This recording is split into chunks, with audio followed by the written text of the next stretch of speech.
This is Audible. Harper Audio presents Broke USA, From Pawn Shops to Poverty Incorporated, How the Working Poor Became Big Business, by Gary Rivlin. Read by Scott Sowers.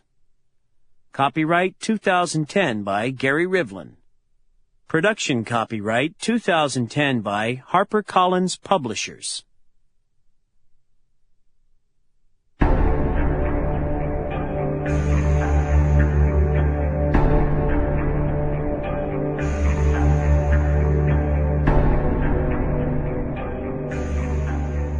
Annual income £20, annual expenditure 19, and 6. Result, happiness. Annual income £20, annual expenditure £20, alt and 6. Result, misery. Wilkins Micawber and David Copperfield by Charles Dickens. Prologue. Tommy's Angel. Dayton, Ohio, December 2008. 73-year-old William T. Myers lives in a forlorn trailer park on the industrial outskirts of Dayton, Ohio. Pineview Estates, a tightly packed community of about 250 mobile homes, sits along a heavily trafficked commercial thoroughfare battered by a non-stop, noisy parade of dump trucks, cement mixers, and other heavy equipment. Despite its name, Pineview Estates has no pine trees, nor are there any views except those of the trailer park's closest neighbors, a metal salvage yard and a large asphalt plant.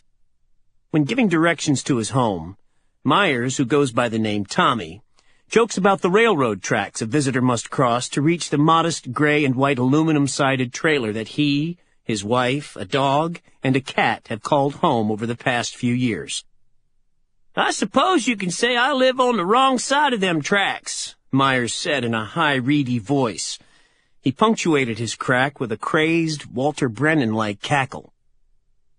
I met Tommy Myers and his wife, Marcia, in 2008, shortly before Christmas. I was still in my car when a small, wiry white man built like a bantamweight fighter bounded out of his trailer and made a beeline for my door. "Ain't no way you want to park there," he advised in a squeaky voice tinged with the Appalachian twang one hears a lot in southwestern Ohio. His next-door neighbor, he explained, stands at least 6'5" tall and belongs to the Outlaws Motorcycle Club. Apparently, I was taking the space the man considered his personal parking spot. "It might be best to just move your car," he said. I did. Inside, a spindly, sparsely decorated Charlie Brown Christmas tree sat by the entranceway. There was a living room large enough to fit a couch, a couple of chairs, and a tiny dining room table. "It's not too bad," Myers said. "Easier to clean than the house," Marcia said. "We make do." A large wooden crucifix was nailed to one of the living room walls. A lot had happened in Myers' life over the past 10 years, but the cross reflected a recent change. A neighbor had invited the couple to a screening of The Passion of the Christ, and soon Marcia and Tommy were attending church for the first time since either was a teenager. "She made me start going to church with her," Myers said. "It's been a blessing ever since." Tommy Myers has a pleated face and a broad, toothless smile. He had 5 kids from his first marriage to a girl he had gotten pregnant shortly before graduating from high school in Dayton, and a 6th if you include the baby Marcia had given birth to less than 2 months before the couple met. He has worked as a delivery driver for most of his life. For years, he drove a truck for Pepsi, then for a beer distributor. More recently, he made deliveries for a restaurant supply company. Marcia, whom Myers sometimes calls Mama, is a cafeteria worker at a local high school. "My wife's tougher than a crocodile and alligator combined," he said, causing Marcia to roll her eyes. She has a nice smile, a round face, and a curly mop of thick strawberry blonde hair that was somewhat wilted after a long day over the cafeteria's steam tables. "She knows it's best sometimes just to ignore me," Myers said with a shrug, flashing his gums and emitting another whoop. Marcia, who was dressed in flannel sweatpants and a blue Life is Good T-shirt, a freebie from the school, drifted in and out of the room as we spoke. She hates to even think about the topic that had brought me to their trailer on the outskirts of Dayton that day. The pair met in West Palm Beach, Florida, when Myers was 35 and Marcia was 19. Tommy had grown up in Dayton, but after his divorce, he arranged a transfer through Pepsi. There, he worked with Marcia's brother and played with him in a softball league, which is how Myers and Marcia came to meet shortly after she had given birth to a baby boy. Life was good in Florida, Myers said, but he missed Dayton, and eventually they moved north. Home in Florida had been a trailer, but once in Dayton, the couple decided to buy a home they found in a white working-class neighborhood. The house cost only $60,000, but for Myers, who was about to turn 60, and Marcia in her 40s, it felt like a small palace. There was an upstairs and a downstairs and a finished basement with a washer-dryer. The place had 3 bedrooms, or 4 if you included the utility room that seemed a wild extravagance after so many years fitting their lives into a cramped double-wide. They had a decent-sized backyard where Marcia liked to tend to her plants. The monthly payment was $526, including property taxes and insurance. They painted their new home white and, because Marcia loved her home team, trimmed it in Miami Dolphins teal. Myers started thinking about retirement. He would turn 65 in 2000, and it would be nice to slow down. But then Marcia got sick, and he thought about all the calls he had been getting from a man he's now inclined to refer to sarcastically as his guardian angel. He was a salesman for the consumer finance giant Household Finance Corporation, phoning one name on a long list of prospects. By 2001, when the Myerses borrowed $95,000 from Household, this venerable U.S. corporation would rank as the country's top subprime lender. Household Finance was established in 1878 by a Minneapolis jeweler named Frank J. Mackey, who sensed the money to be made through loans to people of modest means. Through the late 19th century and into the 20th, banks were conservative institutions that loaned money to affluent citizens at a slightly higher interest rate than they paid those same citizens for their deposits. In the name of reducing risk, they categorically excluded potential customers who had jobs but did not look, act like, or even speak the language of their prosperous, mostly property-owning clientele. So Mackey started loaning money to those heretofore excluded people out of the back of his jewelry store, at an interest rate high enough to protect against the increased risk, but low enough to remain affordable. Business was good for both Mackey and his credit-starved customers. The working people who borrowed money from Mackey, the working poor, if we were talking about them today, proved themselves to be a diligent and largely dependable lot. Mackey created a system by which people made regular partial payments on what they owed him. That enabled families living paycheck to paycheck to purchase big-ticket items such as furniture and ice boxes and handle emergencies too great for their weekly paychecks to accommodate. Mackey might have seen himself as doing nothing more ambitious than providing credit to people at the bottom of the economic ladder, but essentially, he invented the unsecured installment loan. He moved his company to Chicago, and in the 1920s, HFC went public. It was an enormously profitable business that for decades could be sustained simply by opening offices in new locales. But in the 1960s, the company grew restless.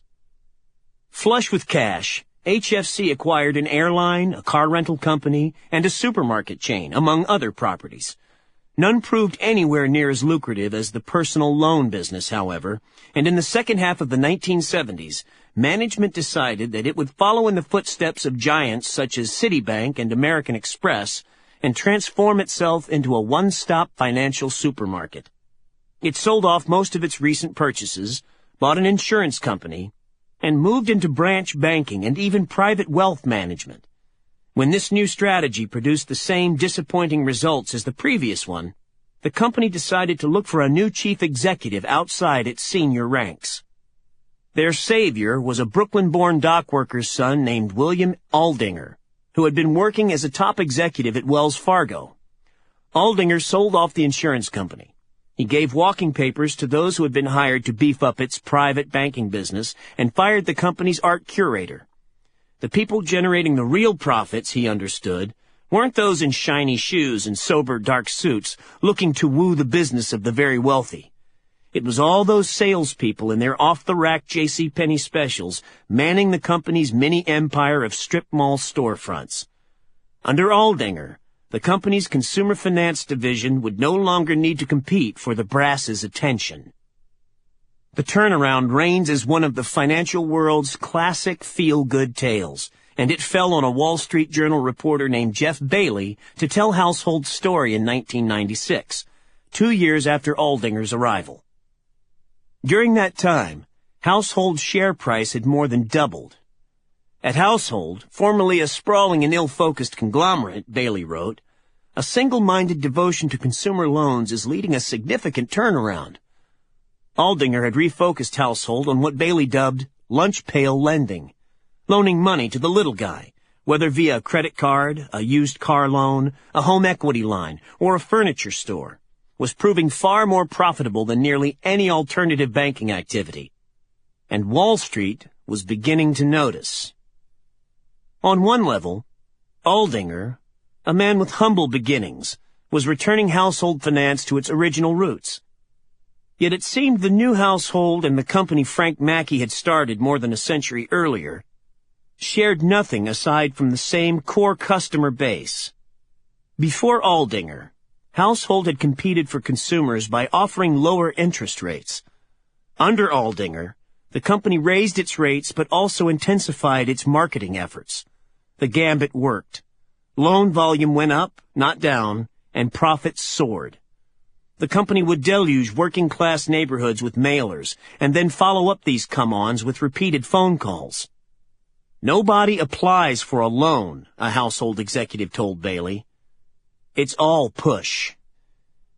To make its point, the company invited Bailey to play a fly on the wall at a branch the company operated on the suburban fringes of Chicago.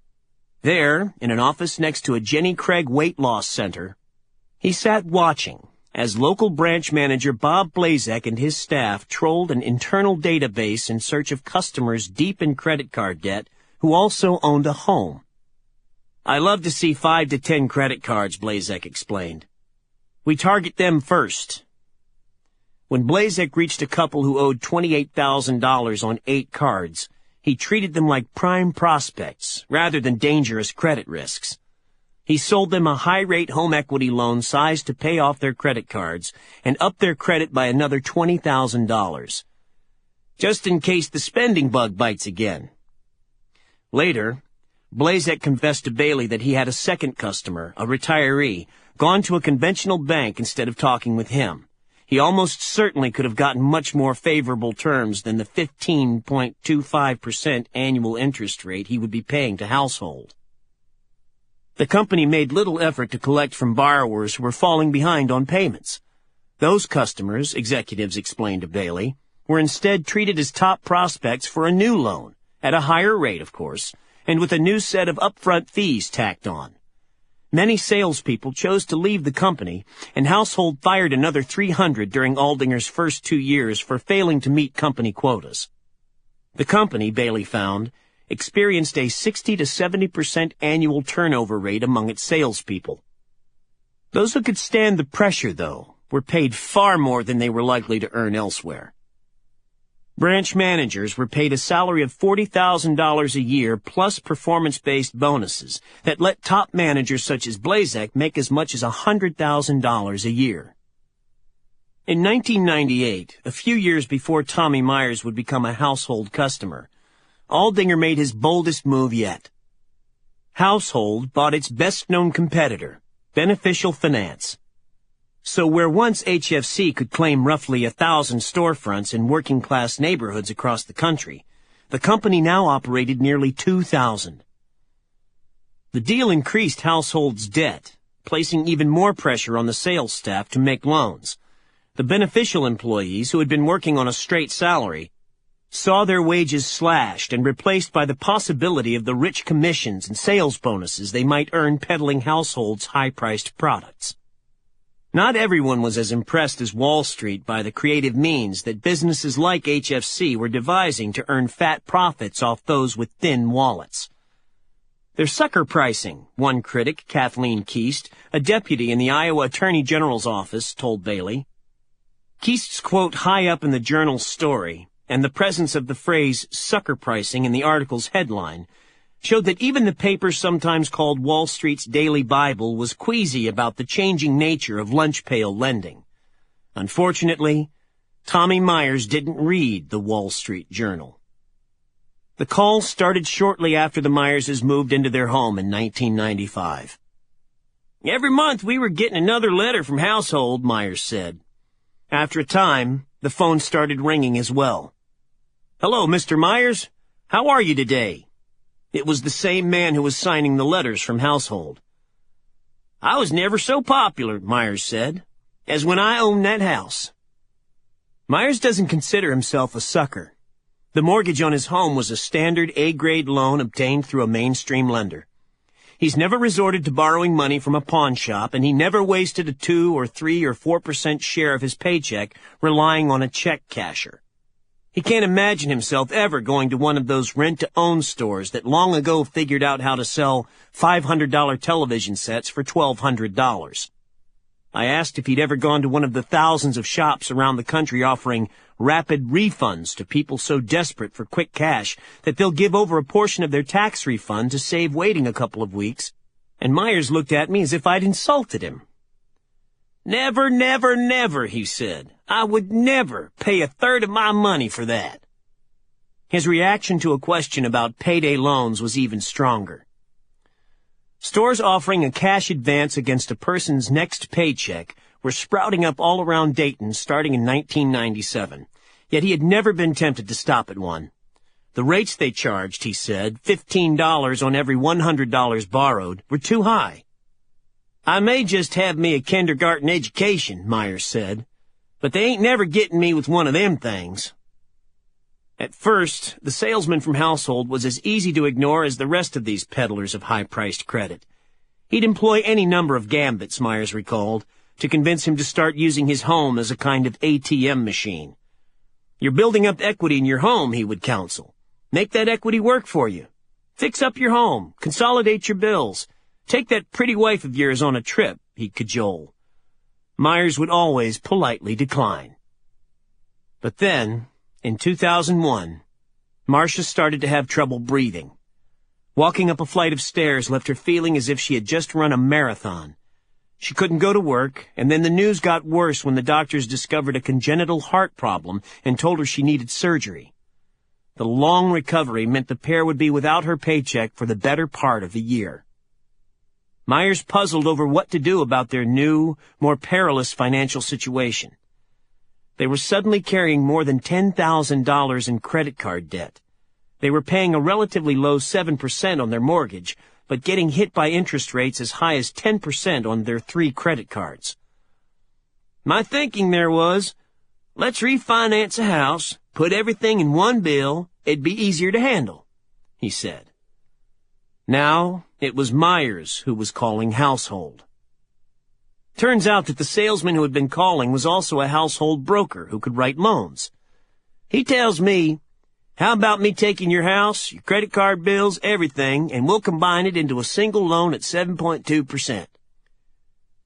He would end up owing more in principal and pay a slightly higher interest rate than they were paying on the mortgage, but one that was significantly less than the interest on their credit card debt. That sounded great to Myers, who told the man to draw up the papers. "We want to get this all taken care of and get you back on your feet," Myers remembers him saying. The nearest household finance office was just off the interstate in a first-ring Dayton suburb called Huber Heights. There, on a Friday evening in the fall of 2001, out by the big Air Force Base, in a shopping center populated by an Applebee's and an Uno pizza parlor, they met with the salesman who had been calling them. He greeted the couple with a toothy dentine smile, and right away Marcia was mistrustful. "She flat tells him," Myers said of his crocodile wife, "any time I talk to somebody and all I see is teeth and eyeballs, I don't trust 'em." "I can tell a phony grin from a mile away," Marcia said. "And this man was too smiley for me." The phone rang and things went from bad to worse. It was a friend of the broker calling, apparently to work out the details of a trip to a nearby amusement park the next day. "This is a big deal to us," Myers said, But we're sitting there for like 20 minutes. Marcia, at least 20 minutes. At least 20 minutes while he's talking about this trip and all the rides he's looking forward to. The man was all business once he was off the phone. It was Myers' impression that he was in a rush to get home. Myers would kick himself in the coming months for acting so accommodating despite the stakes. But Saturday was a work day, and there was Marcia to worry about. She didn't feel anything close to 100%. Marcia had spoken up one final time. "I don't want to do this whole thing," she said. But then she abdicated to her husband. "You're the one who understands this stuff," she said. "You're the one who handles the money." "I don't understand interest in that whole mess," she remembers saying. "So if you think this is the right idea, then go for it." Myers felt confident he was making the right decision. He thought he knew the questions he needed to ask. This particular broker might feel wrong to him, but the deal felt right. Anyone who has been to a real estate closing knows that disorienting feeling that comes while staring at a thick stack of impenetrably complex documents, each reading as if written by the Committee for the Full Employment of Lawyers. Myers fixated on a single detail, the new interest rate. I asked him point blank, "So what I'm signing here, this means I'm paying 7.2%, he said. And he looked me straight in the eye and said, "Just trust me. You make your payment every other week, that brings your interest rate down to 7.2. I didn't think too much about it. I just thought 7.2, good. That's right. The rest of their meeting was a blur. They signed and initialed until their hands cramped up. The Myerses had thought it was just the three of them in Household's offices that night when a man appeared out of the gloaming when the time came to have the papers notarized. They were there less than an hour, including the time the broker was on the phone with a friend. You make your payment every 2 weeks. Those words gnawed at Myers' subconscious all weekend, but it wasn't until Monday that he pulled out the papers and asked one of his daughters, who knew something about mortgages, to take a look. She says to me, "Dad, you got took." Under Ohio law, a borrower has 3 days to change his or her mind about a home loan. Myers didn't contact Household until the next morning, 4 days after they had signed the papers, and the man he met with on Friday night refused his request to rescind the deal. "Partially it's my fault for not saying I want to come back when we're not all in this big rush," Myers said. It was when he received the bill for his first mortgage payment that he began to appreciate the magnitude of his mistake. He knew his monthly payment would be higher than the $526 he had been paying, but he was figuring on a bump of maybe $50. Instead, it had nearly tripled to $1,400 per month. The main culprit was the interest rate. The annual percentage rate, or APR, on the loan Household sold the Myerses was 13.9%, not 7.2%. In time, it would be revealed that Household agents around the country were routinely claiming that customers would be paying lower interest rates than they were actually being charged. Each used the same sleight of hand. Because its customers were required to make bi-weekly payments, they were making the equivalent of 13 monthly payments during the year rather than 12. Financial planners recommend making 13 payments each year because by doing so, borrowers pay off a standard 30-year fixed-rate mortgage in just over 21 years. The mortgage holder is paying the same interest rate on the money, of course, whether he or she is paying the standard 12 months a year or 13. But over the life of the loan, they'll pay significantly less interest because those extra payments are whittling away at the principal on the front end. Yet even this rhetorical trick practiced by Household agents doesn't get a borrower from an interest rate of 13.9% to 7.2%. People with tarnished credit, naturally, can expect to pay a higher interest rate than those with good credit. They present a greater risk of default, and lenders need to charge a higher rate to cover any additional losses. But Tommy and Marcia Myers had excellent credit. The generally accepted definition of a subprime borrower is a person with a credit score of below 620 on a scale between 300 and 850. Though some institutions use a cutoff of 640 or higher. But the Myerses weren't even close to the margins. Myers contends that the couple had a FICO score. FICO is named for the Fair Isaac Corporation, which created the credit rating system, in the mid-700s. If so, that meant that had Myers gone to a traditional bank rather than Household, he would have secured the loan he had been seeking. A credible lender might charge its subprime customer an interest rate 1 or 2 percentage points more than what its customers with good credit receive.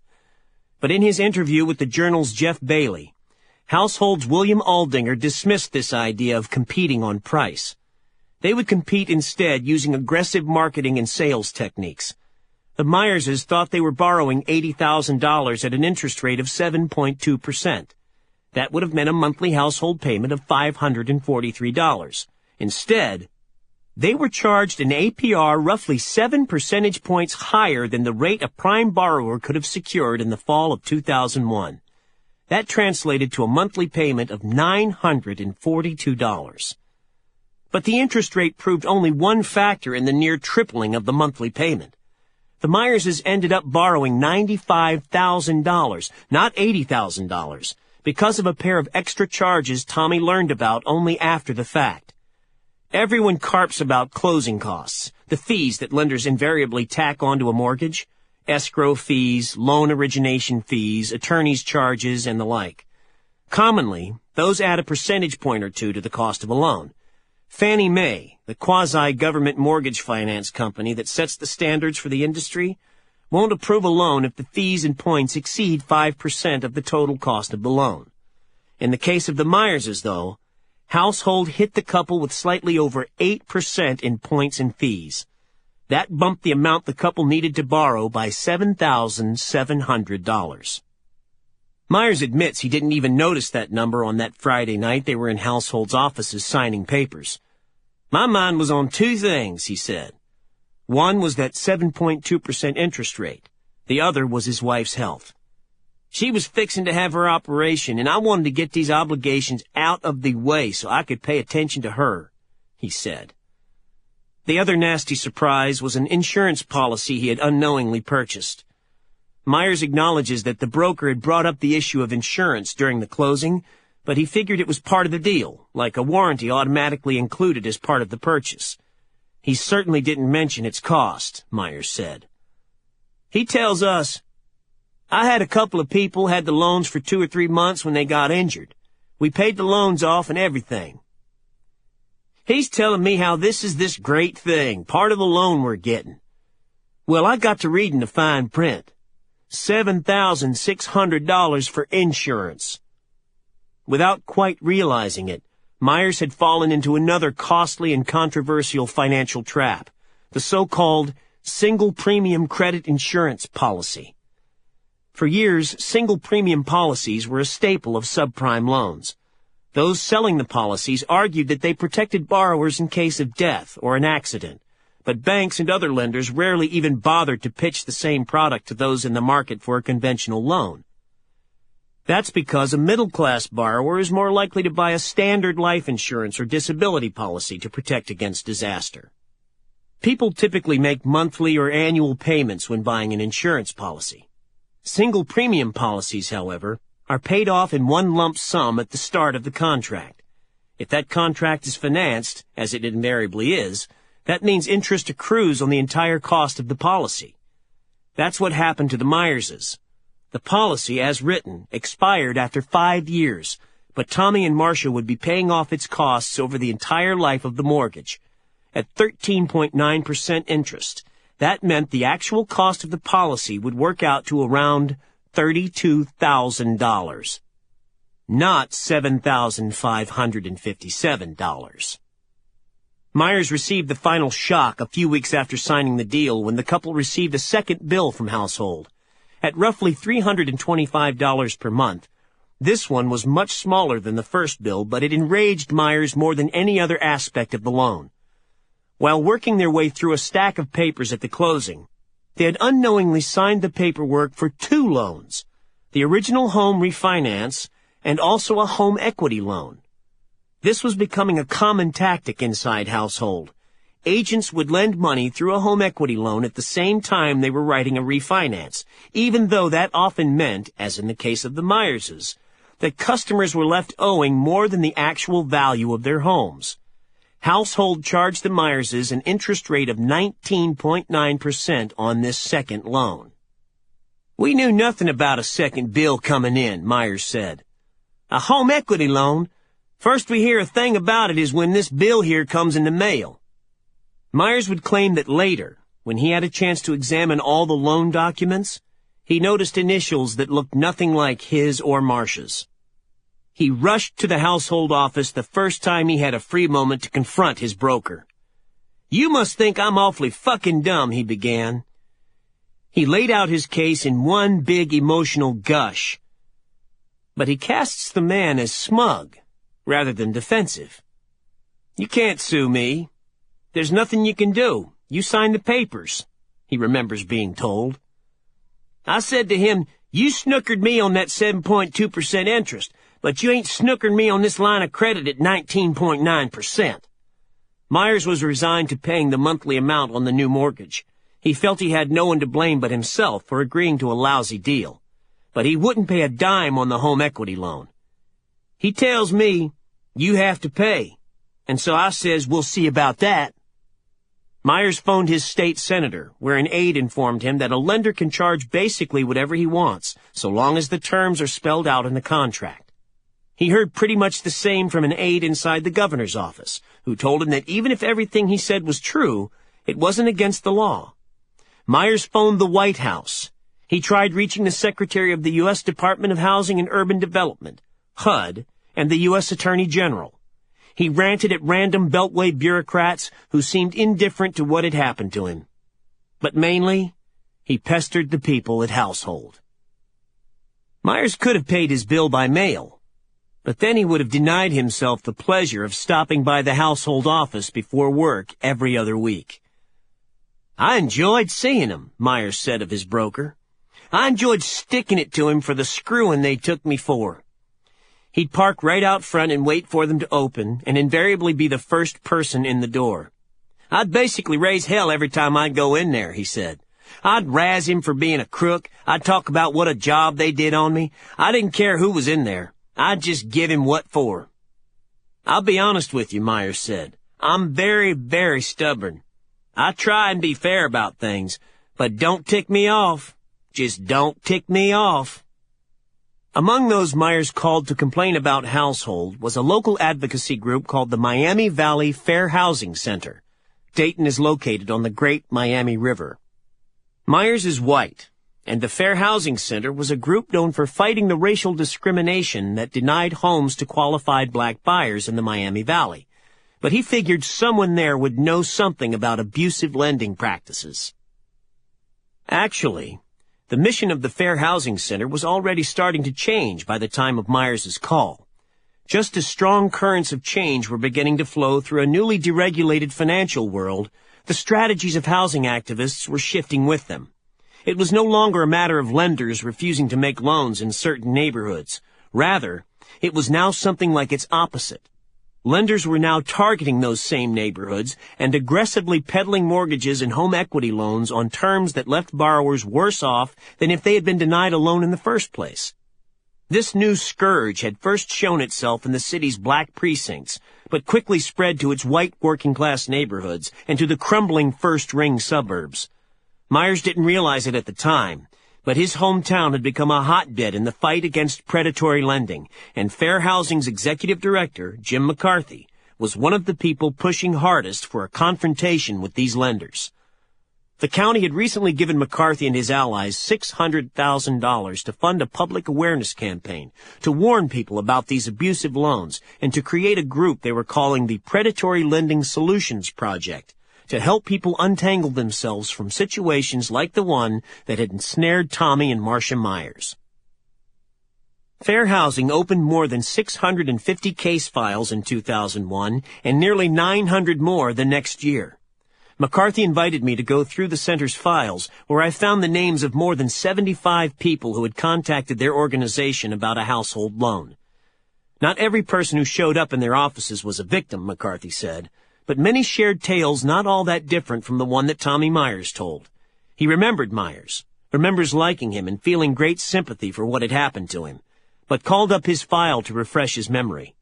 He filled me in on details that Myers had left out, such as the stiff prepayment penalty Household had written into his loan terms, another staple of abusive mortgages. Just as it had cost Myers dearly for the privilege of taking out a household loan, it would cost him plenty to get out of the loan inside of 5 years. Myers also didn't mention that Household had paid a subsidiary of itself to do the appraisal on his home and then stuck it on his tab. Technically, that's not illegal, but it's certainly not the accepted practice either.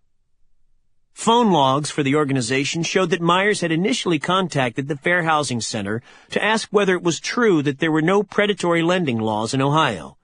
He was told that there weren't. McCarthy could sympathize.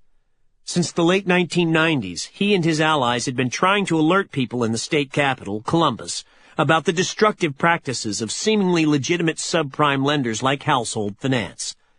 We were met by this very arrogant, "Who are you? You're just a bunch of community organizers. We know and you don't," attitude, McCarthy said. For the time being, at least, there would be no help from the state or, for that matter, the federal government.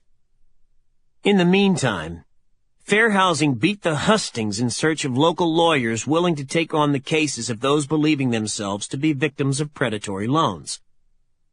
Among the few who answered the call was Matthew Brownfield, an attorney who lived in Cincinnati, 1 hour to the south. Brownfield filed a class action suit against Household in November 2001, listing the Myerses among a small group of named plaintiffs. The basis of the lawsuit was the charge that the company had violated federal mortgage disclosure laws and therefore the loan should be rescinded. The suit claimed more than 1,000 potential plaintiffs. Gary Klein, who as a staffer for the National Consumer Law Center in Boston had helped write the materials that lawyers across the country use when litigating these types of cases, helped Brownfield. That gave Myers a tickle. A big-time lawyer from Boston was helping him go after Household. Brownfield encouraged the Myerses to remain in the house.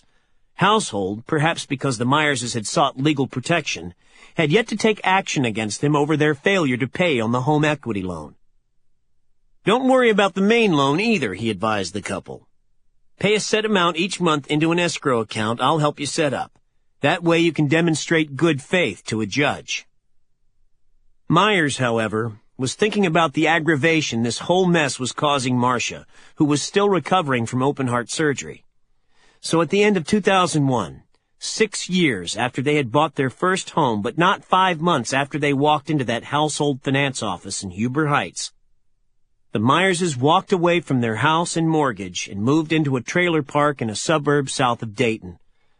The place wasn't too bad, they said.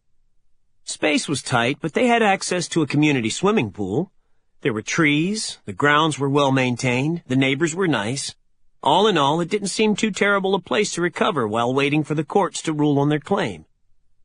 The Myerses wouldn't need to wait terribly long. The company's aggressive new lending policies were sparking lawsuits all across the country. Household Finance was facing legal action for its alleged deceptive practices in Illinois, California, Oregon, New York, and Minnesota. The community organization Acorn had filed a national class action suit against the company, charging it with widespread consumer fraud. And AARP joined a similar class action suit filed against the company in New York. The company was also attracting the attention of regulators around the United States, starting with Christine Gregoire, then the Attorney General of Washington State. One case that spurred Gregoire into action was that of a 70-year-old Bellingham man who had been talked into buying a credit insurance policy limited to those 65 or younger. There was also the family of 5 in Auburn, paying $900 more a month than they had been paying before they turned to a household salesman for a refinance. A group of attorneys general began meeting with company officials in the summer of 2002, and a joint settlement was announced that fall. Household agreed to $484 million in fines, the largest consumer fraud settlement in U.S. history, and assented to a series of reforms. including a 5% cap on upfront fees and utilizing secret shoppers whom the company would hire to police its own salespeople. William Aldinger even claimed he was sorry after a fashion. In a written statement, he apologized to the company's customers for not always living up to their expectations, but did not admit to any specific wrongdoing.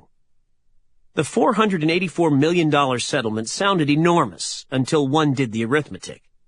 The money was to be divided among the roughly 300,000 people in 44 states who had refinanced with Household between 1999 and the fall of 2002.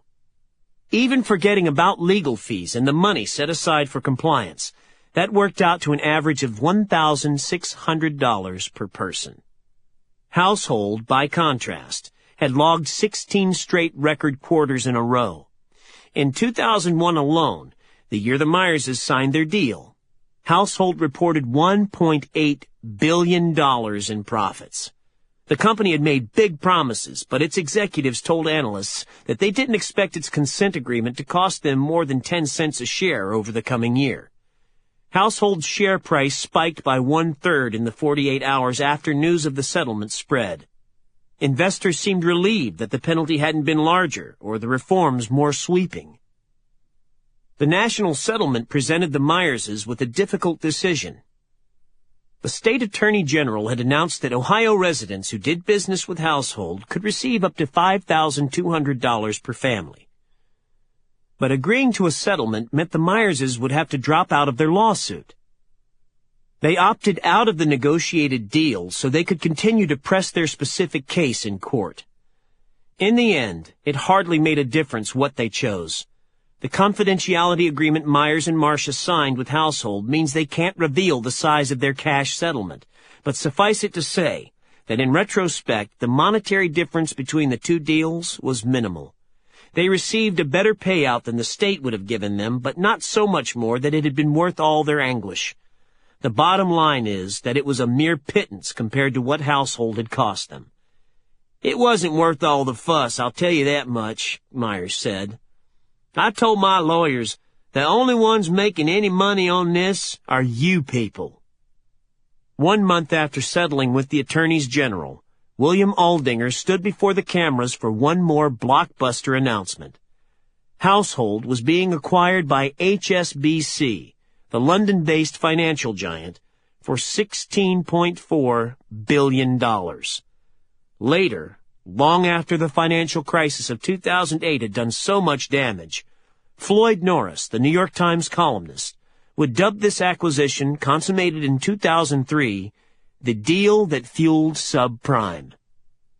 This sector, the CEO of New Century Financial, a large subprime lender, said at the time of the acquisition, gets beat up on a regular basis, so it's refreshing when a highly qualified suitor sees value. Under the deal, Aldinger was paid an immediate bonus of $20.3 million and given a new contract that guaranteed him at least $5.5 million a year over the next 3 years. Myers was not nearly so fortunate. Even factoring in his wife's medical costs and the loss of her income for almost a year, Myers figures that he would have saved enough to retire in 2002 or 2003 at the latest, if he had not been lured into a deal with Household. Instead, shortly before resolving their legal case, the Myerses filed for bankruptcy. "You know, you hear all these people saying they're ashamed to have filed bankruptcy," Myers said. "That's not me. They screwed me, and the way I figure it, one screw job is good for another screw job." Myers was still working when I visited him at the end of 2008, a week shy of his 74th birthday. He was too old to be delivering boxes to restaurants, so his boss put him to work in the warehouse, packing boxes of tomatoes and the like. His work week starts on Saturday night at midnight. He works until 8 or 9 a.m. on Sunday morning, and then returns to the plant Sunday night to work the same hours. He picks up a third shift during the week. "Ain't too bad," he said with an amiable smile. Harder to swallow has been their slide down the housing hierarchy. The trailer park in the south suburbs, the one with trees and a swimming pool, raised its rates to $400 a month, which proved too steep a price for a part-time produce boxer and a cafeteria worker. That meant the Myerses had to move. Again. They looked for a place that cost $200 a month or less, which is how they ended up at Pineview. Marcia misses her old flower beds. The small patch of dirt available to her now is nothing like the garden she had in those few years they owned a home. But she tells herself she had lived in trailers before, and they would do just fine in one now. It helped that they had recently visited the old place. The couple was shocked by what they saw. They had read about foreclosures in the paper, but it was nothing like seeing it up close. The old place was still white with the teal trim, but it was as if the house had been physically moved out of the stable working-class neighborhood that they knew and dropped into a deteriorating ghetto. There were vacant houses everywhere, with plywood over windows and garbage strewn about. Several payday lenders had opened storefronts in the area, as had a check casher and a rent-to-own place. "We didn't feel so bad after that visit," Myers said. "Yet he can't help but feel lousy sometimes," he said. "It's not the lost house, or the fact that he's still working hard into his mid-70s. It's the feeling that he let Marcia down, and also himself. After I first found out about the shafting I took, I felt dumb," he said. "I felt really, really dumb for a good long while there." He confessed as much to one of his attorneys. He says back to me, "Hey, there are people with a lot more mental capabilities than you that got took. We got police chiefs in these lawsuits. We got school teachers." He listed off a bunch of people with better educations than me. It made me feel better. At least it was everyone who was took.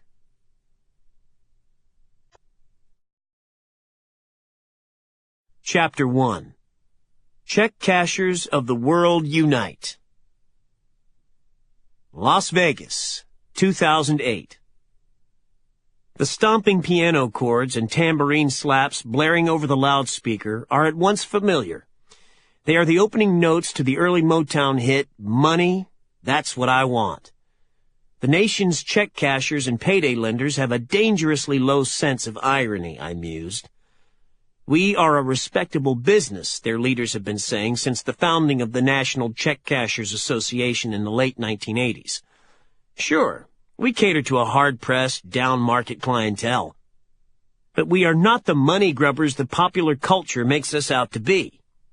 We provide a useful service critical to the working of the U.S. economy. Our products are heavily regulated and fairly priced." Yet here they were kicking off their 20th annual gathering in October 2008 with a musical production based on a song whose lyrics repeat more than 30 times that what the singer wants more than love and more than happiness is lots of money. The convention was being held in Las Vegas. The women dancing across the stage were young and buxom and dressed in skimpy sequined outfits. The men were buff and tan and similarly underdressed. We could have been sitting in any showroom on the Strip except that the lyrics had been rewritten for the occasion. Instead of an unconscious self-parody, the skit was actually aimed at a handy target in those dark and unsettling days in the fall of 2008. The country's bankers. If not for the behavior of the banks, their industry would not be nearly so robust. The banks abandoned lower-income neighborhoods starting 30 years ago, creating the vacuum that the country's check cashers filled. The steep fees the banks charge on a bounced check or overdue credit card bill fuel a lot of the demand for payday advances and other quick cash loans. The big Wall Street banks had stepped in and provided money critical to the expansion plans of many in the room, but never mind. These entrepreneurs selling their financial services to the country's hard-pressed subprime citizenry are nothing if not opportunistic. The nation's narrative, they argued, was theirs. The banks, who were booed lustily throughout the two-day conclave, would serve as the poverty industry's new boogeyman. "I get my money when I want. I get my money when I want," the troupe sang as they danced and pantomimed various financial transactions. Those playing the part of bankers, picture a tie over an otherwise naked male torso, were emphatically shaking their heads, no. At the bank, I feel like I'm on trial. I'd rather get fast service and a smile. But when those in the role of customers knock on the door of their local financial center, they are greeted by friendly people who are only too glad to cash their checks or to loan them cash until their next paycheck. Apparently, salvation is sweet. Suddenly, a dozen or so very good-looking young people were dancing through a blizzard of fake $20 bills while singing, "I got my money, and it works for me." The extravaganza brought down the house. There's no single gathering place that routinely brings together more of the many strands of the poverty business than this one. Held this year in a cavernous hall in the bowels of the Mandalay Bay Convention Center. Those who pioneered the payday advance industry in the mid-1990s started showing up at meetings of the National Check Cashers Association because they didn't know where else to go, and over time, other parts of this subculture of low-income finance, the pawnbrokers, Western Union, and MoneyGram, the country's largest collection agencies, followed. Eventually, the check cashers hired an outside consulting firm to give them a new name, and since 2000, their organization has been called the Financial Service Centers of America, a rebranding at once more respectable and opaque.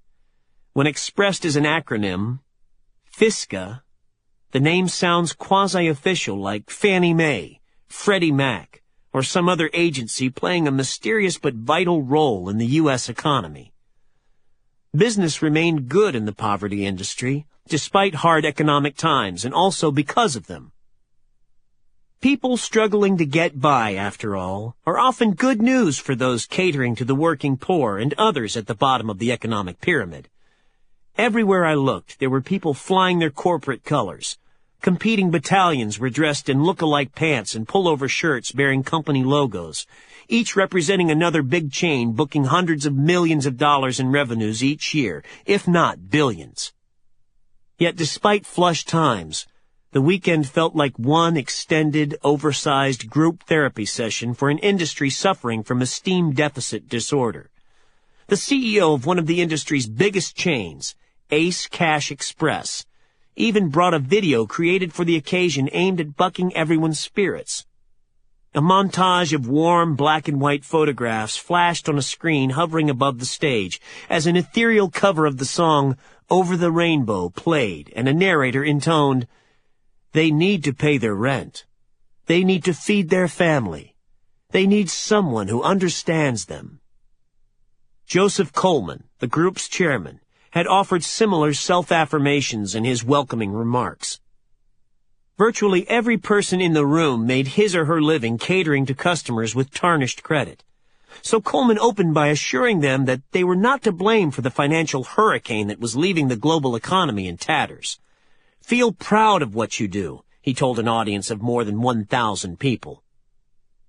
While consumer advocates were organizing against us for charging $15 on a 2-week loan, Coleman said, and while well-meaning community activists and pinhead bureaucrats were wringing their hands over those choosing to pay a fee to a check casher rather than establishing a checking account, the big boys were selling toxic 6-figure mortgages that threatened to bring down the worldwide financial system. "No one matches the service we give our customers." Coleman, who runs a small chain of check cashing stores in the Bronx, New York, reassured his cohorts. "No bank matches our hours. Our products fit our customers' lifestyle." Look at any member of the easy credit landscape. Whether the used car dealer offering financing to those who could not otherwise secure a loan, or those who saw the fat profits that could be made pitching faster IRS refunds to the working poor. "We're ubiquitous in the very neighborhoods where businesses tend to be scarce," Coleman said. "We're willing to serve these people who otherwise would do without. And yet," here a picture of Rodney Dangerfield appeared on the giant overhead screen, "we don't get no respect." With that, the room erupted in appreciative applause. The business of making money off the poor dates back to the first time a person of means held a ring, a brooch, or a pocket watch in hock in exchange for a cash loan plus interest. The Chinese supposedly served as the globe's first pawnbrokers, and in 15th century Italy, the Franciscans ran non-profit pawn shops called Monte di Pietà, translated, the Mount of Pity. In his Inferno, Dante reserved the lowest ledge in his seventh and final circle of hell, below even the murderers, for moneylenders guilty of usury. And of course, Jesus famously knocked over the tables of those money changers conducting business in the temple. More recently, a person could get Cadillac rich by running an inner-city policy wheel, or reign as a minor land baron on a small patch of dirt running a tenant farm in the rural South. There no doubt were ghetto grocers and poverty pimps long before the coinage of either of those terms, and it was the writer James Baldwin who famously noted that it was very expensive being poor. But the poverty industry, making money off the impoverished and the working poor as big business, can be said to have started in 1983, when an oversized Texan named Jack Dougherty sought to strike it hundreds of millions of dollars rich as a pawnbroker. By that point, Dougherty had burned through $300,000 in savings. He had lost money pursuing his fortune in the oil trade and frittered away more of it on a Dallas-area nightclub. Left with nothing except the small pawn shop he had opened in a suburb of Texas while he was still in his early 20s, Dougherty told himself that men had started with less. He dubbed his new business Cash America and set out to buy up as many pawn shops as he could. He tried arranging financing through Merrill Lynch, Goldman Sachs, and the other big investment banks, but none would even agree to meet with him. Rich acquaintances shunned him as well. The pawn trade meant dealing with people with grime under their nails and mud on their boots, and, depending on the state, it meant charging shockingly high interest rates that ranged between 60% and 300% annually. If you said pawn shops at one of the local country clubs, Dougherty said, they wouldn't even talk to you. But he was not a man easily deterred. He grew the business more slowly, one store at a time.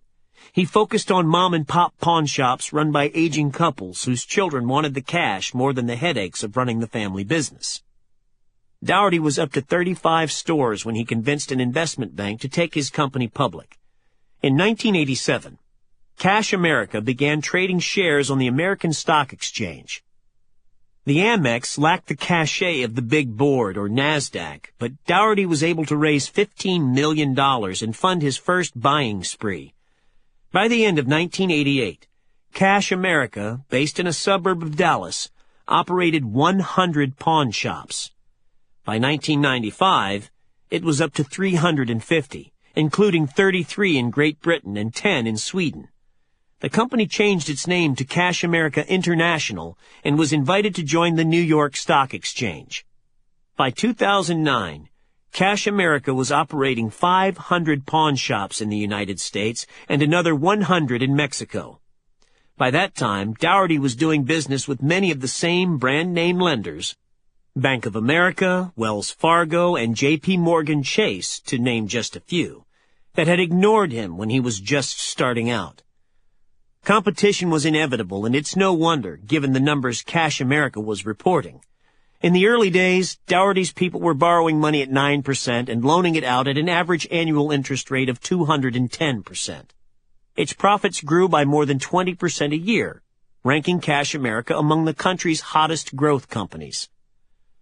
Several more pawn companies went public in the late 1980s and at the start of the 1990s. To the prosperous, the pawn shop might have seemed an archaic throwback business that hit its zenith in around 1955. But those with poor credit or no credit knew better. The number of pawn shops in the United States doubled during the 1990s. Though the pawn business can seem penny ante, in 2009 the average pawn loan stood at just $90. Cash America now tops more than $1 billion in revenues and churns out in excess of $100 million in profits a year. Other businesses that belong to what might be called the fringe financial sector followed more or less the same trajectory as the pawnbrokers. The rent-to-own furniture and appliance business was born in the late 1960s.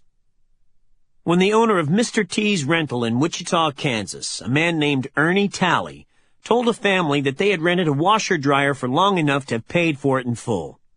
The enterprise he created went public in 1995, and today is called Rent-A-Center, a company that delivers profit margins more than twice that of Best Buy, which sells rather than rents its electronics and appliances.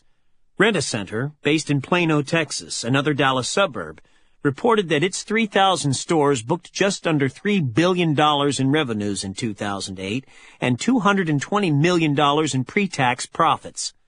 If anything, its closest competitor, Aaron's, based in Atlanta, had an even better 2008 as its stock price soared 38% in perhaps the market's worst year since the 1930s.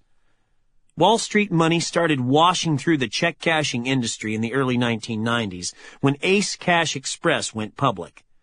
Though Ace's senior management, in league with the private equity firm JLL Partners, paid $455 million to take the company private in 2006, today at least a half dozen publicly traded companies are in the check-cashing business, including Dollar Financial, a diversified $500 million, 1,200-store mini-conglomerate based in Berwyn, Pennsylvania, that sells its customers everything from check cashing and bill-paying services to payday loans, reloadable debit cards, and tax preparation services. Yet when compared to the cash advance business, all these other enterprises catering to those on the economic fringes can seem pint-sized. Payday lending was a late entry in the Poverty Incorporated phenomenon. The first payday lender didn't go public until 2004, but it is at once more pervasive than any of its scruffy, low-rent cousins and far more controversial. There were so many payday outlets scattered across 38 states at the industry's peak a couple of years back, 24,000, that their numbers topped even the combined number of the country's McDonald's and Burger Kings. An estimated 14 million households in the United States, of 110 million, visited a payday lender in 2008, collectively borrowing more than $40 billion in installments of $200 or $500 or $800. A list of name-brand banks that have helped the industry fund its expansion includes J.P. Morgan Chase, Bank of America, Wells Fargo, and Wachovia. Free and equal access to credit for any legitimate business that complies with all laws is a cornerstone of the free enterprise system, a Wells Fargo spokeswoman told Bloomberg News in 2004, representing one of the rare times a large bank was asked about its subprime activities prior to the credit meltdown of 2008. Payday lenders charged their customers a collective $7 billion in fees in 2008. The country's rent-to-own shops collectively took in about $7 billion in revenues that year. By comparison, movie theaters in North America generated $11 billion in ticket sales in 2008. The pawnbrokers booked roughly $4 billion in revenues that year, and the check cashers $3 billion. Toss in businesses like the auto title lenders, short-term loans in which a car serves as collateral, and all those tax preparers offering instant tax refunds. One chain, Jackson Hewitt, with 6,500 offices scattered across the country, is more pervasive than KFC. And that adds up to $25 billion. By comparison, the nation's funeral business is around a $15 billion a year industry, and the country's liquor stores and other retailers sell around $30 billion in beer, wine, and spirits each year. Include the revenues generated by the money wiring business, Western Union alone did $5 billion in revenues in 2008, and MoneyGram $1.3 billion. Plus all those billions the banks and other companies selling debit cards charge in activation fees, withdrawal fees, monthly maintenance fees, and the dollar some charge for every customer service inquiry, and revenues in the poverty industry easily exceed those of the booze business. There are any number of ways of describing this relatively new financial subculture that has exploded in popularity over the past 2 decades. I typically used fringe financing, or the poverty business, when describing this project, but FISCA Chairman Joe Coleman absolutely beamed when I used the term alternative financing to describe his world. Investment bankers tend to stick to even safer rhetorical shores and use the more genteel specialty financing. But whatever descriptor one prefers, this sector of the economy encompasses a wider cast than was represented in Las Vegas in the fall of 2008. The poverty-incorporated economy includes the subprime credit card business, the issuing of cards to those with tarnished credit who are so thankful to have plastic in their pocket that they're willing to pay almost any interest rate.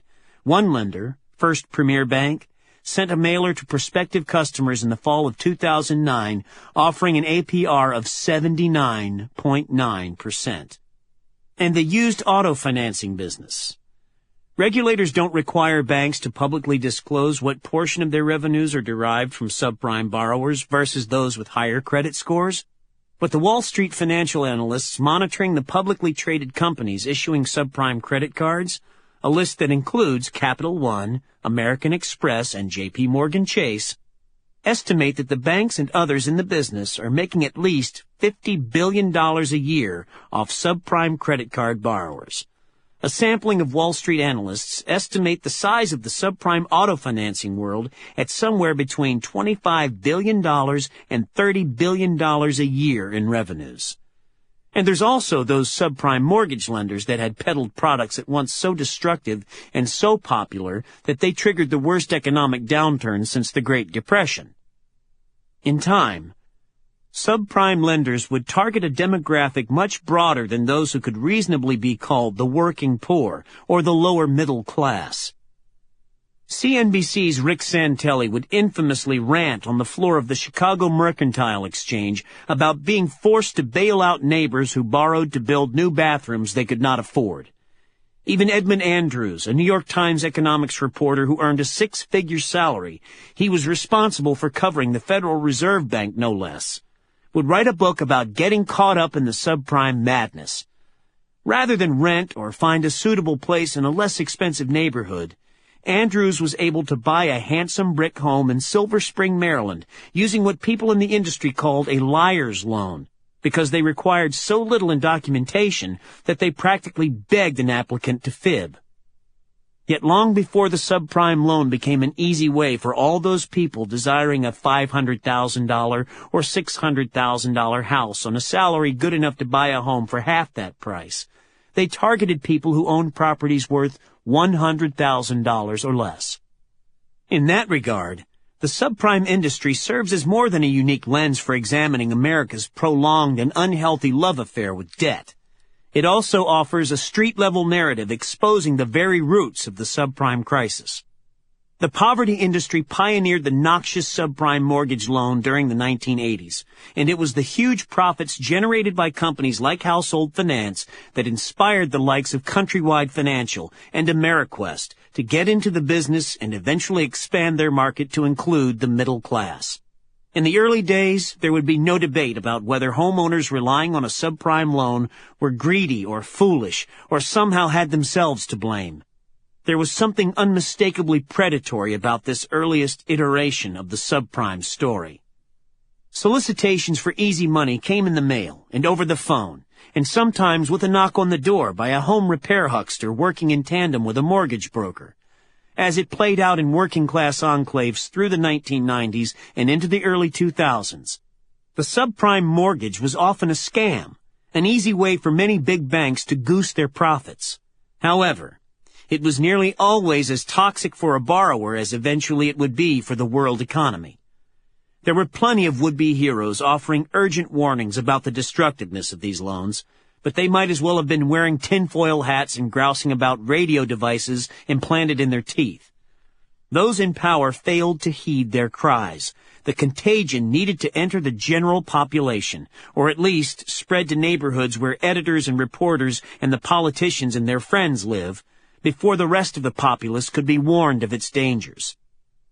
And then, of course, it wasn't people's individual tales of woe, but the stock market's great fall and the failure of a few investment banks that functioned as a collective smack to the head. This whole crisis we're in has been an emergency situation for a long time, said Howard Rothblum, an Atlanta lawyer who is among those who have been complaining the longest about the perils of the subprime loan. But it only became a crisis once it was investors who lost all that money. The country's subprime mortgage lenders and their confederates were generating an estimated $100 billion in annual revenues at the peak of the subprime bubble in the mid-2000s. And no doubt a large portion of that $100 billion a year was still being sold to the working poor. There's a race element to the story as well. How else does one explain all those studies that repeatedly show that a black applicant was several times more likely to be put into a subprime loan than someone white at the same income level and with the same general credit rating? But even if the lower classes account for just half of the subprime mortgage industry's revenues, that would mean the poverty-incorporated economy was around a $150 billion a year industry at its peak. By comparison, the country's casinos, Indian casinos included, collectively rake in around $60 billion in gambling revenues each year, and U.S. cigarette makers book $40 billion in annual revenues. The thing about dealing with the subprime consumer is that it's just a nickel-and-dime business. That's what Jerry Robinson, a former investment banker who had logged nearly 20 years in the subprime business, told me. Robinson's resume includes stints in rent-to-own, payday, used car finance, and 4 years with a subprime credit card company. But the good news, Robinson continued, is there's a whole lot of nickels and dimes to be had. All those waitresses and store clerks and home health care workers might not make much, but in the aggregate they can mean big bucks. Whereas the banker seeks 100 customers with $1 million, people inside the payday industry like to say they covet 1 million people who only have $100 to their name. Bad credit, no problem. The corner pawnbroker can be a lifesaver for the person needing quick cash for a bus ticket home to attend a favorite aunt's funeral. A person without a bank account needs someone like a check casher to survive in today's modern world. I spent a day in Spartanburg, South Carolina with Billy Webster, who had a net worth exceeding $100 million on the day his company, Advance America, the country's largest payday lending chain, went public in 2004. To him, there is something noble about the way he attained his wealth. How else could a person struggling by on $20,000 or $25,000 or $30,000 survive, if not for access to the quick cash his company and its competitors offer? People who use our service like us and appreciate us, Webster said. It's only the consumer critics who don't like us. Yet the poverty industry can seem less lofty when one considers the collective financial burden these businesses place on all those that regularly use its services. There are 40 million or so people in the United States living on $30,000 or less a year, according to the Federal Reserve. There are no doubt some people making more than $30,000 a year borrowing against their next paycheck with a payday lender, just as there are people getting by on $20,000 who would never use a check casher or subprime credit card. But $30,000 seems a useful cutoff if trying to describe the working poor. Those who earn too much to qualify for government entitlements, but who earn so little there's no hope they'll ever save much money given the rising cost of housing, health care, transportation, and everything else one needs to live life in 21st century America. If each person living on under $30,000 a year donated equally to the poverty industry, that would mean their annual share of that $150 billion is $3,800. For the warehouse worker supporting a family on $25,000 per year, that works out to a 15% annual poverty tax. Publicly traded companies feel great pressure to grow their revenues year over year. So too does any ambitious entrepreneur. It doesn't make a difference that the target market is those who can least afford to lose another $1,000 or $2,000 or $3,000 a year from their take-home checks. The task of teaching the country's payday lenders and check cashers and pawnbrokers tricks for shaking even more from their customers falls to people like Jim Higgins, who arrived in Las Vegas for the 20th annual Check Cashers Convention to give a 90-minute presentation he dubbed Effective Marketing Strategies to Dominate Your Market. Higgins, a squat man with silver-framed glasses and aquiline nose who calls to mind Vincent Gardenia, the actor who played Cher's father in Moonstruck, gave his talk twice that weekend. The session I attended was standing room only, and Higgins's talk brimmed with practical suggestions. Employ customer loyalty programs, as the airlines have done so effectively. Mine your databases and divide customers into several categories, from those who have only visited you once or twice to those who come in at least a couple times a month. Devise a targeted mailer for each. Send out welcome mailers to each new customer and sweeten the hello with a cash incentive to return. For those who are semi-regulars, offer a cash 3, get 1 free deal. These are people not used to getting anything free, Higgins said. These are people not used to getting anything, really. Use these tried and true methods, he advised, and you can turn your store into an effective selling machine. It's not hard, he reassured them. Pens scribbled furiously as he tossed out specifics such as various ideas for contests and giveaways and other come-ons that have worked for the big boys. Raffle off an iPod or consider a scratch-and-win contest. Do whatever it takes to turn someone into a loyal customer, he counseled them. Get a customer coming to you regularly, Higgins said, and they could be worth $2,000 to $4,000 a year. I had the good fortune to have knocked on the door of the people at Fiska, and on the doors of any number of swashbuckling entrepreneurs who have figured out how to get very rich off those with very little, at a time when many of the pioneers of this industry felt misunderstood and under public attack. A few harbored resentment toward the press and declined to talk, but most proved eager to meet with me. Fiska was typical. The check cashers don't normally allow outsiders to attend their events, Stephen Altabelli, who works for an agency that does public relations for Fiska, had told me.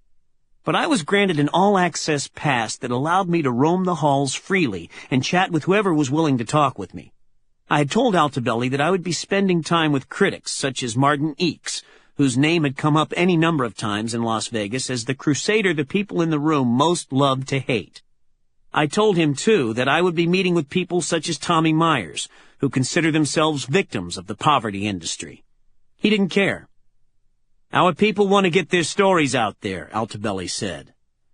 That seemed fine by me. Our country was experiencing the worst economic times since the Great Depression, and his people resided in an upside-down world in which people with little money in their pockets boded well for their bottom lines. There's something undeniably brilliant about the person who figures out how to make 150% markup on a $500 television by renting it by the week. Or a person like Alan Jones, who sees the potential to become a triple-digit millionaire several times over by loaning people $200 or $400 at a time. Who are these people who one day wake up and decide that they're going to make their mark and their millions charging potentially confiscatory interest rates to the working poor? These were jittery times inside the Mandalay Conference Center. Less than 1 month earlier, the government had allowed Lehman Brothers to fail while helping to arrange a shotgun marriage between Merrill Lynch and Bank of America. The financial industry's future looked tenuous, and even if those in this room could expect to see demand for their products go up, so too would defaults rise. If nothing else, the deep credit freeze that had descended on much of the world meant the end, at least temporarily, of the days when a small entrepreneur could dream of the inflated payout from a chain anxious to grow big fast. And then there were the normal competitive pressures of running a business in 21st century America. The big threat in 2008 was Walmart, which was moving aggressively into a couple of the poverty industry's more lucrative areas. Other giant retailers were starting to nibble around the edges of their market as well. Yet all these seemed minor concerns compared to changes in the political climate. From the podium, in the corridors, in breakout sessions, and in the bars, you could hear the fear and also the rage. They were blameless for the current financial meltdown, they told themselves, victims of a crazy housing bubble just like everyone else. But of course that wasn't quite true. They, like the country's subprime mortgage lenders, had taken advantage of the same deep and restless pools of capital looking for a high return. The fall of real wages among working Americans had created an artificial demand for expensive credit, and the people gathering in meeting rooms on the grounds of the Mandalay Bay were among those who had moved in to meet the need, amassing fortunes in the process. And even if they didn't buy the idea that they were partially responsible for the nation's financial woes, they recognized that others would blame them. The country's biggest banks and Wall Street's best-known financial houses had belly-flopped into the subprime soup, and the members of FISCA knew they were in danger of being swamped by the wash. "You better hurry on down to Cleveland, Tennessee if you want to meet with me," Alan Jones, the man who invented the modern-day payday industry, drawled over the phone when we spoke a few weeks before the FISCA meeting. "I'm not sure I'll have any business to still visit next year." Even as people were commemorating their 20th meeting, there were already those who were anticipating a much smaller crowd for the 25th. The obsession in Las Vegas that weekend was Ohio, where in 3 weeks voters would be asked to greatly restrict the fees a payday lender could charge on a loan. Ohio was a top 5 payday market and, in fact, prime territory for any number of poverty-incorporated businesses. "Believe me, Ohio was the wake-up call for a lot of us," Joe Coleman said. All these major corporations, chain franchises, and newly hatched enterprises specifically catering to the working poor, were they financial angels to the country's great, hard-working masses by making homes and cars and emergency cash available to those otherwise shunned by the mainstream financial institutions? Or were these businesses tilling the country's working-class neighborhoods so aggressively that they endangered the very survival of these communities? Were they vultures carelessly adding to the economic woes of a single mother of 2 working as a chambermaid at the local Holiday Inn? This question, which preoccupied me in my time on the subprime fringes, the morality of making a much higher profit on the working poor than on more prosperous citizens, was also one the country would need to ask once the new administration was out of crisis mode and legislators could turn their attention to various bills addressing the profits being earned by the poverty industry. When someone makes a profit in low-income communities, the presumption is that they must be doing something wrong, Joe Coleman had said to me in Las Vegas when I ran into him in the hallway between events. An excitable man, Coleman got so revved up during our talk that he told me that if his life were a movie, he wouldn't be Mr. Potter in It's a Wonderful Life, but rather the man who protects the working stiff from the rapacious and cold-hearted financier. "We're the George Baileys here," he blurted. "We're Jimmy Stewart."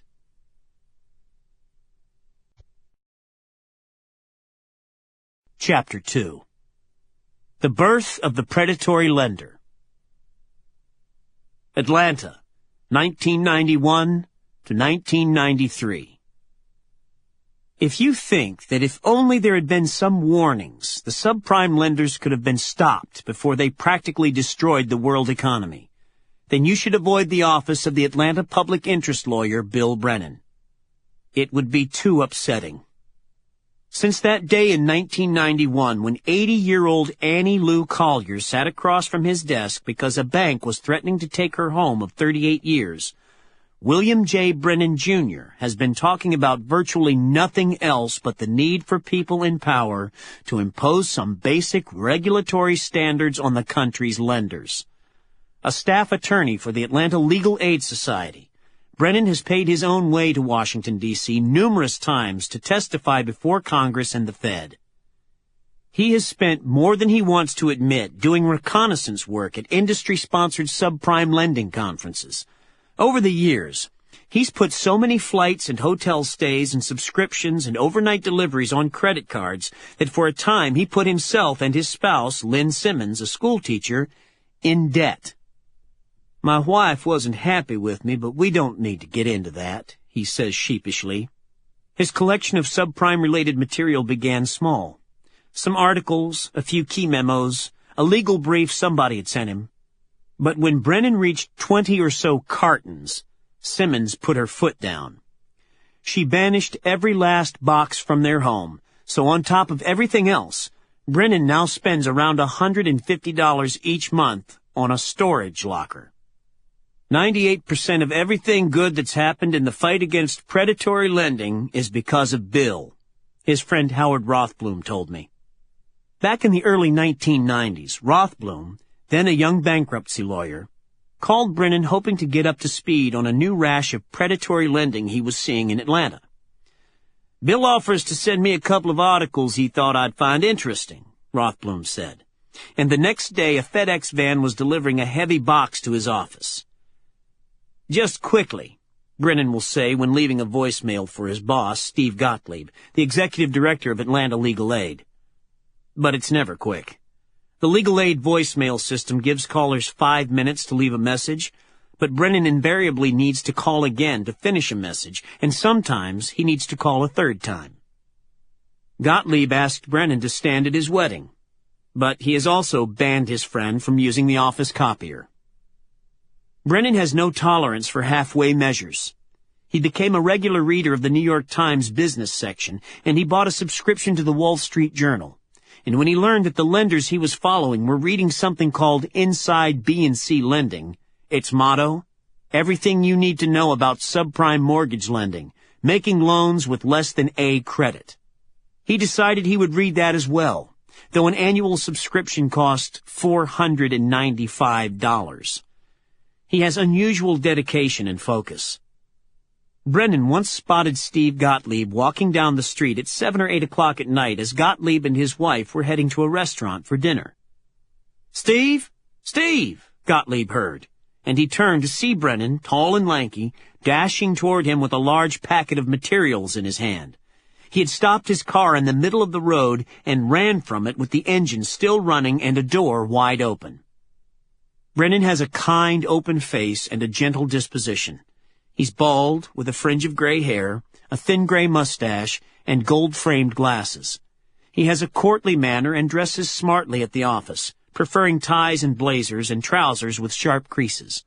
He smiles a lot, but often it is the pained smile of someone who feels the world's burdens more heavily than the average person does. He stoops slightly when standing, as if apologizing for his height. Jim McCarthy, a housing activist in Dayton, Ohio, was anxious the first time he called Brennan at the end of the 1990s when McCarthy was starting to get involved in the fight against predatory subprime lending. "Here I was, this nasal-voiced kid from Ohio who knew next to nothing," McCarthy said, "and he gave me all the time in the world." Of course, a FedEx box filled with follow-up materials arrived at McCarthy's office the next day. Bill Brennan wanted to be a Catholic priest, but after entering the seminary, he found cloistered life too confining, and so transferred to Emory University. His parents, who had grown up poor, pushed their son to attend law school, but Brennan felt ambivalent about a legal career even after graduating from Emory Law School in 1967. He took a job teaching at a school for the mentally disabled in a poor black community in Atlanta and threw himself into the politics of the day. He marched on the Pentagon in 1968 to protest the Vietnam War and got involved on the periphery of the civil rights struggle. He was driving his car when he heard a speech on the radio by the man then running Atlanta Legal Aid. Martin Luther King Jr. had just been assassinated, and this lawyer was talking about using the law to battle poverty, racism, and other social ills. Brennan went for an interview the next day and has toiled in the trenches of legal aid ever since. Brennan seemed to have a nose for crusades that pit him against people seeking to get rich off the poor. In his first year on the job, he exposed a pair of city inspectors who bought apartment buildings on the cheap after citing the original owners for code violations, and then jacked up the rent without making repairs. Several years later, he took on a former top housing official under Atlanta Mayor Andrew Young for demanding under-the-table payments from the Section 8 tenants, those receiving rent subsidies from the federal government, living in properties he owned. The man was sentenced to 5 years in prison. In 1989, Bill Dedman of the Atlanta Journal-Constitution won the Pulitzer Prize for an astonishing series that could be summed up in a pair of nearly identical maps, one showing the city's predominantly black neighborhoods, the other identifying those communities where banks almost never made a loan.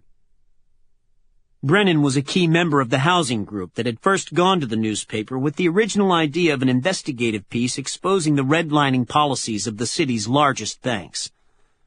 Brennan picked up his first mortgage fraud case at around the same time the Journal-Constitution was running its series, and then his second, third, and fourth. Each of his clients told Brennan more or less the same story. All had fallen behind on their mortgages, and they heard from a local business, Brown Realty Associates, offering to help. The name of that business rolls easily off Brennan's tongue 20 years after the fact, as if he's been talking about them regularly ever since. The Browns of Brown Realty Associates, a husband-wife team and their adult son. One of the Browns would tell the beleaguered homeowners that clearing everything up was as easy as signing a few papers to make payments to Brown Realty until they were all caught up. What these folks didn't realize is they had signed a legal document called a quitclaim, transferring ownership of the home to the Browns, Brennan said. As soon as they missed a payment, the Browns would file to take possession. The Browns had gotten their hands on dozens of homes before he and others with legal aid figured out what was going on. Joining forces with a pair of local private attorneys, Brennan and his cohorts won millions in damages against the Browns and forced them out of business. Perhaps most disturbing to Brennan was the fact that a major downtown bank had granted Brown Realty a $1.5 million line of credit. Without it, he figured, the company could not have accumulated that many homes in so short a period of time. Brennan didn't care how much the bank knew about what the Browns were doing with the money. They were financing scam artists who were targeting black neighborhoods to steal people's houses, Brennan said. At the same time, they were refusing to make legitimate loans to qualified would-be homeowners in those same communities. In 1988, with additional funding from the county, he convinced his bosses to create a home defense program, the first of its kind in the country. Brennan has served as its executive director ever since. Brennan learned from the Brown case that established financial institutions were no longer ignoring the black community entirely. What he discovered working the next set of cases the home defense program took on was that the challenge was larger than a few rogue lenders working the area's working class and poor communities. In these same neighborhoods, larger financial concerns were now aggressively peddling loans that were so destructive that they left borrowers in a far more precarious financial position than when they started. It was incredible, said Brennan. These banks went from making no loans in all these black neighborhoods to making loans that were totally abusive. Jack Long, one member of the group that Brennan assembled to fight back, gave the phenomenon a name: reverse redlining. The first firms to recognize the profits to be made from the neighborhoods that the banks had historically ignored were non-bank lenders such as Champion Mortgage. A legal aid attorney named Ira Reingold watched in wonder as Champion used redlining as its main selling point. Its advertising campaign featured the slogan, "When your bank says no, Champion says yes." It was, Reingold had to confess, devilishly brilliant, and also underscored the short-sightedness of the established banks. I don't know if it was because of their own prejudices or because of the limits of the system they built, but traditional banks failed to recognize that there was plenty of need and desire in low-income and minority communities that was going untapped, said Reingold, who worked as a legal aid attorney in both suburban Washington, D.C. and Chicago before becoming the executive director of the National Association of Consumer Advocates. So companies like Champion moved in and figured out that not only could they make money lending to these people, they could make a lot more money than a bank. These were unsophisticated consumers who didn't know how banks worked, so the Champions of the world came in and said, "We're going to go in as your best friend and act as your trusted advisor." The typical customer, Reingold said, didn't feel ripped off paying interest rates of 20% or more, but instead felt grateful that, finally, someone was saying yes. It took them time, Reingold said, but eventually the banks figured it out. Annie Lou Collier had been living in the same home since 1953, when a man who could have stepped out of the movie Tin Men knocked on her door in 1990. He was a home improvement salesman who wanted to talk about a new roof. Collier had paid off the house years earlier, but she was 80 years old and scraping by on a modest fixed income. She told him she couldn't afford a new roof, but the man advised her that given the worth of her home, she could simply borrow the money. He even offered to drive her to a lender who would lend her $6,900 that very day. She was this wonderful lady, Brennan recalled, but they gave her this crazy loan she could never afford. Predictably, Collier quickly fell behind in her payments, and by 1991, 1 year after signing the deal, She was already in arrears on a loan that included 22% in points and fees and carried an annual 25.3% interest rate. Brennan contacted the lender, who told him that they had Collier's signature on the loan papers, and that's all the proof they needed that she understood the terms of her loan. It did not seem to matter to the person on the other end of the phone that Collier had a second-grade education and could not read, or that, given her income, she couldn't possibly afford the monthly payments. It didn't matter, either, that the contractor had not completed the job that she had paid for. When the Home Defense Program heard from several more elderly people living in southwest Atlanta who found themselves in a similar predicament to Collier's through strikingly similar circumstances, Brennan figured that they again would be combating a small-time local firm like Brown Realty. The loan terms were so terribly abusive, he reasoned, there couldn't possibly be a legitimate company behind them. The going rate for a conventional mortgage at the time was around 9%, but he had one client who was being charged 29% on a home loan. Consequently, he suspected the lender was more interested in seizing homes through judgments of default than in accruing steady profits through regular monthly payments. Brennan would be shocked when he learned that the institution holding paper on all these loans was Fleet Bank, a large, publicly traded firm from Providence, Rhode Island.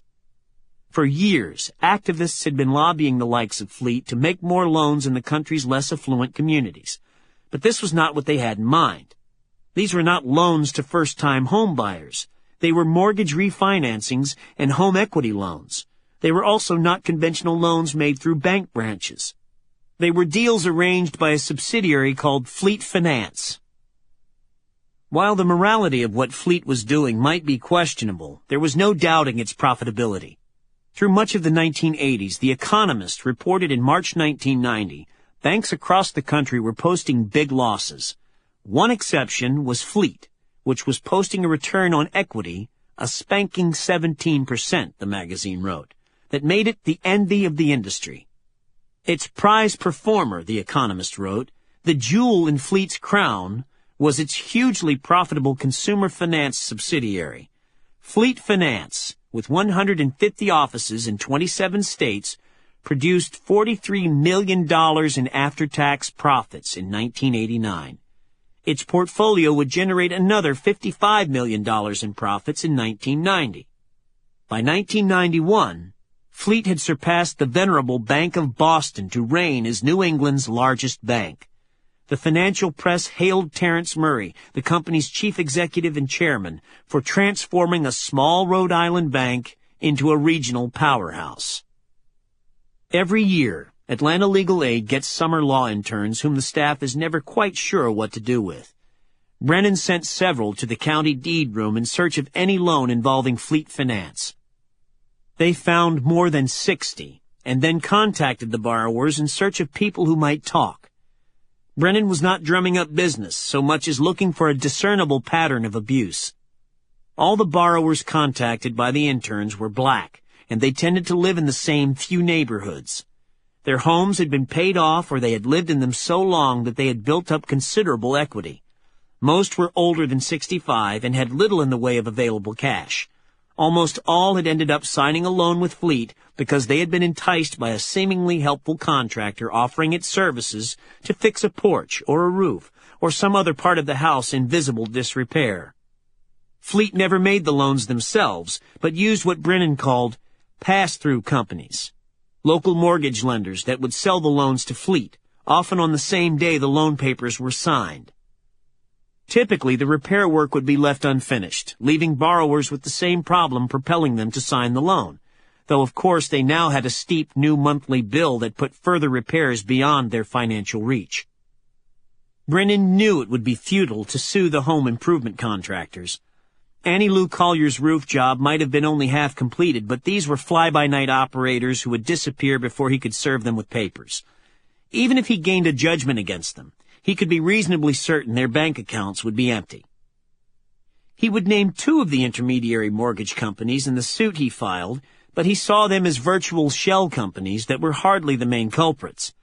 With his boss's blessing, Brennan filed a class action against Fleet itself, charging the bank under the country's racketeering laws.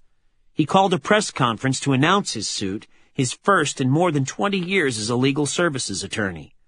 Then the calls started coming. Some were from people who believed that they too had been victimized by a fleet-financed home repair scam. Several were advocates wanting to join the fight. That's how bankruptcy attorney Howard Rothblum came to contact Brennan. He had been working late at his office when a woman named Lily Mae Starr phoned looking for help. Starr was a retired factory worker who had left school after the 8th grade. Now in her 60s, she owned a small home in Vinings, a predominantly black community just west and north of Atlanta. Her financial woes began years earlier when she borrowed $5,000 to fix her windows. She fell behind in her payments, and after 2 refinancings, she owed Fleet $63,000. Facing foreclosure, she had phoned Rothblum thinking that bankruptcy might be the solution. Rothblum was skeptical as he listened to her story. She claimed to be paying 23.3% interest, but that seemed too high for a home loan. She brought in her loan documents, which he showed to Roy Barnes, a more senior lawyer working in the same small office building on the edge of the Atlanta metropolitan area. Barnes, who owned an interest in a trio of local banks, was equally incredulous. But there had been no mistake. That first $5,000 loan had cost Starr more than $9,000, including points and fees. She had paid Fleet more than $19,000 over 9 years, yet somehow she still owed the bank 3 times that amount. She was this real quiet lady who was embarrassed that this was happening to her, Rothblum said. I was the one who had to tell her how badly she had been taken. Over the coming months, Rothblum would meet dozens of Fleet customers. Most were older African-American women living on their own and with a Bible by their bed or the couch. These were people that trusted other people, Rothblum said. All seemed more angry at themselves than at Fleet.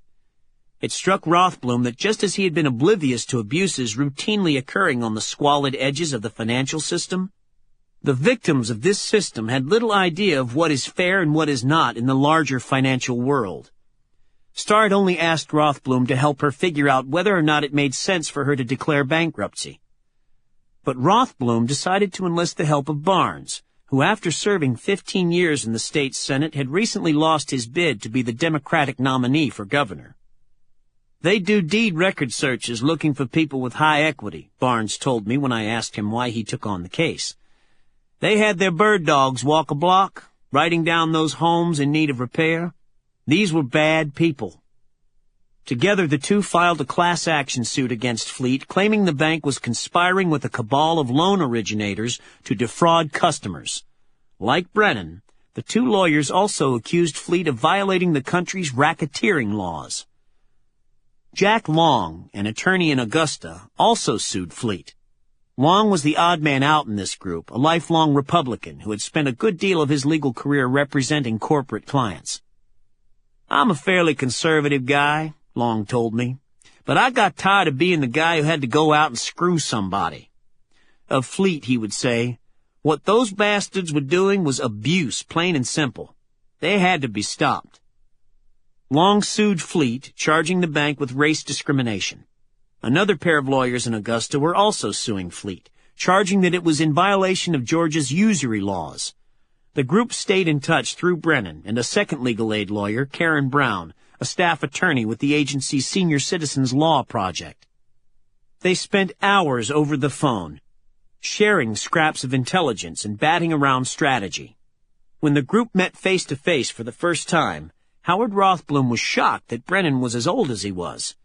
He had pegged Brennan, a legal aid attorney with an excitable voice and a boyish enthusiasm, as a few years younger than he was, rather than 20 years his senior.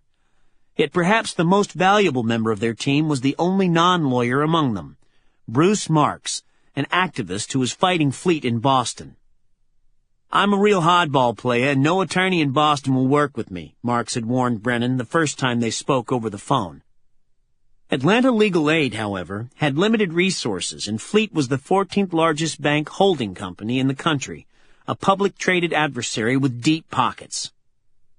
I was happy to get any help I could get, Brennan said.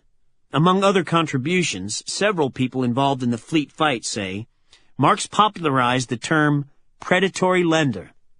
Marx himself takes credit for the coinage, and there is something to his claim.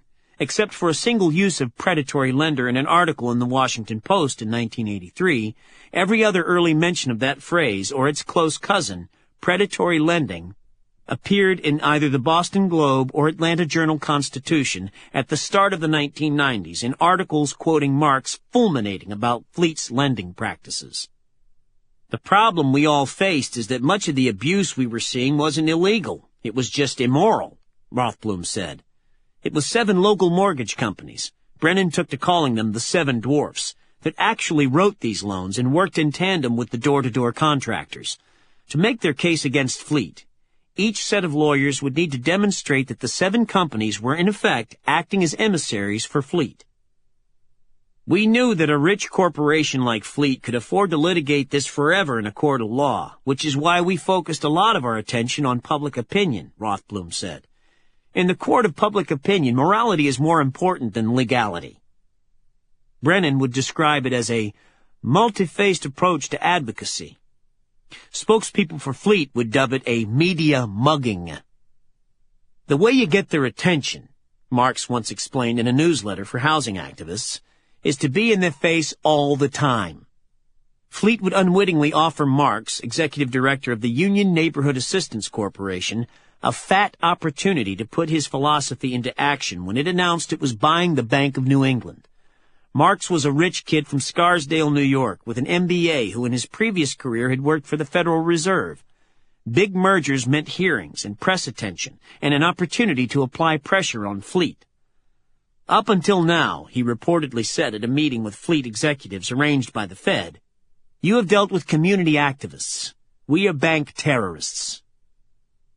Data he had assembled showed that for years, Fleet had made almost no home loans in Roxbury, Dorchester, or other predominantly black neighborhoods of Boston.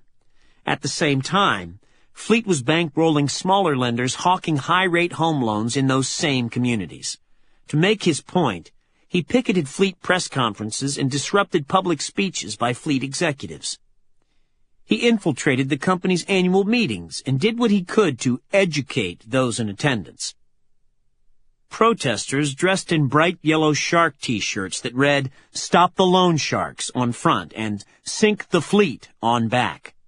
Between 1991 and 1993, Marx was quoted more than 50 times in the Boston Globe, including a lengthy feature article profiling this housing activist with a beseeching tone in his voice, flailing mannerisms, and a red-eyed stare. Yet there was no denying his effectiveness.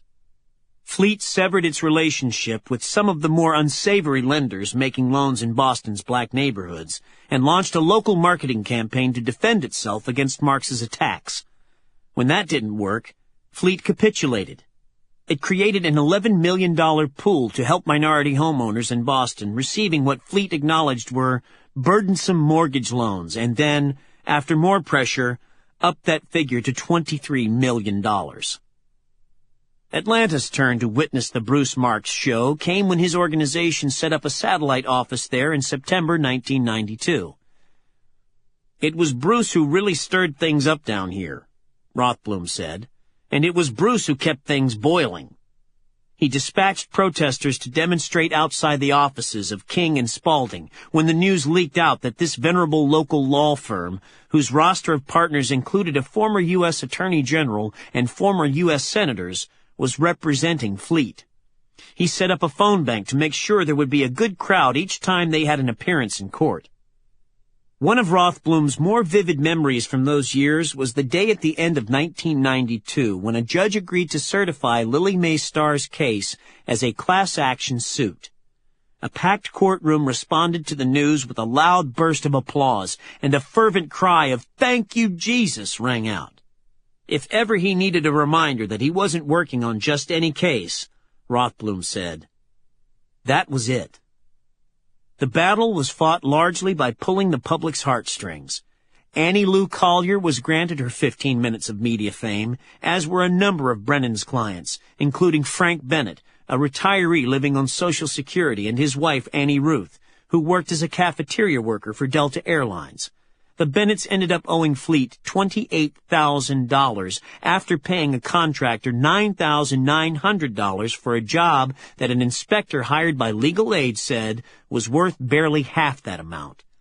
Christine and Robert Hill lost their home after falling behind on a Fleet home equity loan carrying a 23.4% interest rate. "I figured if it was God's will, I would get something else," Christine Hill told the Associated Press. James Hogan, a soft-spoken janitor, was $84,000 in debt to Fleet and facing foreclosure in what started out as a $6,200 loan to repair a roof that still leaked. "When my father passed, he didn't have anything to give me," Hogan, the father of 5, told a reporter for the Newhouse News Service. "I wanted to give this house to my children." Fleet's defense was that these stories, while tragic, had nothing to do with them. Fleet had not made the loans. It had merely purchased them from third parties. Holding the company responsible for the business practices of these independent agents, a Fleet lawyer argued, would be like saying Fleet was accountable for the business practices of anyone with whom they worked, including the printer that supplied them with loan documents. "These people may be poor and illiterate, but no one puts a gun to their head and tells them to sign," a Fleet vice president, Robert Luigi Jr., told the Globe. "Besides, nothing we do is out of step with the rest of the consumer finance industry," Luigi asserted. "The difference," he said, "is that Fleet has drawn the notice of a publicity-seeking activist and a small group of self-serving lawyers seeing the potential for a large dollar judgment." Luigi was right on at least one point. Fleet's practices increasingly seemed in step with the rest of the industry. There were reports of home repairmen and mortgage lenders working in cahoots to target customers who were house-rich but cash-poor in any number of locales. In Los Angeles, a legal aid attorney named Troy Smith might as well have been talking about Atlanta when he told a local reporter about people going door to door, passing out flyers, convincing people to sign up for loans they can't afford and don't understand. In 1991, a jury in Alabama returned a $45 million judgment against Dallas-based Union Mortgage after 5 black families accused the lender of encouraging fraudulent home repair loans. Fleet bought millions in loans from Union Mortgage. Another pair of Alabama juries slapped Union Mortgage with a combined $12 million in verdicts that same year. Whenever they were talking with the press, Fleet officials insisted that they had nothing to do with the interest rates these loan originators charged or the upfront fees, typically in the double digits, they added. But the Boston Globe was able to expose this claim as untrue. Fleet Finance gave its brokers a financial reward called a yield spread premium when a lender put a borrower into a higher interest rate loan, the paper reported. There were internal memos showing that Fleet Finance frequently set the terms of these loans. Its people often reviewed the applications of would-be borrowers before a loan would be made. Mark Siegel, owner of Georgia Mortgage Center, one of the 7 Georgia lenders that worked most closely with Fleet, told the Globe he met several times a week with his Fleet contact. The contact was constantly letting Siegel know he would have to do things Fleet's way or they wouldn't buy any more loans. A former regional manager named Robert McCall went even further. It was no accident that the system evolved as it did, he said. Fleet wanted to give itself plausible deniability and shield itself from charges that it was using high-pressure tactics or in any way violating the loan origination laws. Of these 7 companies, the 7 dwarfs, 4 sold more than 96% of its loans to Fleet, the Globe found, and the remaining 3 sold at least half and as much as 78%. Fleet claimed its lending partners needed to charge so high a rate because of the risk profile of its borrowers, despite the fact that putting up one's home as collateral substantially mitigated those risks. Certainly, Fleet didn't prove itself reluctant to go after a person's home if they defaulted. In 1991, Fleet foreclosed on the homes of nearly 13% of the residents with whom it did business in Atlanta and its suburbs. That was 7 times the rate of the next largest lender in the metro area. A Fleet Finance executive claimed that the company lost money when it was forced to foreclose, but a reporter for the Journal-Constitution examined the records for the Atlanta area and discovered that while the company lost $17,000 per home on the 101 homes it sold at a loss, it made an average of $32,000 per home on 194 homes. That worked out to a profit of $4.4 million before other expenses. None of these reports might have made a difference if not for the CBS News program 60 Minutes. Fleet, the show's Morley Safer told viewers in November 1992, has set up what amounts to a loan sharking racket. The program introduced the nation to people like Raymond Bryant, who had paid $3,500 in fees on an $11,400 loan, more than 30% in upfront costs on a loan carrying a 23% interest rate. And they heard as well from Charles Hastings, who spent his days cruising black neighborhoods in Atlanta in search of potential borrowers. "I'm not a salaried person," Hastings told Safer. "I just get up every day and go out and find business." It was Roy Barnes, the lawyer, who offered the episode's most memorable quote and the one CBS used to promote the episode. "I don't know what y'all call it up north," Barnes said, "but down here in the South we call it cheating and swindling." Shortly after the program ran, the Georgia Attorney General announced his office would be investigating fleet finance. Bill Brennan's phone again was ringing off the hook. People who joined Brennan over the years in his crusade to out the country's predatory subprime mortgage lenders speak of him as a living legend. "He deserves a ton of credit for showing the rest of us how destructive this lending was," said Mike Calhoun, the president of the Center for Responsible Lending, the organization that has taken the lead against predatory lending in its various forms. "He got involved before the rest of us, when it was the Wild West of lending and lenders were just grabbing huge amounts of home equity." Bill Brennan, however, gives credit to a woman named Kathleen Keast. "Keast is the original brains behind all this stuff," Brennan said. "She's our guru. She started figuring out what was going on in the mid-'80s.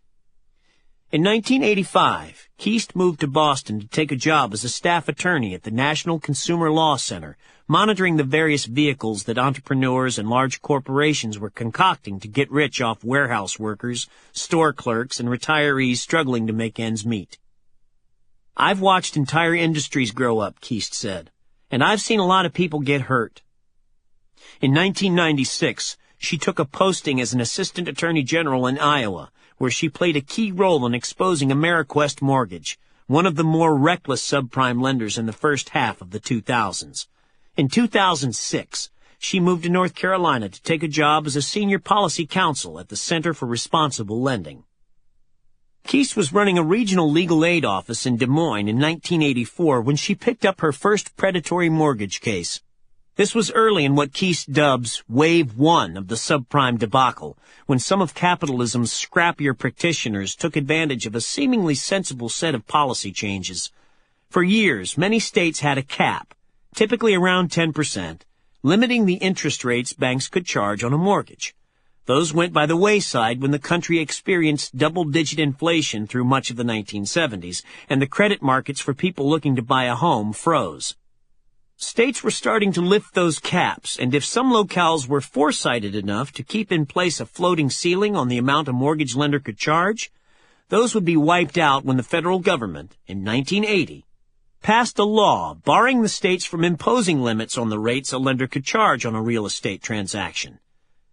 2 years later, during President Ronald Reagan's tenure, the federal government would go further, giving lenders the latitude to sell more creative home loans, from balloon mortgages in which most principal payments are deferred to the end of the loan period, to adjustable rate mortgages, or ARMs, which can see the interest rates a borrower pays fluctuate dramatically over the life of a loan. The big consumer finance companies such as Household and Beneficial were among the first to jump on this first wave. Traditionally, consumer finance firms had specialized in small, high-interest loans in the neighborhood of $500 or $1,500 to customers needing financing to replace a broken refrigerator or to buy a bedroom set for the kids. But this newly deregulated environment meant they could sell larger loans to these same customers at similar rates. Once these guys moved up the food chain, Keast said of the consumer finance companies, we started seeing countless examples of people who purchased homes in the prime market, when home loans were still regulated, only to lose them in the subprime market. People spoke of a new era of risk-based pricing, where interest rates were set based on the risk profile of a borrower, but Keast saw it as opportunistic pricing. Charge as much as you can despite the security of a person's home as collateral. Who cared if companies were screwing poor people, Keast asked. It was the 80s. With this first wave, a new set of terms entered the lender's vocabulary. A lender was said to be packing a loan when a salesperson had been able to load it with points and fees and expensive baubles like the credit insurance household sold Tommy Myers. Flipping was a broker's ability to convince customers to refinance again and again, packing each new loan with additional points and broker fees. Another common gambit was to convince borrowers to consolidate their bills into a single home loan, often not realizing that in exchange for the convenience of a single monthly bill, they had suddenly placed at risk their most valuable possession, their home. All of these practices added up to equity stripping, the fiendish art of siphoning off the equity people have built up in their homes. Keast spotted other forms of subprime lending creeping into the culture by the end of the 1980s. Deregulation was one cause, but broader economics were a factor as well. The country grew more prosperous during the 1980s and 90s, but the relative wages of the working class fell, expanding the pool of would-be borrowers desperate for the quick cash that could tide them over between paychecks. It was almost inevitable that a raft of clever entrepreneurs would try to fill the gap. For a price. Keast struggled to keep up with all the new developments in a bi-monthly newsletter she wrote and edited for the Consumer Law Center. Keast, a short, slim woman with a long, narrow face framed by a pageboy hairdo, remembers the first time she learned about what she dubbed post-dated check loans. It was 1988, and a reporter in Kansas City called to ask her about the legality of a local company making short-term loans to customers who put up their next paycheck as collateral. To Keast, this was a revival of the salary buyers who popped up around the country in the second half of the 19th century, the so-called 5-for-6 boys, since people would borrow $5 on a Monday and pay $6 on Friday. The country had outlawed the salary buyers early in the 20th century, but now in state after state, legislatures were providing carve-outs in their usury laws to legalize this new crop of lenders. Tennessee was the first place to take it big, but then plenty of states followed, Keast said. There were always novel credit schemes to keep Keast busy. One of the more creative was the auto title loan, which she first heard about in the early 1990s.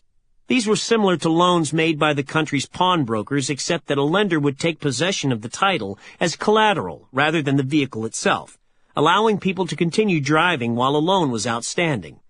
Even businesses that had been around since well before the 1980s, such as rent-to-own and check cashing, provided plenty of fodder for her newsletter as these industries scored legislative victories that fostered further expansion. She felt that she was fighting a losing battle. The gap between the well-off and the less fortunate was widening, and a slew of high-interest, high-fee products promised to exacerbate the disparity. The first time the issue of subprime had gotten anywhere near the kind of attention it deserved was with Fleet, she said. Until Fleet, we had never gotten any traction with our issues. Keast remembers riding the train with Bruce Marks and arguing over his use of the phrase predatory lender. She was worried that it was too inflammatory, that such a loaded term might turn people off to their cause. She also wondered about the focus on Fleet when she knew they were no worse than the others, only larger and more successful.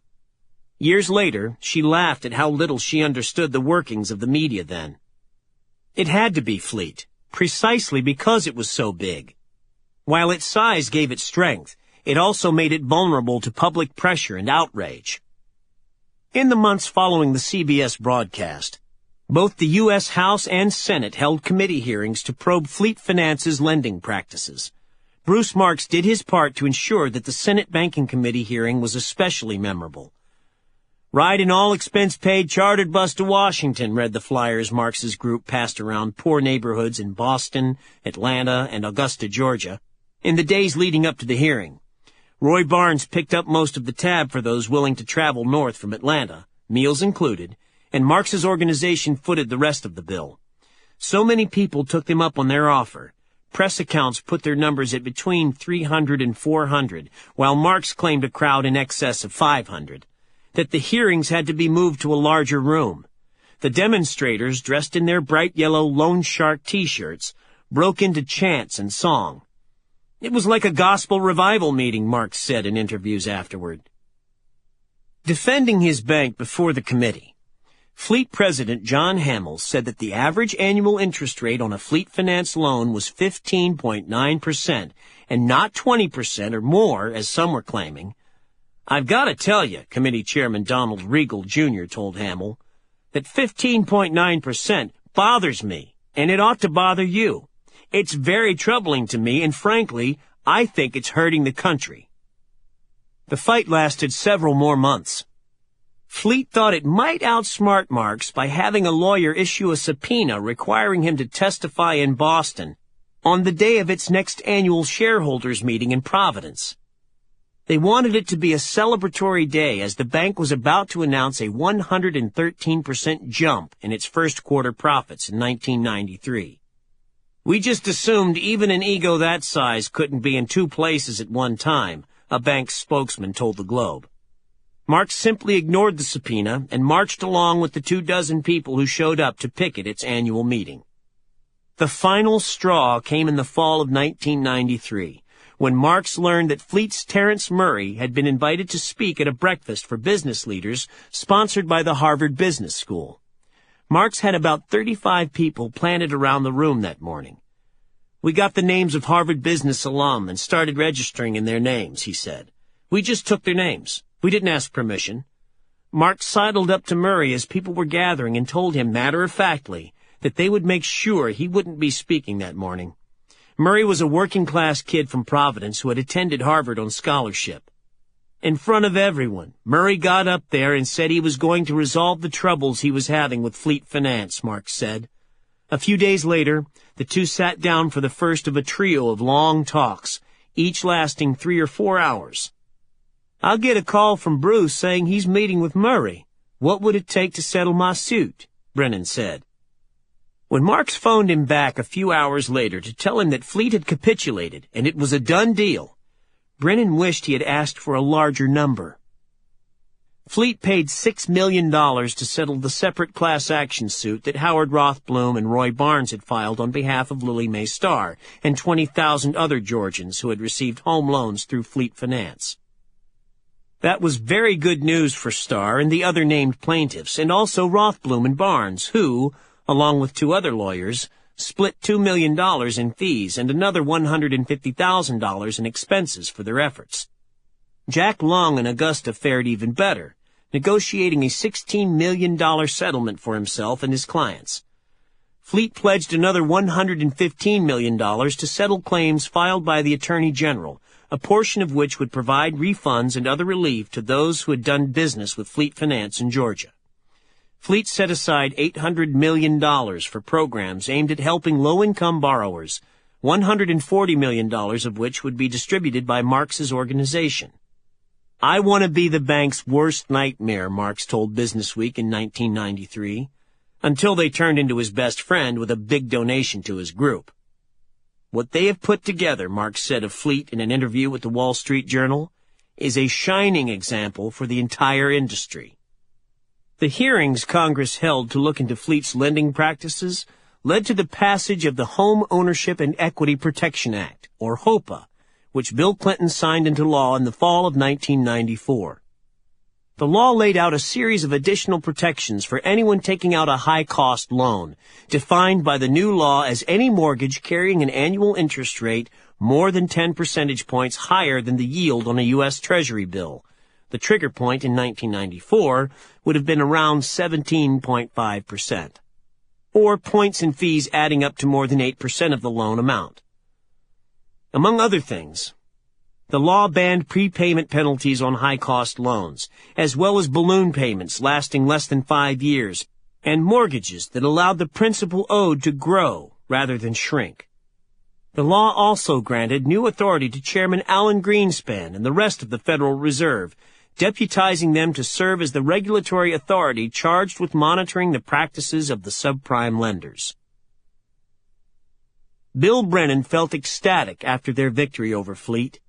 He thought the HOPA triggers should have been much lower, but he felt that a very strong message had been sent by both the federal government and the media.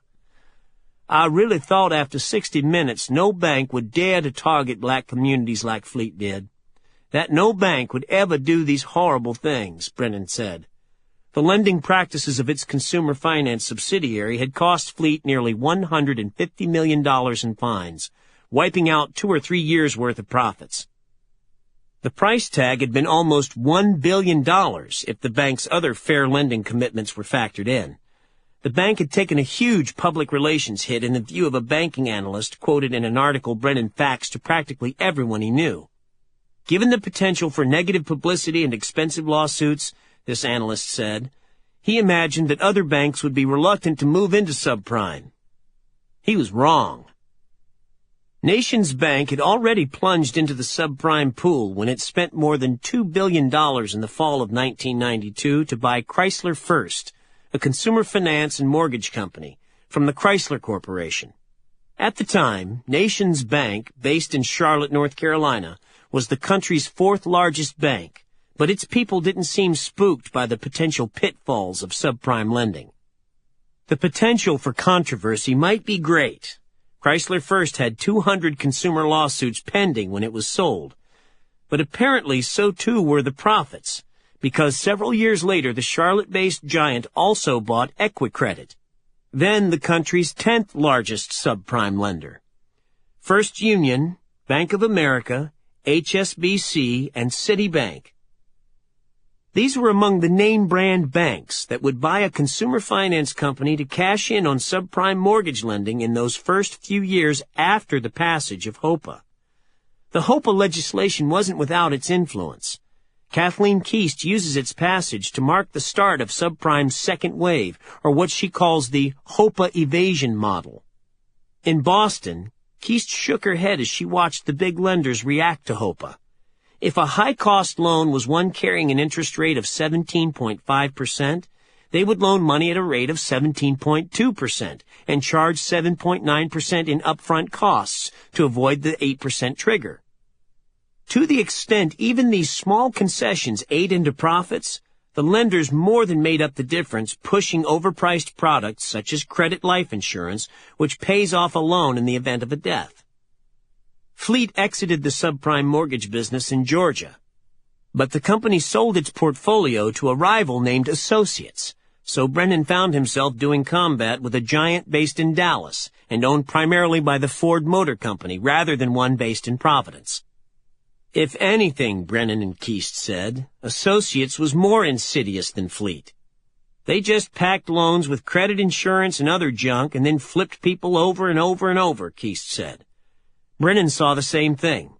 Whenever he met a new client coming to him because of Associates, they were invariably on their 3rd or 4th refinancing. In 1998, Brennan would travel to Washington, D.C. to testify about predatory lending at the Senate's Special Committee on Aging. He would fly to the nation's capital again 2 years later to talk about the same issue, though this time the invitation came from the House. In April 2000, when Andrew Cuomo, then the HUD Secretary, was holding hearings to investigate subprime lending, Atlanta was the first stop on his 5-city tour, and Brennan was one of the featured speakers. "Finally, it's our day in the sun," he told a reporter for the Atlanta Journal-Constitution. It wasn't to be. Instead, the dawning of the 21st century marked the start of Keast's 3rd wave. By this time, a wide cast of players had joined the consumer finance companies, including a new crop of non-bank lenders such as AmeriQuest and New Century. Increasingly, mainstream banks were revving up profits by purchasing or starting a subprime subsidiary. Unlike during waves 1 or 2, the lenders were offering first mortgages as well as refinancings. Rather than holding the loans, they wrote, they began selling off the mortgages to third parties that would in turn bundle and sell them on Wall Street. They were still frequently selling people loans more expensive than their incomes could handle, but they gambled that home prices would continue to rise at a brisk rate. The homeowner wanting a new mortgage could easily refinance as the home appreciated in worth and, in the event of a foreclosure, the bank would have repossessed a property that had grown in value. Of course, the gamble would prove disastrous if housing values were to fall. Brennan's message remained consistent throughout. The Fed must aggressively crack down on lending that bears no relation to a borrower's ability to repay.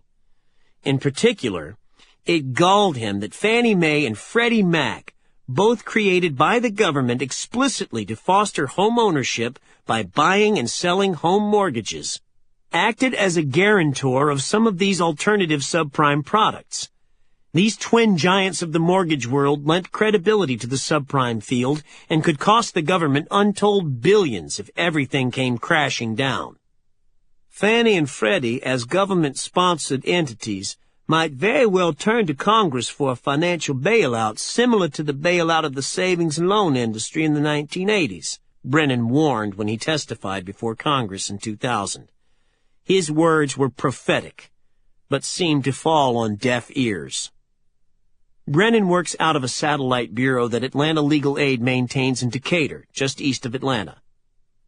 The bookshelves in his office are crammed with books on race, and the pictures on the wall include shots of John F. Kennedy and Martin Luther King. Most striking, though, are the souvenirs of his fights, including the many awards he has collected over the years. He's been honored by his fellow legal aid attorneys, the State Bar of Georgia, and various national consumer groups. Black groups have honored him for his work, as have religious groups, women's groups, and groups representing the elderly. He has so many plaques and awards that he has room only for a small portion in his modest-sized office. The rest sit in a pile in one corner of the room. In the fall of 2008, the Board of Atlanta Legal Aid honored Brennan with a resolution acknowledging his 40 years of service to the poor and working poor. He felt pride that day, but the moment mainly made him feel glum. "I find all the awards discouraging," he said. For Brennan, they served as periodic reminders of how hard they had all worked and how little things had changed. "You work on something for 20 years, he said, shaking his head. "And it's been worse than it's ever been."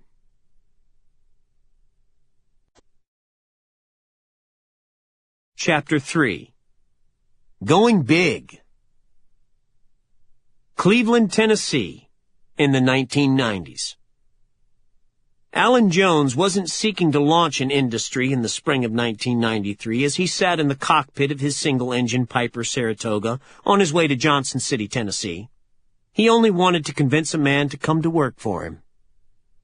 Jones was still in his early 20s when he took over his father's small collection agency and built it into a multi-city behemoth, the largest in Tennessee, he'll tell you. But it gnawed at him that he had no presence in the northeast corner of the state.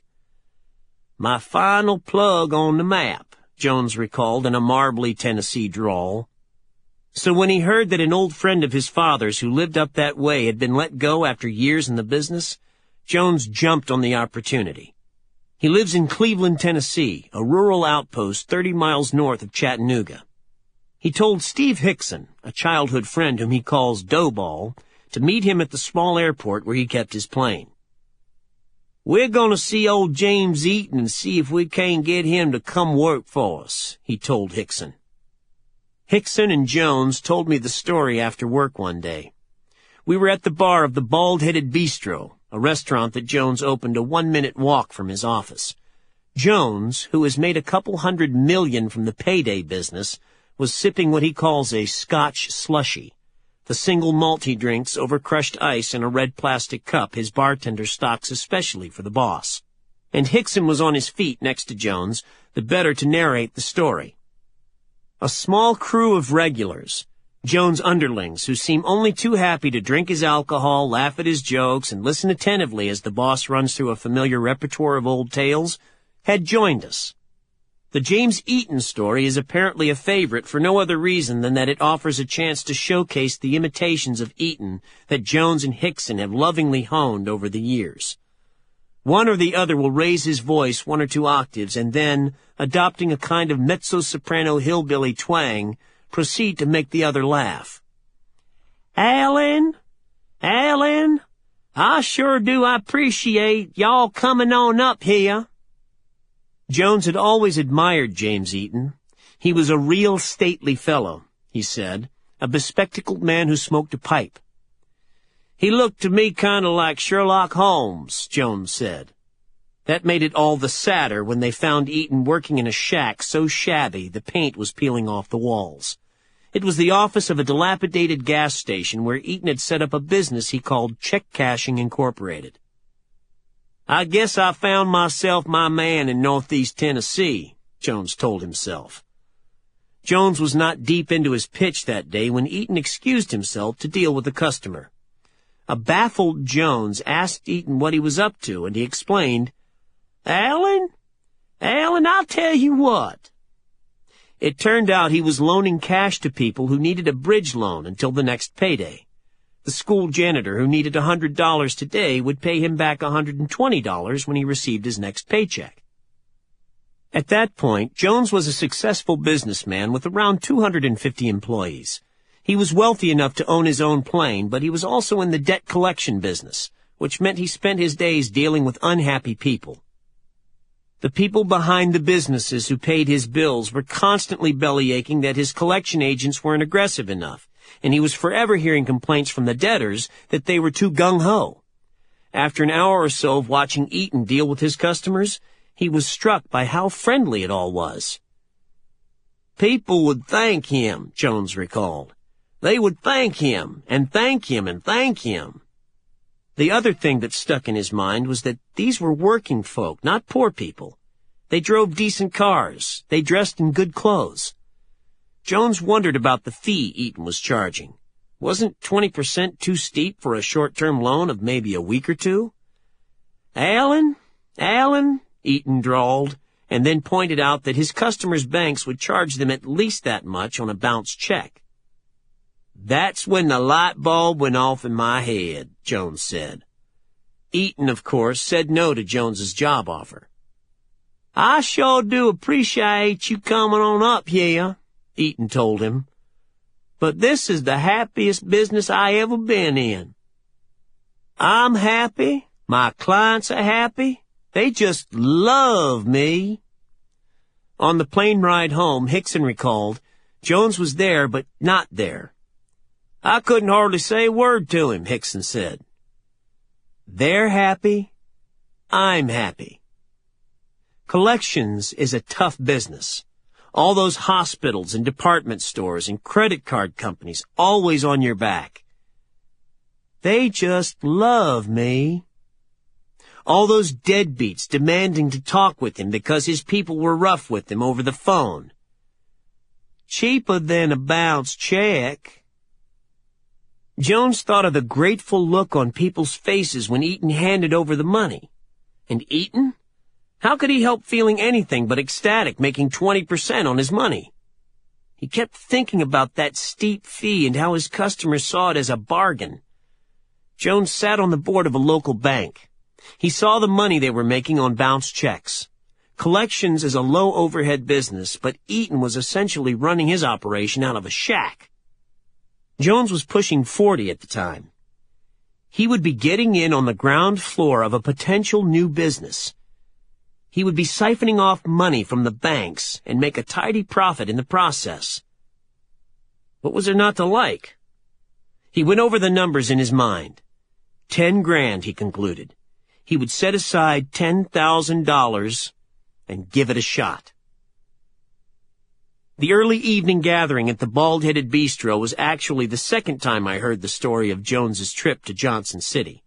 The first was the day before, when Jones and I were barreling down the interstate in the cab of his shiny new white Ford 4x4 with gleaming mag wheels, heading to Chattanooga for a wrestling match he wanted to see.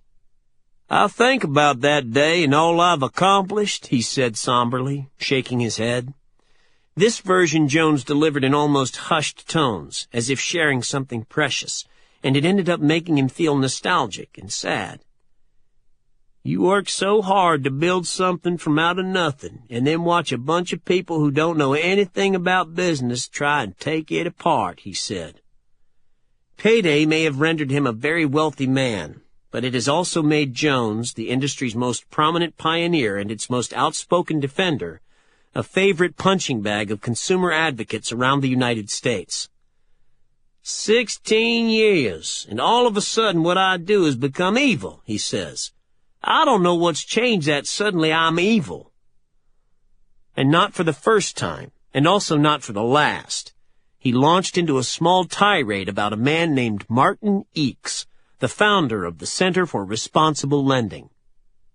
Jones is bald with a round face and a full beard.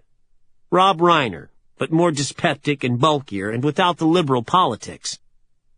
He stands about 5 feet 8 inches tall and has the round shoulders of a former fullback. On our first day together, he wore scuffed cowboy boots and a monogrammed white dress shirt, and his large belly hung over frayed jeans. He was likable enough, friendly and self-deprecating. Noticing my pages of interview questions, he cracked, "You've done more homework on me than I did at Cleveland High in 4 years." But mainly he was a man looking for an argument. Where Payday's critics such as Eakes live in the realm of theory, he said, his customers live in the real world, where a quick cash advance can mean the difference between the kids going to bed fed or hungry. They try and stop check cashing operations, Jones said of the consumer advocates he's battled over the past few years. They try and stop the tax refund business. They try and stop the rent-to-own industry. They try and stop the auto title loan industry. I guess as far as Martin Eakes is concerned, it doesn't make a difference if regular people have access to cash when they need it. In our initial phone conversation, Jones had practically insisted I travel to Cleveland to let him expound on the magnificence of the Payday loan. "If you're going to write about Payday, you got to get down here and see me," Jones said. "I created the industry and the rest of them just copied me." I was convinced. But then, after dozens of emails and phone conversations with the assistant in charge of his schedule, I received a curt email message from the company's communications director informing me that Jones had changed his mind. I decided to go to Cleveland anyway to see for myself this improbable birthplace of the modern-day cash advance business, a town of 35,000 that had given rise to Payday's first 2 big chains, Jones's and a local who copied his business. A few days before my arrival, I sent Jones an email informing him that I'd be coming to town to talk with people who knew him. An hour later, Jones phoned. He'd be happy to make time to see me while I was in town, he told me. And that weekend, Alan Jones and I became BFFs. We attended a wrestling match on the campus of the University of Tennessee in Chattanooga, an hour's drive away, and then had lunch. Back in Cleveland, he showed me the hospital where he was born and drove me by the house where a childhood friend lived who would talk with him late into the night over their CB radios. He pointed out where one of his sisters lived and confided in me that his weight had grown so out of control that he had recently had gastric bypass surgery. He drove me up the hill to show me his house and invited me to watch the Super Bowl with him and his sons. But I declined because we had already spent more than 5 hours together and had plans to meet the next morning so I could see his operations and then talk again over lunch. Even best friends need time apart. Destiny, as Alan Jones sees it, was awaiting him even as he exited the womb. The big news in Cleveland in the fall of 1952 was the opening of a new hospital, and he was the first baby delivered there. "The day I'm born and I'm already in the newspaper," Jones said, shaking his head in amazement. Is it any wonder, he asked me, that he had accomplished great things in his life? A few years back, he had the idea of building a first mother's garden on the grounds of the hospital in honor of his mother. "There was all this attention on me," Jones reasoned, "but it was her who gave labor." Jones figures he was no older than 10 when he started collecting dried-out Christmas trees for a giant community bonfire. It became an annual post-holiday tradition in Cleveland, and in time he required kids to be at his house by 8 a.m. sharp if they wanted to participate. He was goal-oriented even then, eager to beat his number from the previous year. "I'd get furious at a kid if he didn't show up," he said. He admits to harboring a visceral dislike all these years later for a kid whose mother wouldn't let him start collecting trees until 10 a.m. "Looking back, there were a lot of firsts in my life," Jones said. "I was the first person to collect all the Christmas trees. I was the first person to buy a fax machine in Cleveland. I was the first to have a cell phone. I was the first in Cleveland to have a Segway." Jones was never much of a student. He always remembered being kept back in 6th grade, but after his mother died, he found paperwork reminding him that he'd been held back a second time. In high school, his accounting teacher told him he would fail her class if he didn't buckle down. "It doesn't matter," he remembers telling her. "What you can't do yourself, you can hire to get done." He described his family as regular middle class, but also mentioned a housekeeper who refused to enter his room because of the snakes and other small animals he kept there. By his account, he was a boy's boy, into sports and outdoorsy things. His teacher would describe a fungus or a species of plant, and the next day he would show up with a sample. "I always wanted to be a biological teacher, or a wrestling coach," Jones said. Wrestling was his life in high school, except during football season. To a certain extent, wrestling is still his life. "I was a great high school wrestler," he boasted, second in the state in his weight class by his senior year. He had been a pretty good football player as well, he told me, starting fullback, but then the school was integrated, and after that he did nothing but block for a much speedier tailback who was black. He wasn't resentful, Jones said, but he was also sure to mention that his former teammate is on Skid Row. In high school, he and his girlfriend were named best-looking couple, but he was disappointed. "I wanted most likely to succeed," he said. Jones spent a year at Middle Tennessee State University in Murfreesboro before dropping out to work at his father's credit agency. By then, his father, increasingly incapacitated by emphysema, was only able to work a few hours each day, and a rival credit agency had recently opened in town. "Come home and save the business," his mother asked him, "so we can afford to send your two sisters to college." Jones didn't need much convincing. He had married his high school sweetheart, who was pregnant with their first child. They were living in a trailer near school. Even before his mother's call, he had taken a summer job with a nearby collection agency. That firm had 5 offices, compared to his father's 1, and Jones was already looking ahead to the possibility of going into the family business. "I copied every form," he said. "I got copies of their collection letters. I studied how they hired their lawyers. I studied how they did everything." He was eager to prove to people back home, he said, that he was more than just a star wrestler. In Cleveland, people know Jones's name if for no other reason than that they see it everywhere. The local high school is home to a $1 million Jones Wrestling Center, and there's an Allen Jones Intercollegiate Aquatics Center on the campus of the University of Tennessee.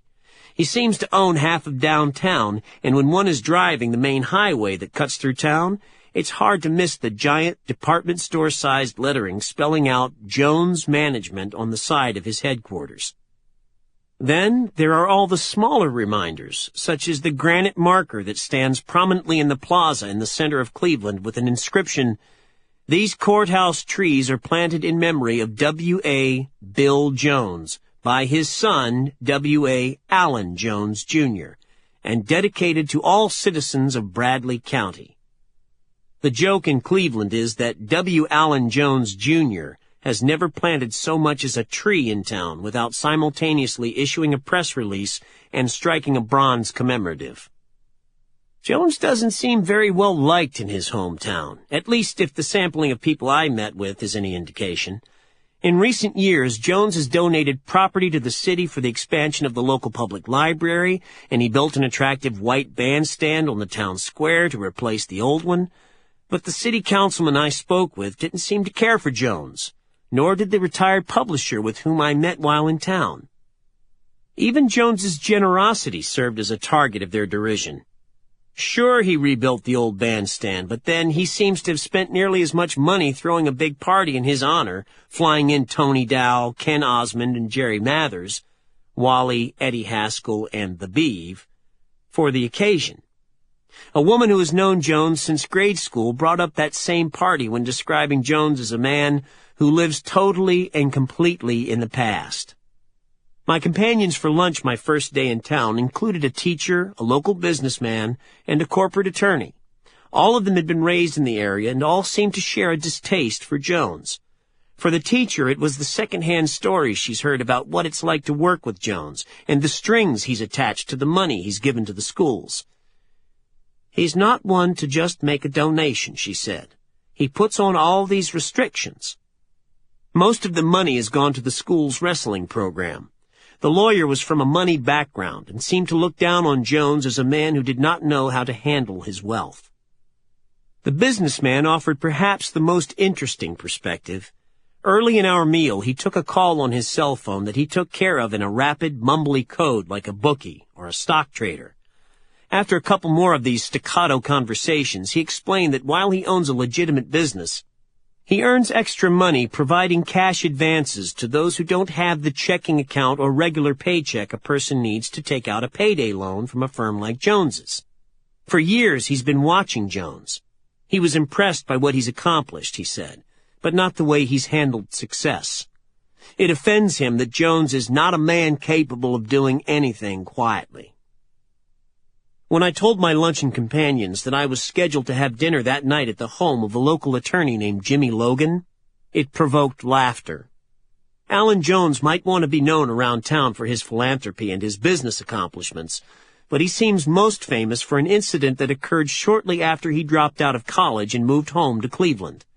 Separated from his wife and suspecting she was unfaithful, he spliced into the phone line of his old home to record her conversations. That's how he found out she was carrying on with Logan. Unhappy that Jones was playing tapes of his pillow talk around town, Logan used his influence to get Jones convicted of federal wiretapping charges. Eventually, Jones would be exonerated by an appeals court in Cincinnati that ruled that since Jones paid the bill, he could not be guilty of recording a conversation on his own telephone. But that was only the start of the feuding between Jones and Logan that entertained the community for years. From the perspective of my lunch friends, I was stepping into a favorite storyline from a popular old soap opera. "He's a sleaze," Jones would say of Logan the next day. "He's a scum dog." Logan, however, proved more magnanimous, at least in front of an out-of-town journalist sitting in his study with a tape recorder. His left eye squinted, he curled his lip, he leaned in close as if he were about to impart some great considered wisdom and said, "Alan Jones has done many fine, fine things for this town." Logan might not have offered much in the way of insight into Jones, but over dinner that night he helped to explain why payday lending had taken hold in the soil of Cleveland. This corner of the world has long been the kind of place that gives a man the elbow room and the ethical leeway to make a living any way he sees fit. Grundy County, to the west, had long been known throughout the region as the car-stripping capital of the South, and there was a time when Cleveland was renowned throughout the United States for a related business. Locally, they tended to call them shade tree mechanics, men who made their money rolling back odometers for unscrupulous auto dealers looking to jack up the prices of used cars. Dating back to the 1950s and through most of the 1980s, Logan said, you'd see cars up on lifts in front yards and backyards all over town, their wheels spinning backward for hours at a time so that tens of thousands of miles would disappear from the odometer. But don't sell these hard-working souls short, Logan counseled. You'd see them working at 5 a.m. and they'd still be at it until midnight. They would bang out dents and install new upholstery, whatever it took to make a car with 90,000 miles on it plausibly look like one with 40,000 by the time an out-of-town dealer came to pick it up. The dealers got their money's worth, Logan seemed to be saying, but the U.S. Department of Justice didn't see it that way. Nor did the state officials who finally beefed up the odometer tampering laws in Tennessee's auto fraud division starting in 1986. On his first day on the job, Jones thought his father might have lost his mind. He had recently hired a new manager, but he let him go and announced to Jones, then 19 years old, "You're in charge, son." But the son gamely settled in and began to crack the whip like an old pro. He figured out the average collection agent made 25 calls a day, but by his reckoning, a person should reasonably make a new phone call every 5 minutes. So he imposed a quota of at least 100 calls per day per person. After that, the company really took off, Jones grinned. His father had been a glad-handing, good-time Charlie who had served as the president of both the Kiwanis and the local Chamber of Commerce. It was important to the senior Jones to be well-liked. His son, by contrast, was single-minded and impatient, a young bull who muscled his way into an account when he had to.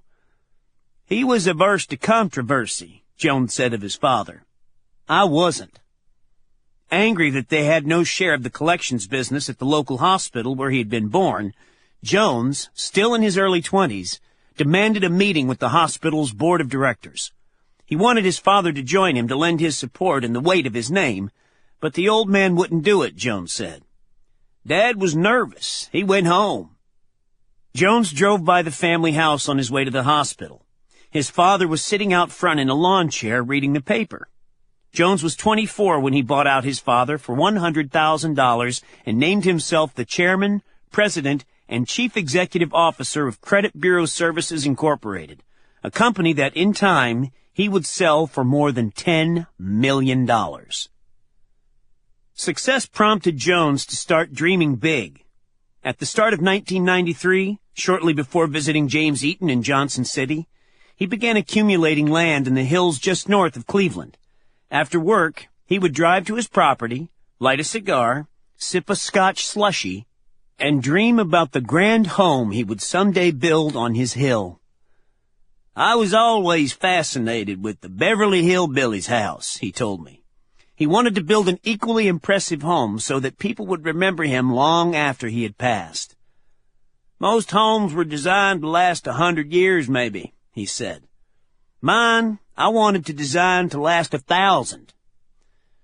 Driving me around Cleveland, Jones was grousing about some of the more ludicrous things people say about him.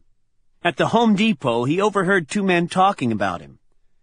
I'm telling you, one man said to the other in a voice of utter certainty, the fixtures are made of solid gold. Solid gold! Jones shook his head. He has pewter, stainless steel, and perhaps porcelain faucets in his new house on the hill, but none, he assured me, are made from gold. There's a price that I never realized I'd pay for fame, Jones said. People think the worst of me. His son attends public school. His home number is listed in the phone book. Jones told me both these things the first time we spoke and then repeated them not 10 minutes into the start of our 2 days together. He mentioned this pair of facts a third time during our driving tour. He pointed out that he was driving a Ford pickup. He could afford something much more expensive, he said, but that's not him. He pointed out that his jeans are frayed and his boots scuffed. He buys his suits from a local clothes store. He was intent on convincing me that he's still a regular Joe despite all his riches. That is no easy task. His home is still reachable through directory assistance, but it also sits behind a locked gate on a hill high above town and includes 2 working elevators.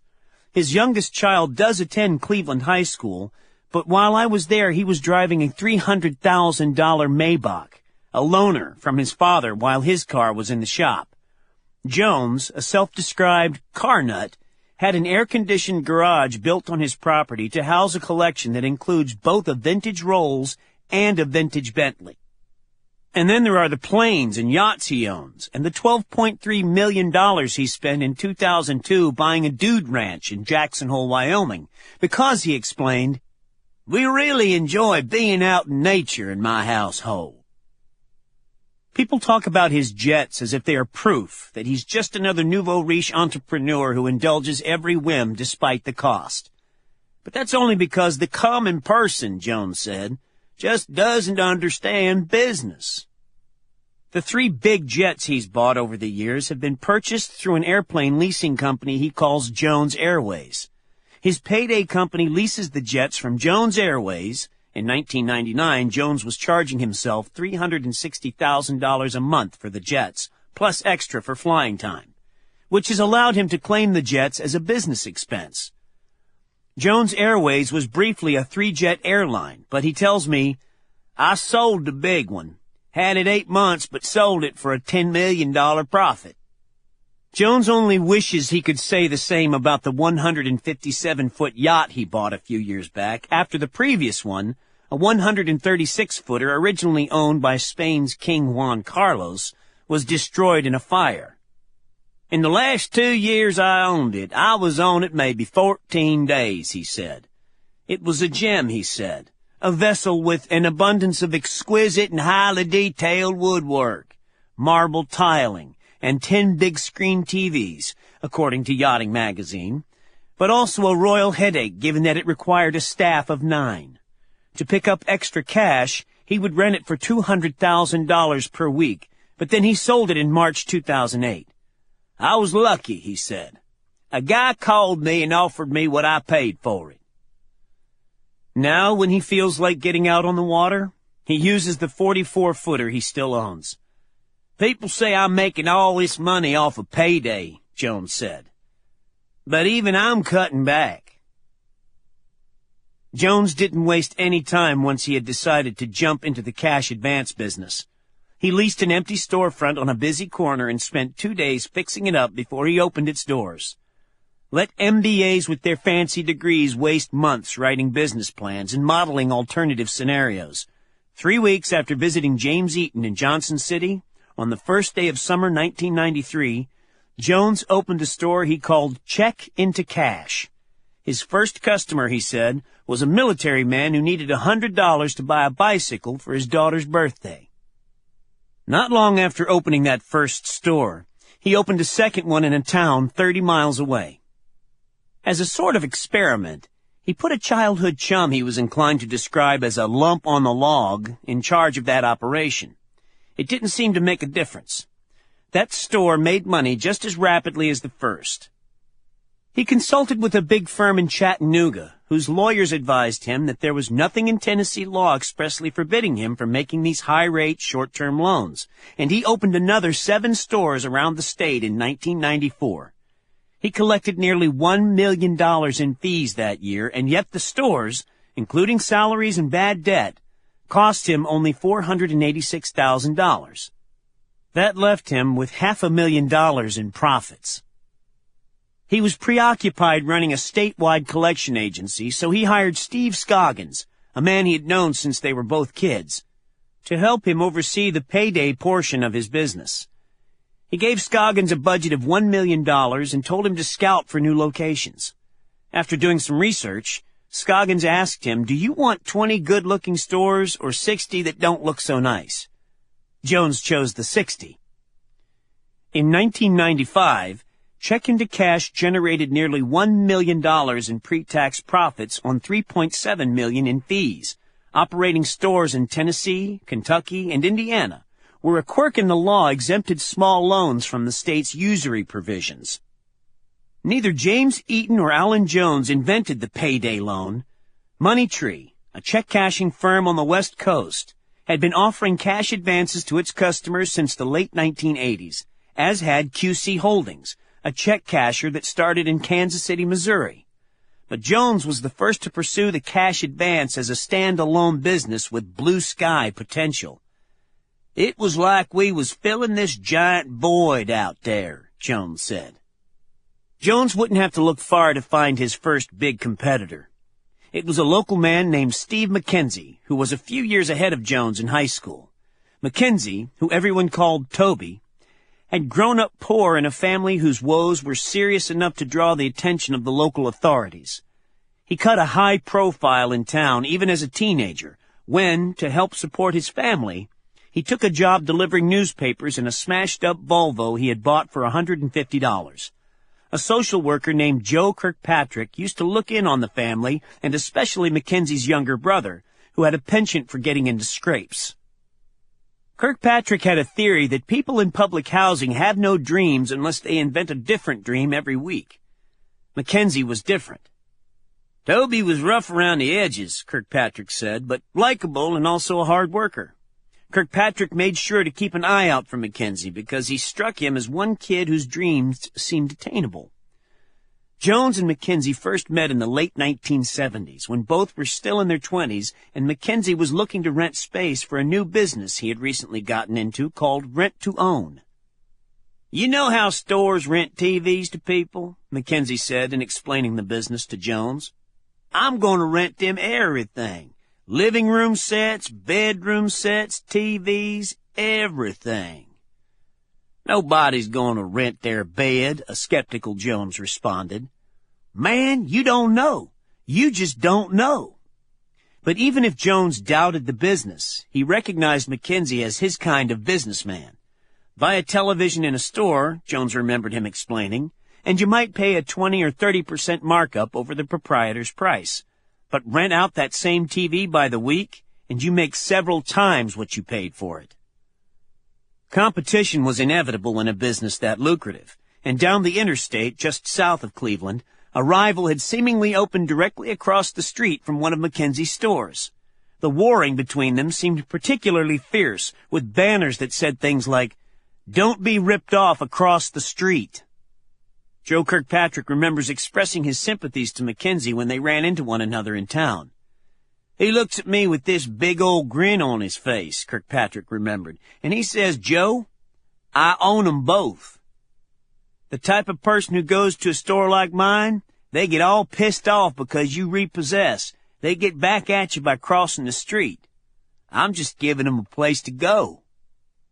Mackenzie's rent-to-own empire was up to 80 stores when he hired a CPA named Jerry Robinson to put his books in shape for an initial public offering, or IPO.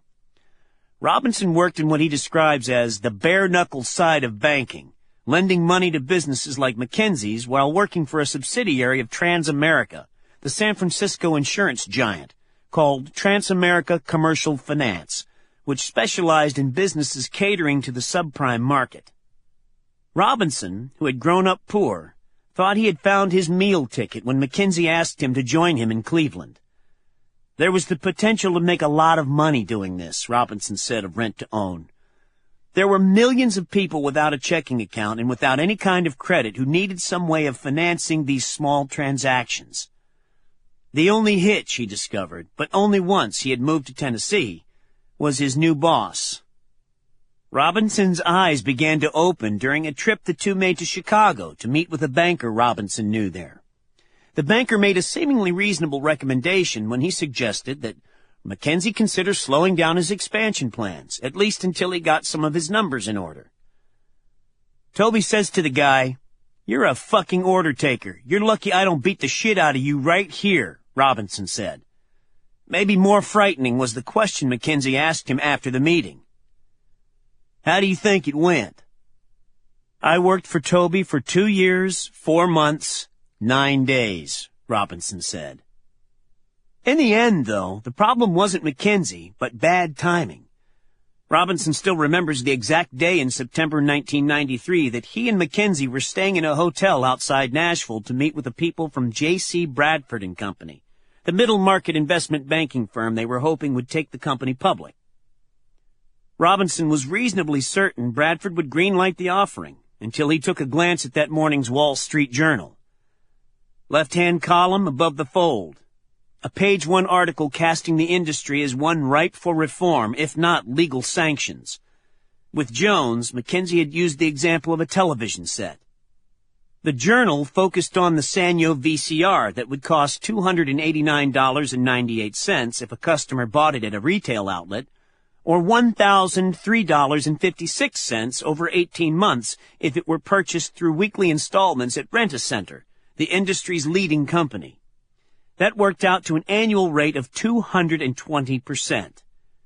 More damning was the new term the Journal taught its readers, the couch payment. That was when the repo man accepts sex in lieu of payment. Of the 28 former Rent-A-Center managers interviewed for the article, 6 admitted that couch payments had occurred in their territory. The banker passed on the deal. At that point, Mackenzie was making $3 to $4 million a year in profits. He would have grown faster if they had raised $15 million in an IPO, but he had plenty of cash to plow back into the business.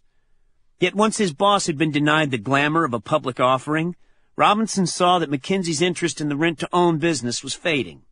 That's when he asked Robinson to take a closer look at what Alan Jones was up to. Robinson had already flirted with payday back when he was with Transamerica.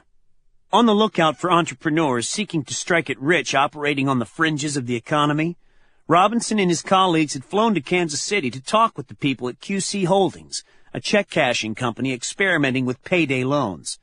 They liked the idea of charging a 20% fee, of course, but Robinson couldn't understand the logic of offering loans to people with nothing in the way of collateral except their word that they would pay back a loan on payday. "We told them that was the dumbest thing we ever heard, and flew home," Robinson said.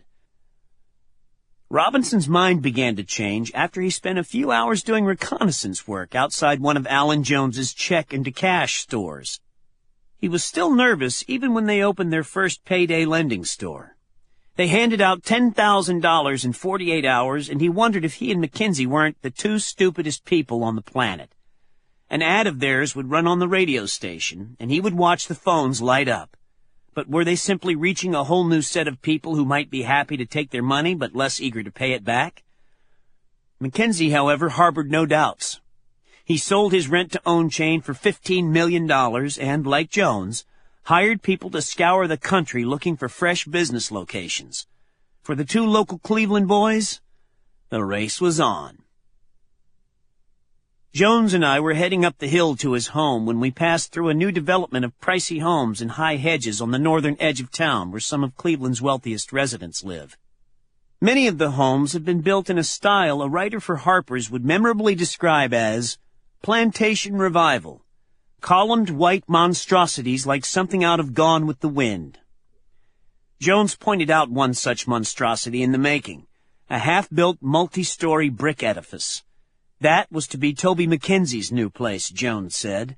There was more than a hint of satisfaction in Jones's choice of tenses. Mackenzie had declared bankruptcy a few weeks before I showed up in Cleveland, and the speculation around town was that his home would never be finished. Jones argued that Mackenzie's financial woes demonstrate that payday isn't as lucrative as its critics think, but in reality, it only proved that the business didn't render you so rich that you're inoculated against bad financial decisions. The immediate source of Mackenzie's problems, the local media had reported, was the many millions he had committed to real estate deals and especially his investment in a high-end golf development that was an early casualty of the global credit crunch. The loan shark, who has been a chat-in-the-street friend of Mackenzie since both were young men, reached the opposite conclusion as Jones. Mackenzie's mistake, he said, is that he got out of a proven market. You can make more money off the rich, but it carries a much bigger risk, he said. In contrast, there's what he calls the poor people's economy. The thing about the poor people's economy, he said, is that basically it's recession-proof. You're always going to have people who need $100 or $200 real quick. For many, jumping into the payday business would seem barely more plausible than joining Tony Soprano's crew. Yet for people like Jared Davis, a 26-year-old rich kid from Cincinnati casting about for something to do, the lowly cash advance business proved the opportunity he had been waiting for. 1 year after Alan Jones opened his first store, a friend told Davis about the store his sister was running in Louisville, Kentucky, and Davis, who was working for his father, Alan Davis, the CEO and president of Provident Bank, Cincinnati's second largest, went down for a look. The place had a distinctly backroom feel to it, but Davis saw potential. Loaning people small amounts of money against their next paycheck, Davis said, I liked the business. I liked it a lot. His father agreed to stake him money so he could open a store just across the river from Cincinnati in Covington, Kentucky. He chose the name Check and Go. Davis ran that first store for a few months to get a feeling for the customer and to design a system before hiring a manager and taking to the road. I was thinking 12, 13, maybe 14 stores, Davis said. That was before he met Jones and Mackenzie in Puerto Rico at his first meeting of the National Check Cashers Association and realized payday lending was bigger than Kentucky. David Davis, his older brother, had recently joined the business, which meant they had the advantage of each other's labor, and a father with deep pockets. After Puerto Rico, we decided to go big, Davis said. With each new state, Davis would buy a map and book that listed its cities by population. He figured he visited just about every city in Kentucky with at least 20,000 people before he aimed his Jeep Cherokee toward Indiana and repeated the same routine. My job was to find the stores, Davis said. Once I was ready to open one, I would hand the keys over and David would run it. I'm not very disciplined, Davis confessed. I'm not the kind to make 8 or 9 a.m. meetings, but basically after we built out Kentucky and heard Indiana was available, I started driving and didn't stop. The more ambitious payday companies had lawyers researching the usury laws of every state. Illinois had no cap on the rates a lender could charge. Wisconsin, Oregon, New Mexico. And when they worked their way through this scattering of available states, they explored new frontiers with the help of the lobbyists they put on retainer. It was necessary to explain to governors and to legislators, here's what we do and here's why it's necessary, Jared Davis said. A usury cap that prevented a working stiff from borrowing a few $100s till payday, they argued, was the worst kind of government paternalism. And to reinforce that point of view, these entrepreneurs with a newfound interest in policy debates gave generously to the political campaigns of the right state legislators. We were very successful in educating them about the usefulness of our product and getting laws passed, Davis said. Jones parked his truck on a side street a few minutes from the front entrance to his home, which he has given the name Creek Ridge. He seemed ready to tell me something meaningful, but he only wanted to share with me his vision of a home that would last 1,000 years. I never wanted to live in some subdivision house, Jones told me. What I was looking for was a big piece of real estate that would let me build a really big house. He paid $1 million for the first 200 acres and at least $3 million for the next 450 acres. He shaved off the top of the hill and paid for 2 lakes to be built on the property. He imagined himself fishing with his sons, and his sons fishing with their friends. So he paid a woman $7,000 to drain her lake so he could take her bass. For his kids, he had built a regulation-sized football field complete with lights, bleachers, and a field house, and also a 3-story tree house. The property is so sprawling that there are little wooden signs pointing visitors in the right direction. Beach, stadium, stables, greenhouse. The property also has an aviary where he raises birds. The house itself is modeled on the Biltmore, the stunning 250-room French Renaissance-style vacation home that George Vanderbilt built for himself during the Gilded Age in the North Carolina mountains. Like the famous Vanderbilt estate, Jones's home is built from stone and stucco and stands several stories high. It has a slate blue roof and a copper dome that had to be flown to the property by helicopter and installed by a crane operator. Everyone was laughing when I started buying property up here, Jones told me as we stood in the marble entranceway to his home, a high-ceilinged room with a sweeping staircase. He felt vindicated, he continued, when in recent years Cleveland's moneyed set started building in the new development down the hill, where Toby McKenzie had been constructing his home. That's where I'm a visionary, he said. Now everyone wants to be in this part of town. He invited them to see his home shortly after it was built. They saw the estate that I was capable of building, he said, and, as he imagines it at least, no one is laughing at me anymore. They were certainly chuckling back in March 1996, though, when the big news in town was Jimmy Logan's revenge. Tennessee might not have expressly outlawed these high-rate short-term loans, but state law didn't permit them either, and Logan filed a class action suit on behalf of several clients challenging their legality. At that point, Jones, in addition to the several dozen check-into-cash outlets he had in Tennessee, was operating stores in Kentucky, Indiana, Illinois, and Wisconsin. His pre-tax profits for the year would exceed $2.3 million. Yet he faced a formidable foe in Logan, an ambitious lawyer with a nose for notoriety who was starting to appear on lists of Tennessee's top attorneys. Jones opened 45 stores in 1995, but he would open just 17 in 1996.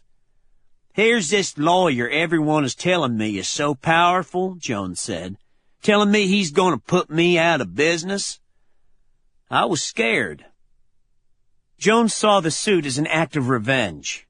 When we met in Cleveland, however, Logan would claim he sued Jones and several other big payday chains as a matter of principle. He felt they were operating in violation of the state's usury and consumer protection laws, and he was intent on seeing them stop making these loans that were destroying lives.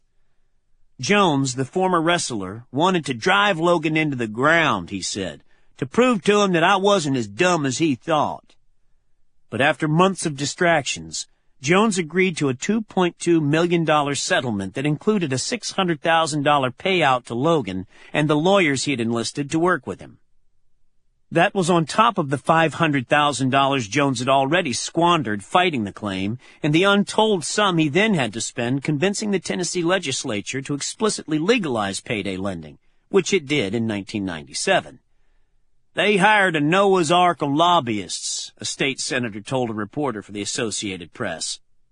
"They hired a black lobbyist to get the black votes. If we'd have had a transsexual, they would have hired a transsexual lobbyist." Campaign finance records show that Jones and his family donated more than $29,000 to local officials in Tennessee in the months leading up to the vote. Jones emerged from the fog of those lost months, fighting with Logan more determined than ever to grow his expanding empire of payday stores. For that, he needed cash, but all the bankers he knew proved to be squeamish about venturing into this shadowy world of fringe financing. He ended up securing the $3.5 million he was seeking from a private equity firm at an interest rate of 14%. Check into Cash opened more than 2 stores a week through 1997. Jones secured an additional $11 million line of credit from Nations Bank at the end of the year, allowing him to open an average of 3 stores per week through the first half of 1998. Jones promoted Steve Scoggins to president and gave him a 2.5% share of the company. What is there about the entrepreneur who, if he owns 2 stores, can think of little else but growing his holdings to 4 or 6 or 10? Or the corporate executive successfully managing 100 outlets, dreaming of running 500 or 1,000? Blame it on Sam Walton, the founder of Walmart, or travel further back in time to the turn of the last century and blame Frederick Winslow Taylor, who might reasonably be dubbed the world's first efficiency expert and also its first management consultant. It was Taylor, a student of the manufacturing process, who championed the notion that a business was nothing but an immense and expandable management design machine populated by replaceable cogs whose only job was to learn the processes that the top managers had put into place. Alan Jones has never heard of Frederick Taylor, nor did he attend any of the symposia put on by those who had rediscovered Taylor's ideas. He is not a man who has much use for management theories, but Taylor would certainly have approved of his approach to growth. Jones established the systems and routines intended to make his business run most efficiently and then ruled over his burgeoning empire with an iron fist. Hiring the best and brightest was not necessary. With an effective template in place, the only thing that was required was obedience by all those replaceable parts residing in the lower reaches of the organizational chart. Simplify, routinize, monitor, control. Those were the watchwords of Taylorism, and they were also the principles that Jones and Scoggins employed as their budding payday loan empire grew. Marketing, payroll, human resources, and other functions that could be centralized were handled by the home office, and an expanding corps of vice presidents were charged with keeping close tabs on the performance of individual stores. The company would hire a new regional manager every time they added 10 to 15 new stores, depending on the size of the region, and a new divisional vice president would be hired in Cleveland for every 5 to 7 regional managers. Bonuses were granted based on the performance of those directly below them on the organizational chart. If the stores under a regional or district manager saw an increase in fees collected, Assuming those financial gains were not washed out by bad debts, they would receive a bonus for that month. If not, well, the disappointed divisional managers chewed out the regional managers, who in turn dressed down the laggards among their store managers, who also were paid bonuses only if their numbers rose. Store managers tended to have a year or two of college on their resumes. Assistant managers typically had high school degrees. The managers were flown to the mothership for 4 days of intensive training and then, according to a check-into-cash document, closely monitored on a daily basis for 2 to 3 months. While in Cleveland, they were given a policy manual that they were instructed to treat as if it were the Word of God, handed down from the mountaintop. The manual spelled out in intricate detail the most mundane of tasks, from the proper storage of bank receipts to the number of times a day a manager should phone a bank to see if a customer's post-dated check, the check a customer had written when initially taking out the cash advance, was good. There were daily business reports that were to be faxed to the company headquarters at the end of each day, and also weekly and monthly summaries. Study, evaluate, jigger, refine. With time, Scoggins and Company perfected their system for scouting out new locales.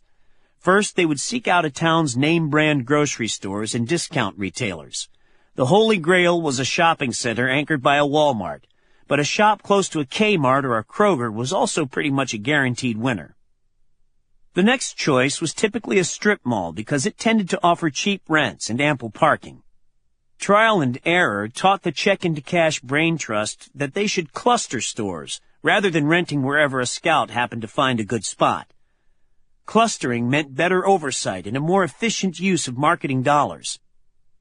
It wasn't uncommon for check-into-cash to open one store in an area and then open a bunch more, even if that meant opening branches no more than a few miles apart. On average, a new store would start showing a profit less than 5 months after opening. By its 9th month, it had typically generated enough cash to cover the initial startup costs. The new stores all looked exactly the same. Uniformity meant expediency, the ability to move in quickly and cheaply while also helping to build a brand. By 1998, a check-into-cash team could open a new store in less than 2 weeks and at a cost of $20,000. The new look conjured up something like a bank branch, though one outfitted by the local Office Depot. The walls of each new store were painted the same pale yellow, its floors covered by the same industrial-strength tufted mauve carpeting, the furniture made of particle board finished with the same cherry wood veneer. Male employees were instructed to dress in a starched blue or white cotton shirt and tie. Female employees were told to wear similarly professional attire. Clothing expenses would be borne by the employees, who were paid salaries in the high teens or low 20s. When Jones first got into the payday business, he was cautious about how much check-into-cash would lend a borrower, but he gradually loosened those guidelines, and by the late 1990s, the company established the lending standard that it still uses today.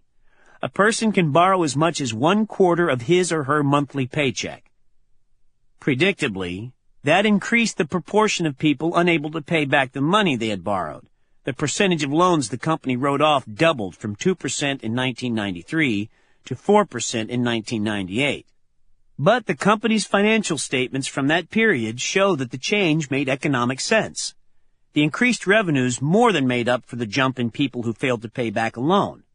Profits soared. Jones, as well as McKinsey and the Davis brothers and others, moved into Ohio. They competed out in California and in Missouri, North Carolina, and Washington State. In 1997, check-into-cash generated $21 million in fees. It brought in that same amount through the first 6 months of 1998. By then, the average store in Jones's growing archipelago of shops was generating $46,000 in profits. The only thing stopping him, Jones concluded, was a shortage of money. He sold his collections business. He started meeting with investment bankers about a possible public offering. It was time, Jones decided, to really throw the hammer down.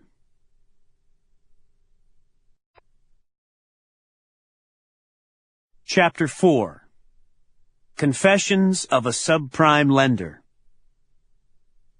Durham, North Carolina, 1980 through 1998. When conservatives defend the Bush administration against the charge that its devotion to deregulation helped bring about the 2008 global economic collapse, they like to talk about the past. The real culprit wasn't unbridled capitalism as it was practiced in the early years of the 21st century. It wasn't missed opportunities to rein in strange new creatures, such as credit default swaps and collateralized debt obligations that had been birthed by Wall Street. Instead, fault lies with all those inept, if well-intentioned liberals who forced otherwise sober bankers to extend credit to marginal borrowers to buy houses they couldn't afford.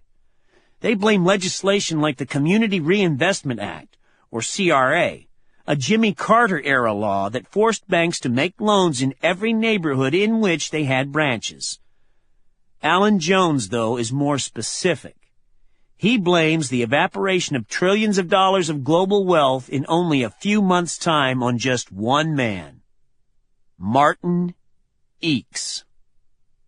It's easy to see why Jones might name Eakes. It was Eakes who, in the mid-1990s, convinced the Federal National Mortgage Association, Fannie Mae, to help his organization, the Center for Community Self-Help, create a first-of-its-kind secondary market to buy and sell subprime mortgages. With Fannie's backing, Eakes and Self-Help were able to buy up billions of dollars worth of subprime loans from banks across the country and repackage them into mortgage-backed securities sold on Wall Street. It was the failure of so many subprime loans buried in mortgage-backed securities that accelerated the global credit crisis. There's no doubt that Eakes possesses a revolutionary's desire to change the world. Eakes and Self-Help started making home loans in the mid-1980s to African-American families and others of modest means. As if targeting the kinds of neighborhoods other banks expressly avoided weren't enough of a challenge, Self-Help deliberately sought borrowers with a credit score below 620. Because we wanted to prove that this number says as much about the lack of wealth in a family as it does the lack of character, which was the dominant stereotype at the time, Eakes said. Over the years, nearly half the home buyers who have received financing through Self-Help have been black or Latino, and nearly half were single mothers at the time they took out a loan. Its borrowers paid an interest rate around a percentage point above the going conventional rate and a fixed 1% in fees and points. That was more than enough, he found, to compensate him for the additional risks he took lending to those of modest income. Eakes himself never put up much of a fight when someone dubbed him a subprime lender.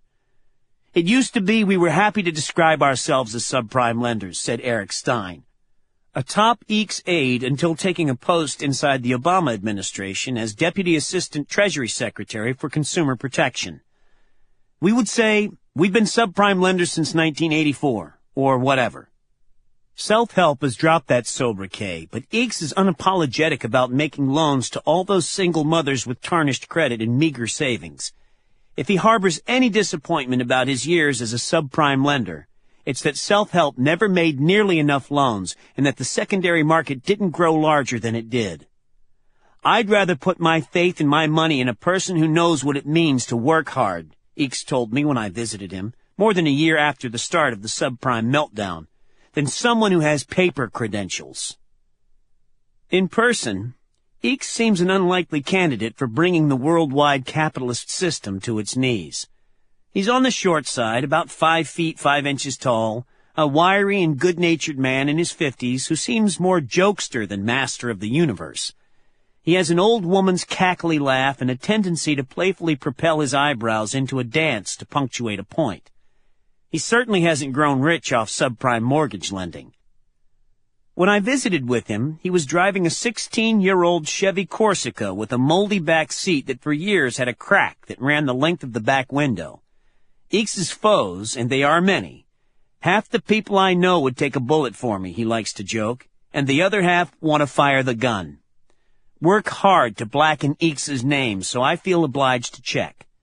His is among the bigger homes on his block, but that's only because he lives in a working-class neighborhood in Durham, North Carolina, where homes sell for $150,000 to $250,000.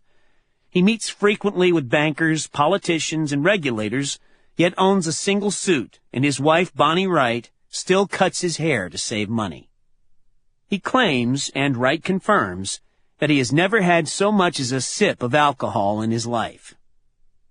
Eakes had tried warning others about the coming collapse in subprime as early as 2000. That's when he stood up at a meeting convened by the Federal Reserve to report that overpriced subprime loans were a growing problem across the country. If anything, he made a pest of himself trying to sound the alarm about what he saw going on around him. He's not a man without connections. He has met with the president, Clinton, and heard him speak at a one-day conference sponsored by the Federal Deposit Insurance Corporation, FDIC, that also featured appearances by Ben Bernanke and Henry Paulson. He has testified before Congress at least a dozen times. Yet to Eakes, these appearances only underscore how little clout he truly has. If they had listened to me up in Washington, we wouldn't be in this mess, he cackled. In 2002, he created the Center for Responsible Lending, CRL, to fight predatory lending in all its forms, whether overpriced and destructive mortgage loans or any of a long list of products entrepreneurs had devised to grow rich off the working poor over the previous decade or two. If anything, people inside self-help chide themselves for having taken so long. We were way late to this fight, said David Beck, a longtime self-help staffer who handles media and policy for Eakes. Some people here thought we were embarrassingly late. It's an interesting question whether Martin Eakes was a culprit in the great crash of 2008, but his creation of the CRL seems a more reasonable explanation for how Alan Jones came to blame him for the subprime meltdown. The payday loan has taken a close second behind the predatory subprime mortgage as the CRL's top issue. Eakes and his organization were behind the payday lending industry's first big political loss in the late 1990s, and they would play a critical part in every big loss payday would suffer in the ensuing years. Unsurprisingly, Eakes was involved in the Ohio fight over payday lending that preoccupied the industry through most of 2008. At his home, Eakes has a framed photo of himself in Ohio, posing in front of a roving billboard that his payday foes had leased specifically to discredit his organization as a predatory charity. It's one of Bonnie Wright's favorite photos of her husband, who is smiling happily despite the smear. The attacks helped to sustain him, Wright said, and on occasion caused him even to betray the memory of his beloved mother. A few years back, Eakes told me, someone inside the payday industry tried scaring him with the news that they had created a $10 million fund not just to counterbalance the CRL's attacks on the industry, but also to destroy his reputation. My mama raised us that any level of pride is a sin, Eakes said. But that got me pretty close to making me feel real proud. His mother was the bleeding heart in the family. A demure college graduate from the mountains of western North Carolina, she would make sure to show up at the polls if for no reason other than to cancel out the vote of her husband, a Jesse Helms Republican. You could say I grew up genetically confused in terms of my politics, Eakes said. It was more than just politics. His mother, with her simple adages and generous heart, was frequently described as a living saint. His father, by contrast, was a tobacco-chewing farm boy who taught himself the heating and air-conditioning business and then grew rich installing systems for businesses around Greensboro. The elder Eakes was outspoken and opinionated, a real brawler. He makes me look tame, Eakes said. Alan Jones saw his birth as a sign he was destined for greatness. Eakes' birth seemed a testament to his determination. His mother had tied her tubes after having her first two sons, but then gave birth to this one, a so-called blue baby whose very survival required an immediate blood transfusion. Eakes' friend Gordon Widenhouse recalled when the two played pee-wee football together. Eakes was scrawny and small, but Widenhouse said, "Martin always insisted on playing nose tackle." The position normally calls for someone beefy and wide, but that was Martin. He wanted to show you how tough he was. Marshall Eakes recalls the time a bigger kid challenged his brother to a fight, and the bigger kid got the living tar knocked out of him. "What sums up Martin," Marshall Eakes said, "is a refusal to give up, a refusal to give in, a refusal to lose." Eakes was around 11 years old when his parents moved into a white brick mansion with a 2-acre farm on the southwestern edge of the Greensboro metro area. His father wanted to teach his sons a love for working on the land, but the move seemed to have had the opposite effect. All that experience taught us is that none of us would ever want to be farmers, Eakes said. The senior Eakes miscalculated on a second front as well. What he didn't realize, Eakes said, is that the community he moved us to, like many rural communities in the South, was 95% black. And so, this red-haired son of the Old South with a love for basketball spent much of his time running with a largely African-American crowd, and a housing activist was born. He saw how hard the mothers and fathers of his friends worked, and how modestly they lived. The people I grew up with would do anything they could to pay back their loans if ever anyone gave them a chance to borrow money, Eakes said. I know that on a gut level. Over lunch, Eakes chose to tell me 3 stories from his childhood, all relating to race relations in Greensboro in the second half of the 1960s and early 70s. These 3 events shaped his life, Eakes told me. The first took place when he was 11 or 12 in the office of the preacher of his church. Eakes had a good friend from the neighborhood, and he was there to ask to let his friend join the congregation so they could both play football in the church league. His friend, an African-American, had accompanied him. Eakes remembers the preacher being kind about letting them know the friend couldn't join their whites-only church, but he also remembers the tears that welled up in his friend's eyes. He says, "I don't understand," Eakes said. Neither did Eakes. Little kids don't understand why we have to tolerate inequity, which is a pretty good trait, he said. The second event happened during the integration of the Greensboro public schools in the late 1960s. Eakes was 15 at the time and in the 9th grade. There was one black student on their bus, and it bothered Eakes to watch the way the other kids taunted and abused him. After several weeks, Eakes stood up next to the kid and declared, "I'm not going to let you pick on this person again." That prompted a bigger boy at the front of the bus to walk straight at him and, without a word, smack Eakes to the ground. Yet what sticks most with him, Eakes said, was the reaction of the kid he was standing up to protect. He pulls me up to the seat beside him and says to me, "You can't fight hate with anger. You can only show people who you are by how you live your life." The third event occurred a couple of years after that when a kid named John Rogers proposed the idea that the two of them run on a black-white student government ticket. Only around 10% of the student body was black in a school that had been 100% white only 3 years earlier, but Rogers had practically dared Eakes to run. "You're a big shot here," Rogers had said to him, "and if you run with me, I might be elected school president." Eakes couldn't say no. "He was so charismatic, I used to think this was someone who could be the first black president someday," Eakes said. "He would speak and send chills up and down your spine." If nothing else, he was struck by Rogers's boldness. "I realized it took so much more courage to ask me to be an ally than it took me to say yes," Eakes said. Somehow the pair won. Eakes claims to have no idea how Rogers had been elected president and him treasurer, but Gordon Widenhouse said a lot of it had to have been Eakes. A top student, Eakes was his school's valedictorian, from a well-off family who was nonetheless liked by pretty much everyone. "Martin always had this charm about him," said Widenhouse, now a death penalty defense attorney living in Chapel Hill. "Male or female, everyone liked Martin. He got along with everyone." Tragically, Rogers died shortly after graduating from high school. He had volunteered to coach at an area playground and was shot and killed when he called out someone for bringing a gun to a place where children play. "When I get really tired, I try to remember that my friend would not stop fighting for what he thought was right, so I don't feel like I had the choice to do that either," Eakes said.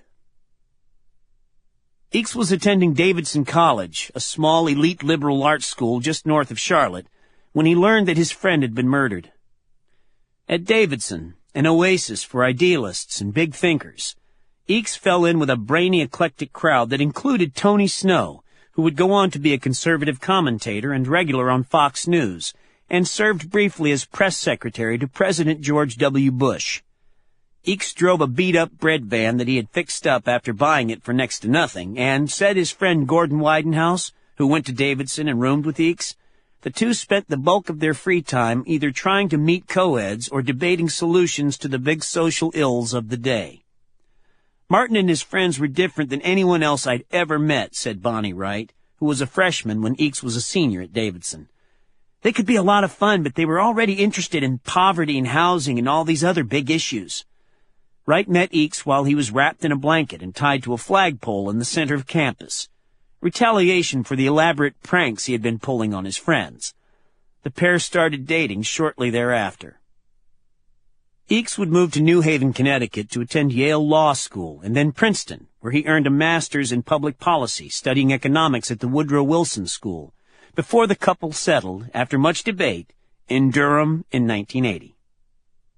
Eakes was still in law school when he, Wright, Widenhouse, and several others rented a house in Washington, D.C., so they could spend a summer trying to figure out how they were going to save the world.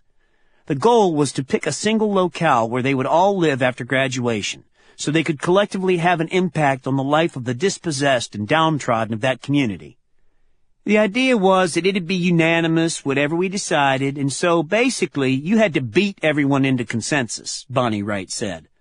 That served as this small band's first big lesson in the limits of idealism.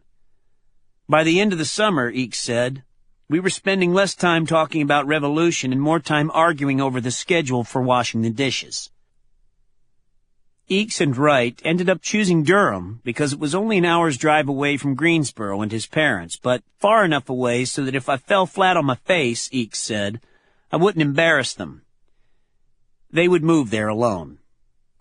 In 1980, Eakes and Wright created an organization they earnestly, if not redundantly, named the Self-Help Center for Community Self-Help. The idea, at least initially, was to foster the spread of worker-owned cooperatives around the state. Cheap imports, automation, and corporate takeovers were causing plant closures at textile mills and furniture factories around North Carolina. Self-help, the pair hoped, would provide legal and technical advice, along with moral support to workers seeking to retain their jobs by buying threatened factories from departing owners, hiring a manager, and running it themselves. There was one year, Eakes recalled, when his fledgling organization had a staff of 4 and a budget of only $4,000. The first self-help employee to receive anything resembling a living wage was Thad Moore, a local activist who shared Eakes and Wright's faith in the potential of worker-owned cooperatives. When he met Eakes, Moore was toiling away at an employee-run scrap metal yard despite a degree from Wake Forest, and he remembered being paid a salary of maybe $10,000. I don't think Martin paid himself a penny until 1985 or 1986, Moore recalled. In time, Moore said, he came to realize he was in the presence of a virtuoso workaholic, a man who approaches the job as if it were an extreme sport. To save money and keep self-help going, Eakes and Wright lived in a wreck of a home that was so cold in the winter that ice would form in the toilet. His office was the back seat and trunk of whatever car he had bought at a salvage yard and fixed up so he could crisscross North Carolina looking for potential worker cooperative sites. I've worked with some crazy committed activists in my time, said Moore, who was still working for self-help more than 20 years later when I visited Durham. But Martin took it to a maniacal degree, beyond normal even for people who were abnormal in their commitment. He brought an intensity and devotion to his mission that I don't think I have ever observed even in the activist world. Eakes and Wright initially lived off Eakes' savings. When that money was gone, he opened up a small legal office in downtown Durham, but then, as if seeking to undermine his goal of bringing in extra money while building self-help, he announced that his hourly rate for his services would be whatever a client earned for an hour of his or her time. Why should an hour of his time, the former philosophy student posited, be worth any more than that of another human being? The problem with that logic was that he was spending most of his time with unemployed textile workers. It turned out my first 4 or 5 clients were out of work, Eakes chuckled. Adding to their financial pressures, Wright had returned to school to earn a graduate degree at the Yale School of Management. Eakes added a law partner a year or so later, Wib Gully, a tall, blue-eyed man with sandy hair and a Dudley Do-Right chin. Gully was another committed soul, a man who had taught at a school for the mentally disabled and then ran the North Carolina chapter of the Public Interest Research Group before going to law school. But even he had to roll his eyes over the novel, sliding scale Eakes had devised. It was wonderful what Martin was doing, he said. Except textile workers were making $8 an hour, $12 an hour, maybe $15, and our overhead worked out to like $25 an hour. So by fiat, Gully initiated a new billing policy that Eakes would later dub unjust but pragmatic. Clients were still charged based on their hourly wages, but then hit with a $25 hourly surcharge on top of that rate. We were hardly getting rich off that plan, Gully said, but at least we were no longer losing more money with every new client. A long-time legal aid attorney named Mike Calhoun would join the firm in 1985. Legal aid societies are notorious for lousy pay. But Calhoun figured he took roughly a 50% pay cut when joining the firm of Eakes and Gully. In 7 years there, I don't think I ever got back up to my legal aid pay, Calhoun said. To supplement his income, Calhoun would do side work for self-help until going to work there full-time in 1992. This first incarnation of self-help as a consultancy providing advice to fledgling employee-owned cooperatives was not without its successes. They helped a group of unemployed textile workers in a coastal town a couple of hours from Durham convert their old mill into a bakery, and they provided critical assistance to a sewing cooperative of around 70 workers, most of them black women, struggling to make payroll each month after buying the bankrupt cut-and-sew operation where most of them had worked. But mainly, they learned the world was more complicated than they had imagined it to be during their late-night bull sessions. It turned out there were other reasons for plant closings beyond the heartlessness of management. Sometimes there was no longer a market for the goods a mill produced. Other times, the costs of upgrading a facility were prohibitive. Moreover, they discovered that the main impediment workers faced was a lack of working capital. Self-help could provide all the expertise and encouragement in the world, but it meant nothing if a lender refused to finance a deal, even when the employees could offer a mill and pending orders as collateral. For some reason, Eakes says, bankers wouldn't give these people a loan, particularly if they happened to be African American, female, or from rural Carolina. The answer, Eakes and Wright decided, was to get into the lending business themselves. That would be Wright's job. For a class project at Yale, she had written a business plan for a credit union, and she put the plan into effect after returning to Durham in mid-1983. The couple would marry the next year, once both of us were done with schooling, Wright said, and have 2 children. Wright would run the self-help credit union until the early 1990s. It was time, she said, for me and for my family. One all-consumed activist in the family, it seemed, was more than enough.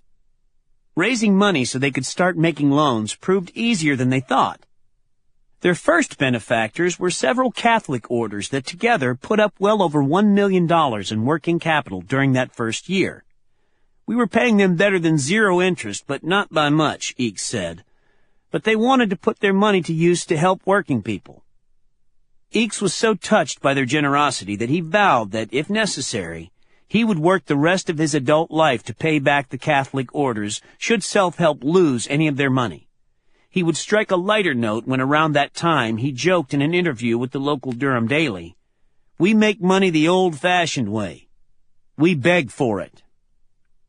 At first, the credit union stuck to financing worker-owned cooperatives.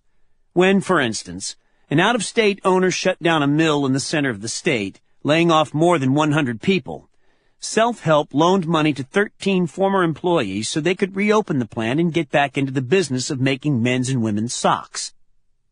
It helped another 150 workers buy a nearby sock factory after the children of the former owners made it clear they had no interest in running a struggling textile mill for the rest of their lives. Self-Help tried to use its money as leverage to help these fledgling cooperatives pry money from the local banks or agencies like the Federal Small Business Administration. People really had to make their case to us, Wright said. We needed to see a viable business plan. But that didn't make the ventures any less risky. Self-Help wrote off the first 3 loans it made for a total of $90,000, and Eakes had to acknowledge that he probably knew a lot more about 18th century philosophy and 19th century economics than 20th century financing. I had to confess my banker friends were not as dumb as I like to think, Eakes said. Over time, the credit union expanded its loan profile to women and people of color seeking capital to start or expand a business, even if those entrepreneurs had no intention of creating a worker-owned cooperative. Self-Help continued to grow, and by 1986, with $4.5 million in deposits that had been harvested from churches, labor unions, foundations, and socially minded individuals, the credit union moved into home loans. Over lunch at a restaurant in Durham in 2008, Eakes wondered what had taken them so long. Self-Help is now housed in an old bank building it bought and rehabilitated more than a decade earlier. In the fashion of a big bank, it has put the Self-Help name on top of the 8-story building in letters large enough to read from the highway. It owns several more buildings downtown to house its various operations, including the Center for Responsible Lending, and employs more than 250 people. When we started Self-Help, we felt jobs were the key to making a difference in the life of poor people, Eakes said. Then he came across statistics showing that where the median white family had a net worth of $44,000 in the mid-1980s, the average black family had a net worth of under $4,000. The difference, he knew, was the equity people built up in their homes. Dating back to his undergraduate days, he and his friends had been debating whether jobs or education or health care or poverty eradication programs were the most effective way of bringing about a more equitable world. He now had his answer. I guess we were very slow learners because it took us 6 or 7 years to figure out that the real issue was equity. We became preachers for the importance of owning a home. They opened branch offices around the state and focused on helping the working poor grow their wealth through what he liked to call bricks-and-mortar savings accounts. It was never easy.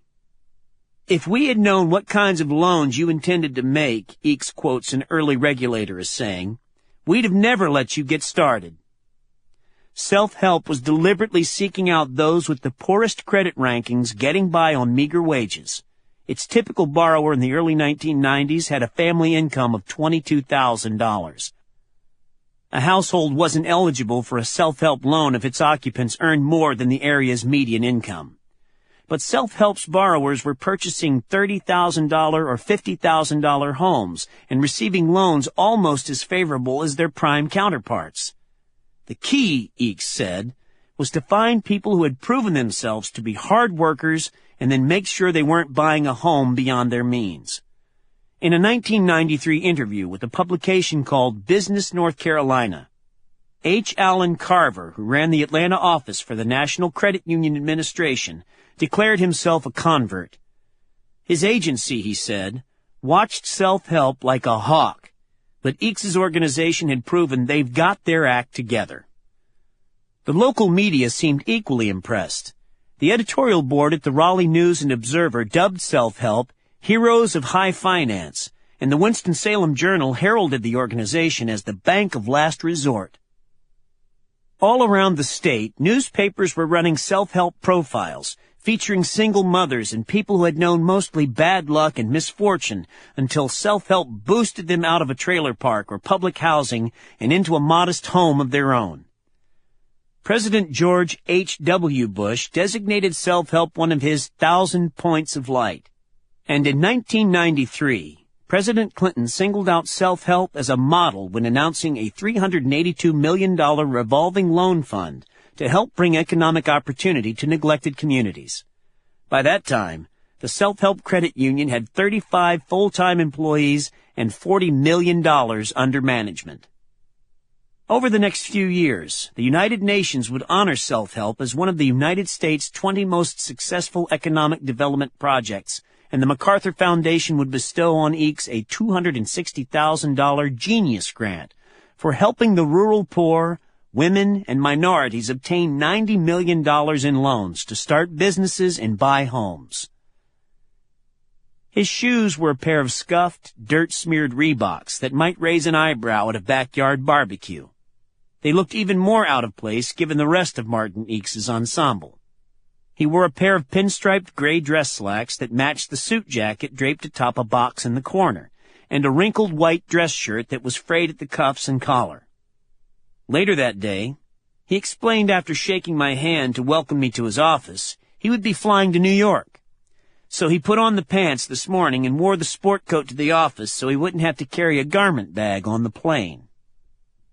Martin, said Keith Corbett, who has worked with Eakes since 2000, is not a man who wastes a lot of time thinking about things like fashion. His old law partner's manner of dress, Wib Gully told me, caused bemused smirks even on the basketball court. He's deceptively quick, said Gully, who played in a regular pickup game with Eakes. He's smart and tough on the court, and he's certainly not opposed to throwing the occasional elbow. But it was also like playing with Will Ferrell in the movie Semi-Pro, headband and tight shorts included. He'd show up wearing these fat knee pads and thick Clark Kent glasses, all taped up, of course, because Martin isn't going to buy new glasses when he can fix them with a little tape, Gully said. He's lean and fit despite his age and what Gully described as Eakes's very narrow approach to food groups. It's a wonder he can operate as efficiently as he does, Gully said, on a diet of chocolate chip cookies and ice cream. For 25 years, Eakes was a vegetarian, but it was causing too many headaches in his family. I decided I'd be the accommodating one, Eakes said. He has hazel eyes, a ruddy complexion, and a proud, stubborn chin that he thrusts out and clenches, Bill Clinton style, when conveying sincerity or defiance. With a razor tongue and reedy southern accent, he is constantly cracking jokes, offering wise guy asides, and making self-deprecating remarks. He tends to smirk a lot, as if constantly amusing himself with private jokes, and more often than not, he seems to share those lines. For fun, the former physics major reads science journals. His office has a temporary look to it, as if he's only just moved in. Picture frames and plaques lean against one wall. Several cardboard cartons sit on the floor. The walls are practically bare. The first time I saw it, late in 2008, I asked if he'd recently switched offices. He cocked his head and looked at me confusedly. He's had the same office, he told me, for nearly a decade. Since its inception, Self-Help's bylaws have dictated that no employee can earn more than 3 times the pay of the lowest paid person on the staff. At the end of 2008, some self-help workers made $23,000 a year, so that meant Eakes, despite the size of Self-Help and his fancy credentials, was earning a salary of $69,000. He's a guy who could have made $1 bazillion on Wall Street if he didn't have these social goals, Calhoun said. Martin is a hard-nosed business person, make no mistake about it. Despite its inability to pay big salaries, Self-Help has never had trouble filling its headquarters with young graduates with advanced degrees from redoubts like Harvard and Princeton. Its halls are filled with Eakes clones, nerdy and smart and over-degreed and seemingly indifferent to their clothes and their cars. Some years back, when the maximum salary at Self-Help was $32,000 a year, a potential funder came to visit. He took one look at the employee parking lot and shook his head. Never in his life, he said, had he seen such a collection of junkers in a single place. Basically, you could describe Self-Help as a bunch of misfits, Eakes said. New initiatives seem to be born at night, when people find Eakes in his office and sit to spend an hour or two puzzling through a problem. Eakes describes himself as an introvert, but friends and even subordinates scoff at that characterization. Being around other people seems to enliven him, and he certainly doesn't seem an introvert during staff meetings when he's acting like the class clown. Yet Eakes seems to have mixed feelings about the limelight. I've seen him speak, and he's a natural, playful and chatty and entertaining, yet he says, and people around him confirm, that he genuinely would prefer to remain at the office and let others take the podium on Self-Help or CRL's behalf. He probably turns down 10 requests to speak for every one he accepts, said Mark Pierce, who worked as a top Self-Help executive between 1996 and 2006. To Martin, testifying before Congress or a state legislature, any kind of public speaking, is a necessary evil that he'll do only if he can convince himself he has no choice. That's not to say Eakes lacks a robust ego. At times he can come off as supremely confident, even cocky. Within the first few minutes of our first meeting, he mentioned an email he had just written to the chief of staff of an important congressman and then dropped the names of 2 senators with whom he'd recently spoken. "We're going to get the mortgage industry cleaned up over the next year," he said over lunch, "and then we'll be able to take care of these other issues like payday loans and credit card overdraft fees." He said this matter-of-factly, as if these vexing national issues were just chores his wife had asked him to do on the way home from the office. Given self-help's modest roots, I asked Eakes, was he astonished by its soaring success? "Not really," he said with a shrug. With the recognition and the acclaim, the deposits flowed in, and with more capital to work with, Eakes and self-help were able to get more ambitious still. A fund was established expressly to loan money to people wanting to get in the daycare business, and the credit union got in the charter school financing business as well. Self-help financed a homeless shelter in Durham and a large home that served as an early sanctuary for people with AIDS. Self-help even acted in the role of a developer, buying landmark buildings in cities around North Carolina where it had a branch, rehabbing the properties, and then leasing offices to local nonprofits at a discount. Self-help's boldest move began when Eakes started to think about the limits of what he had built. By the mid-1990s, Self-help was up to 7 branches around the state, but in 10 years the organization had helped maybe 1,000 families buy a first home. Some might have been impressed with Self-help and its pace of growth, but Eakes was struck with how slowly they were moving. That was what propelled him to make the drive to Winston-Salem, 90 minutes from Durham, to meet with Leslie Bud Baker, Jr., then the president of the Wachovia Corporation, one of North Carolina's largest banks. "We knew we were never going to be big enough to have the kind of impact we wanted to have," Eakes said, "but Wachovia had branches all over the state. If we could get Wachovia to make loans to single African-American mothers, it would have a much bigger impact than we ever could." In Baker's office, Eakes offered Self-help's clients as Exhibit A. His borrowers might not seem loan-worthy at first glance, but they also realized this might be the only chance in their lives to own a home. They had less of a financial cushion than those in higher income brackets and were more likely to fall behind in their payments, Eakes conceded. But by that point, Eakes and Self-help had been in the home loan business for nearly a decade. They had foreclosed on only 3 homes, and in all 3 cases, the credit union had recouped its original investment. In almost 10 years, they had yet to write off a single loss. Eakes didn't persuade Baker to start loaning Wachovia's money to low-income families that first time they met. He failed to convince him a few months later when they met again, or when he visited him for a third time several months after that. It might have been the right thing to do, and also judicious given the Community Reinvestment Act, but it also meant breaking with the established benchmarks of lending, and Wachovia was a traditional, old-fashioned bank. When Baker finally relented, he told Eakes, "We'll give it a try. We'll make $10 million worth of these loans. I think we'll lose half that money, but it's worth it to get you out of my office so I don't have to hear you talking anymore." As Eakes likes to tell the story, he walked out of Baker's office without another word. As Baker had promised, Wachovia wrote $10 million in home loans to those with solid work records but tarnished credit ratings, and Wachovia would write another $10 million in similar loans after that. But though people inside Wachovia assured Eakes the loans were performing well, they also told him that was more or less it. The bank didn't feel comfortable carrying more than $20 million in non-traditional subprime loans on its books. That was when Self-help decided to take the truly revolutionary step of creating a secondary market for subprime loans.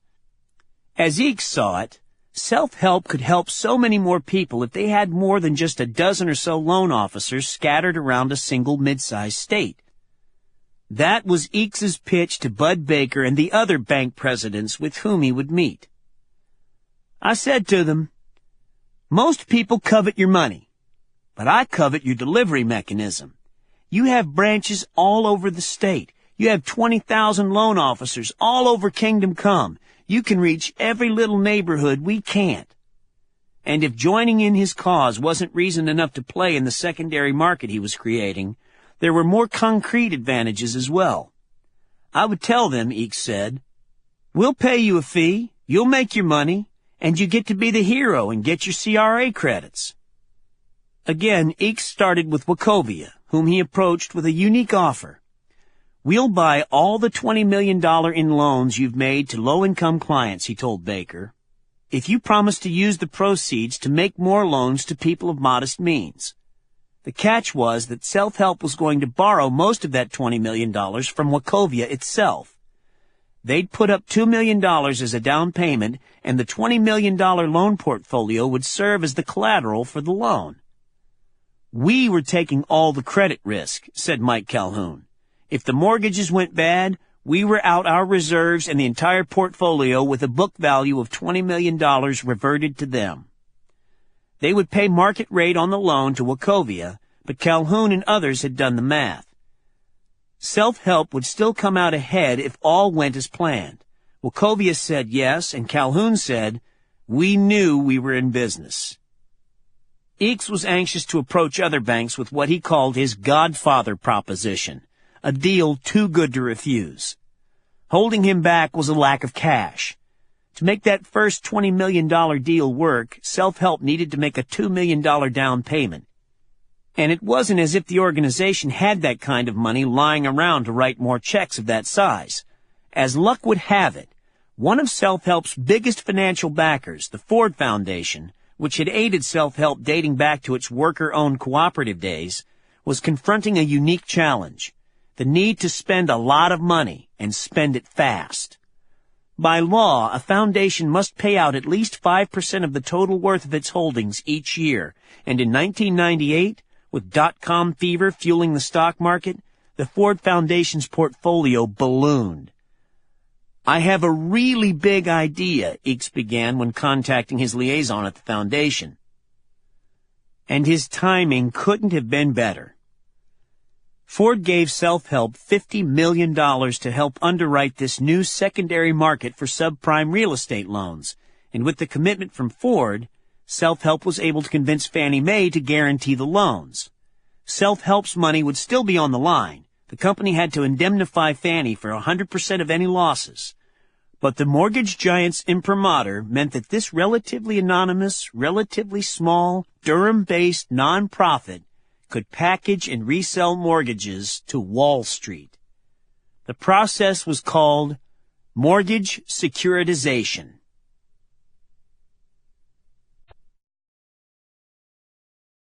Chapter 5. Freddie Rogers. Durham, North Carolina, 1999. The staff of Self-Help was so focused on their mission of expanding access to mortgage credit for the working poor that for a long time, despite some high-profile warnings, they didn't notice they had competition. One of the most prominent was the investigative piece that ABC's Primetime Live did on a company called Associates. It featured an interview with a former Associates loan officer who claimed he could barely live with himself while he worked there, given the gimmicks he was taught: talk fast, turn the pages fast, by higher-ups to trick people into signing for loans they couldn't possibly afford. A second former employee told of the tremendous pressure every loan officer felt to pack loans with expensive extras, and both confessed to witnessing fellow agents forge signatures. The Wall Street Journal ran an equally unflattering piece about Associates focused on a single customer, a retired quarry worker named Benny Roberts living in Virginia on $841 a month in Social Security and retirement benefits. The Journal found that Associates, a subsidiary of the Ford Motor Company, had refinanced or flipped Roberts' loan 10 times in 4 years, costing him $19,000 in fees on what had originally been a $1,250 home equity loan. Associates would even earn its own chapter in a book called Merchants of Misery, edited and largely written by a reporter named Mike Hudson. But who had time for books or the Wall Street Journal or TV when inside Self-Help they were busy saving the world? "It's a tough act to run the business we do," Mike Calhoun said. Then a man named Freddie Rogers, a widower in his 50s, raising a daughter on his own, walked into Self-Help's offices. "I think we're basically self-honest about where we're making a difference and where we're not," Eakes said. And Freddie Rogers, earning $8.24 an hour driving a bus for the Durham Public Schools, showed Self-Help that just one predatory lender like Associates was doing more harm than all the good we were doing. Lanier Bloom took an instant liking to the tall black man who showed up in her Self-Help office in the fall of 1998, interested in talking about a new home loan. Borrowers at Self-Help typically seemed to arrive wearing whatever they happened to have on, but Freddie Rogers had dressed smartly in nice slacks, a button-down shirt, and a stylish hat worn jauntily on his head. "I had business to take care of," he would later explain. He was outgoing, warm, and chatty, and he showed Bloom pictures of his daughter and spoke lovingly about his wife, who had died some years earlier. He was a very, very charming guy, Bloom said. Self-Help had always focused on first-time homebuyers, but Bloom had recently been put in charge of a new product Self-Help was experimenting with called the Fix-It loan. Borrowers seeking a mortgage on a home that needed extensive repairs were eligible for a Fix-It loan, but so, too, were homeowners who needed money to make the basic repairs so a property holds its value. That was Rogers, who years earlier had bought a home with his wife in a semi-rural neighborhood on the southern outskirts of Durham. Drainage problems caused the basement to flood, and the flooding, along with the lack of proper ventilation, was causing mold to form on walls inside the house. Worse, there were no sewer or water lines in that part of the city, and the septic tank they used for their waste had developed a leak, which was fouling the water of a well they relied on for their drinking water. It had gotten so bad, Rogers explained to Bloom, that he and his daughter had been forced to move out until he could find the money to make the repairs. Bloom was familiar with the community where Rogers lived, an historically black section of town not far from a large regional mall that had recently opened near the interstate. Subdivisions were popping up all around that part of town, and though Rogers still lived in a neighborhood with gravel roads and few amenities, his was a potentially hot property. Already there had been noise about rezoning the area to encourage outside investment. "I really wanted to help him stay where he was living," Bloom said. "He was obviously very attached to the house because he had bought it with his wife, but I also thought he could be in a position to do very well if the area was developed." Rogers had served in the Army when he was young and then taken a job with the Durham schools, where he had worked since the early 1960s. "He seemed a real stable guy," Bloom said. "He had some credit issues, but nothing too terrible. I thought, let's get a payoff quote and see what we're dealing with." She phoned Irving, Texas, where Associates had its headquarters, and then she phoned and phoned and phoned some more. "We absolutely harassed those people," said Bloom, whom Eakes has nicknamed the Pest. At first, the sticking point was the payoff figure. The person on the other end of the phone refused to give it to her. Though refusing a payoff quote for a borrower is akin to a credit card company declining to tell a customer the total amount he or she owes in back charges. When finally someone provided Bloom with the dollar figure, that only served to confuse the issue further. Rogers had records showing that while he was often late in paying his mortgage, he had never missed a payment. Yet Associates was claiming he still owed the company nearly as much as he had borrowed 10 years earlier. In all those years, he had managed to pay down the principal by only a few $1,000s. That must be a mistake, Bloom told herself. So she asked someone to fax over a copy of his payment history. That seemed no more complicated than making a few taps on a keyboard, but a company representative claimed that information wasn't available. The Pest persevered until eventually somebody in Irving faxed over pages of records that Bloom was convinced had been fabricated, and she handed the file off to Self-Help's loan servicing department. At that point, Bloom wasn't suspicious so much as curious. Sure, the people on the other end of the phone couldn't respond in a straightforward manner to a routine request, but she figured they were some fly-by-night operator staffed by incompetents. "I'd never seen a loan like this," Bloom said.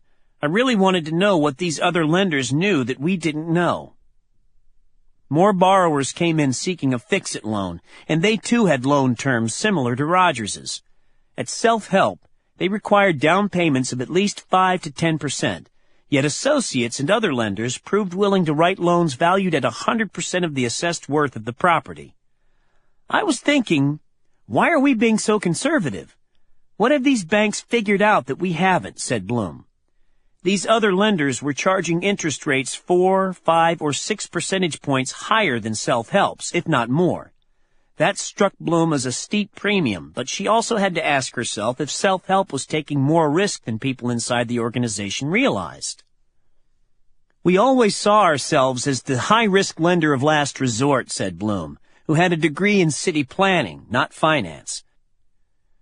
We thought we were the ones out there providing loans to our customers where no one else was doing it.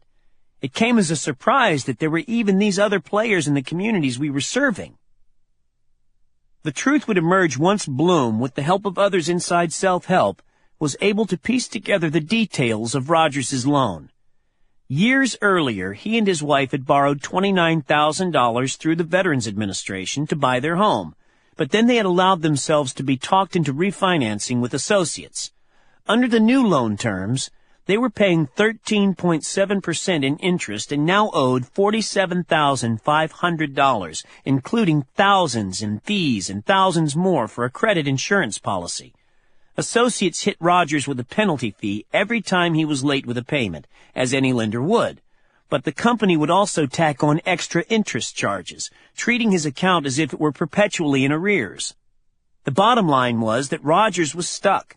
His home was not worth enough to justify the size of the loan Self-Help would need to pay off associates and still have enough money left over for Rogers to make the necessary repairs on his property.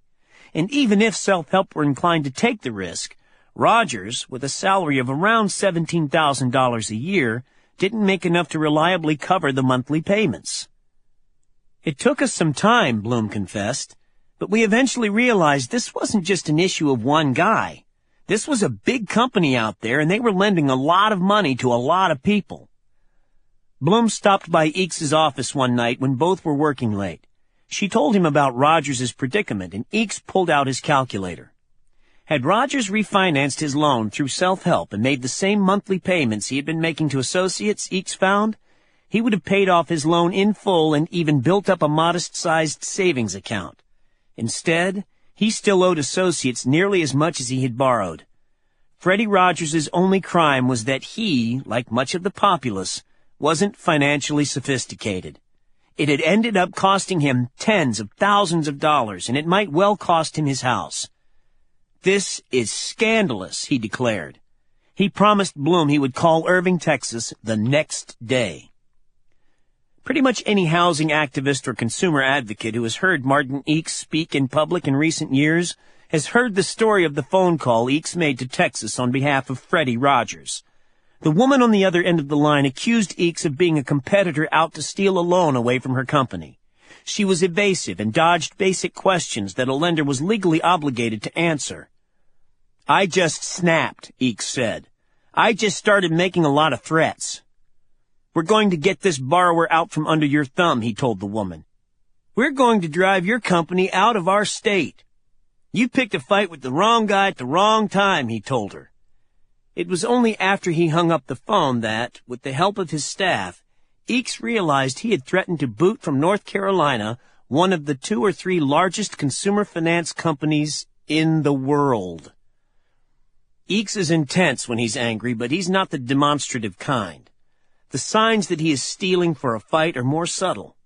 His normally ruddy complexion turns a darker, more splotchy red. His jaw gets a fierce set to it, and his jaw muscles start working. Those who have been at his side for a long time notice that his language changes as well.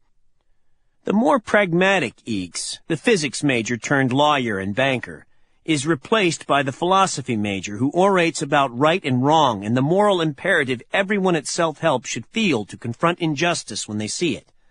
When Eakes is in that mode, Thad Moore, who has worked with Eakes for more than 25 years, hears a lapsed Baptist channeling the sermons of his youth. He gets in this preaching mode about why we do what we do and why it's important and how we're taking on these pressing issues in our society that demand to be dealt with, Moore said. When I hear him power up and get going, I feel like I'm hearing the Baptist within. The self-help way is to meet, analyze, and dissect, and then meet some more. Every time self-help contemplated venturing into a new area, whether it was loaning money to charter schools and daycare centers or the move into the refinance business, their modus operandi was to gather in small groups and as an organization debate the new initiative. Eeks might have been hell-bent on action, but they were a credit union, not a public interest advocacy organization.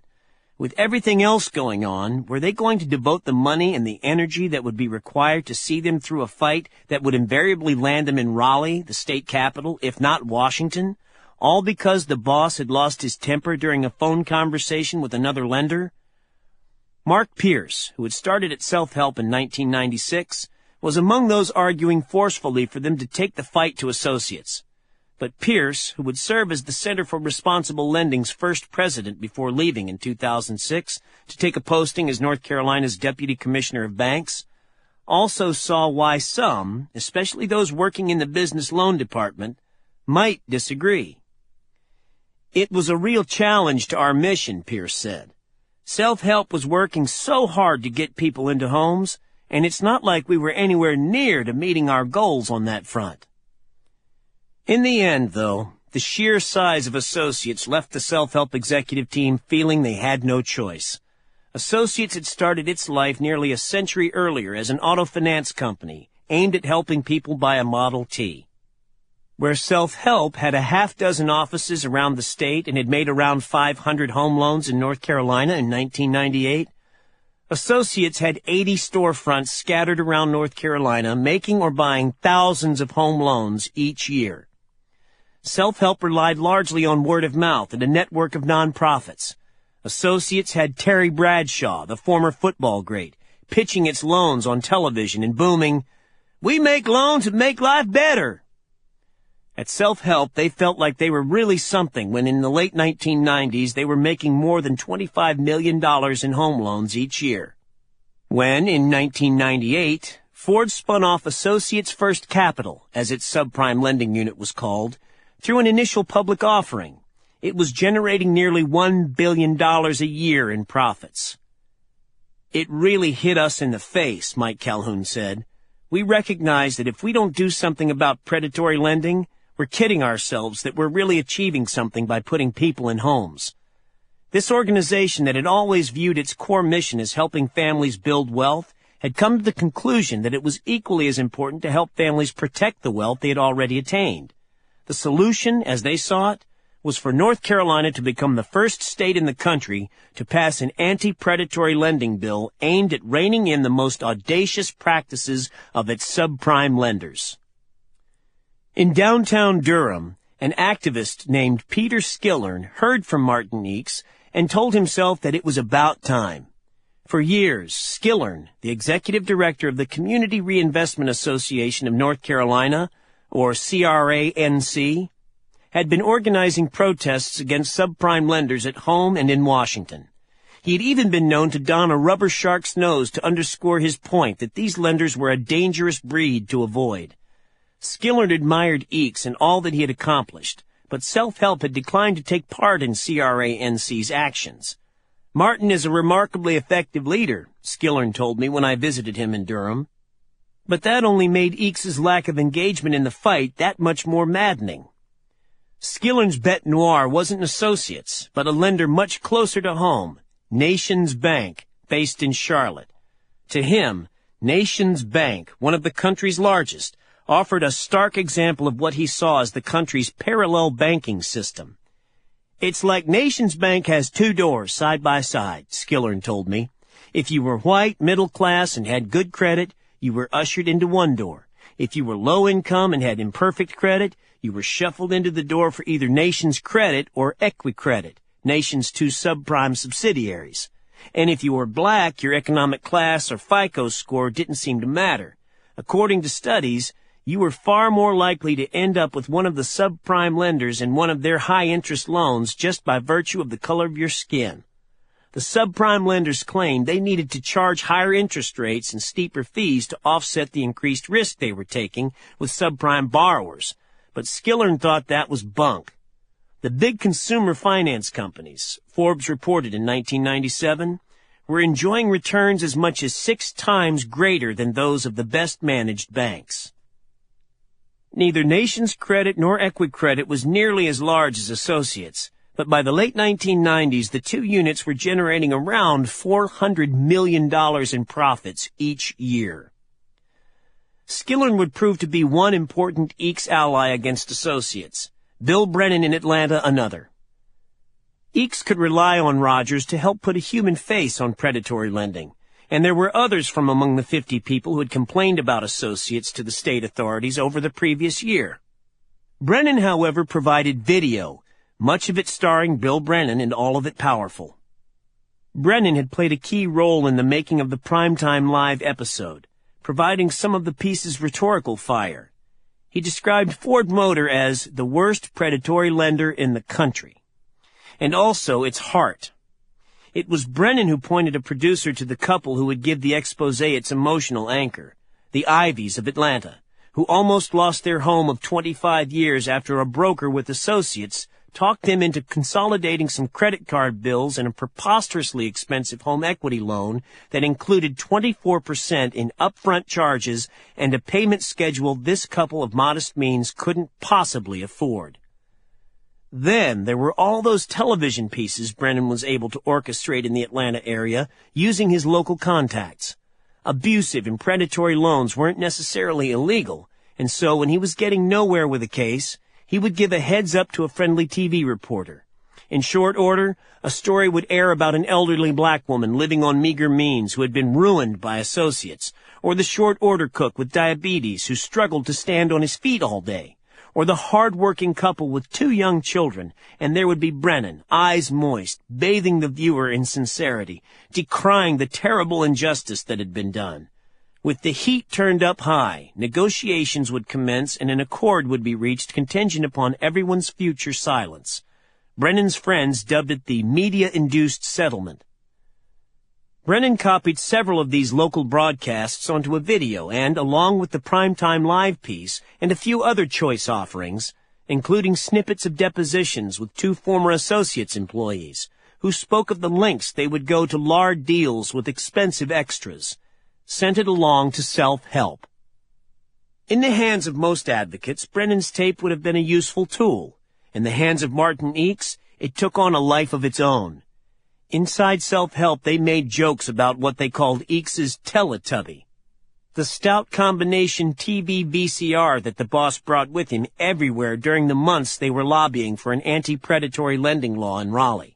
There were 50 state senators in North Carolina and 120 members of the state assembly, and EECS, intent on showing the tape to every last one of them, rolled his Teletubby door to door in the manner of an old-fashioned vacuum cleaner salesman.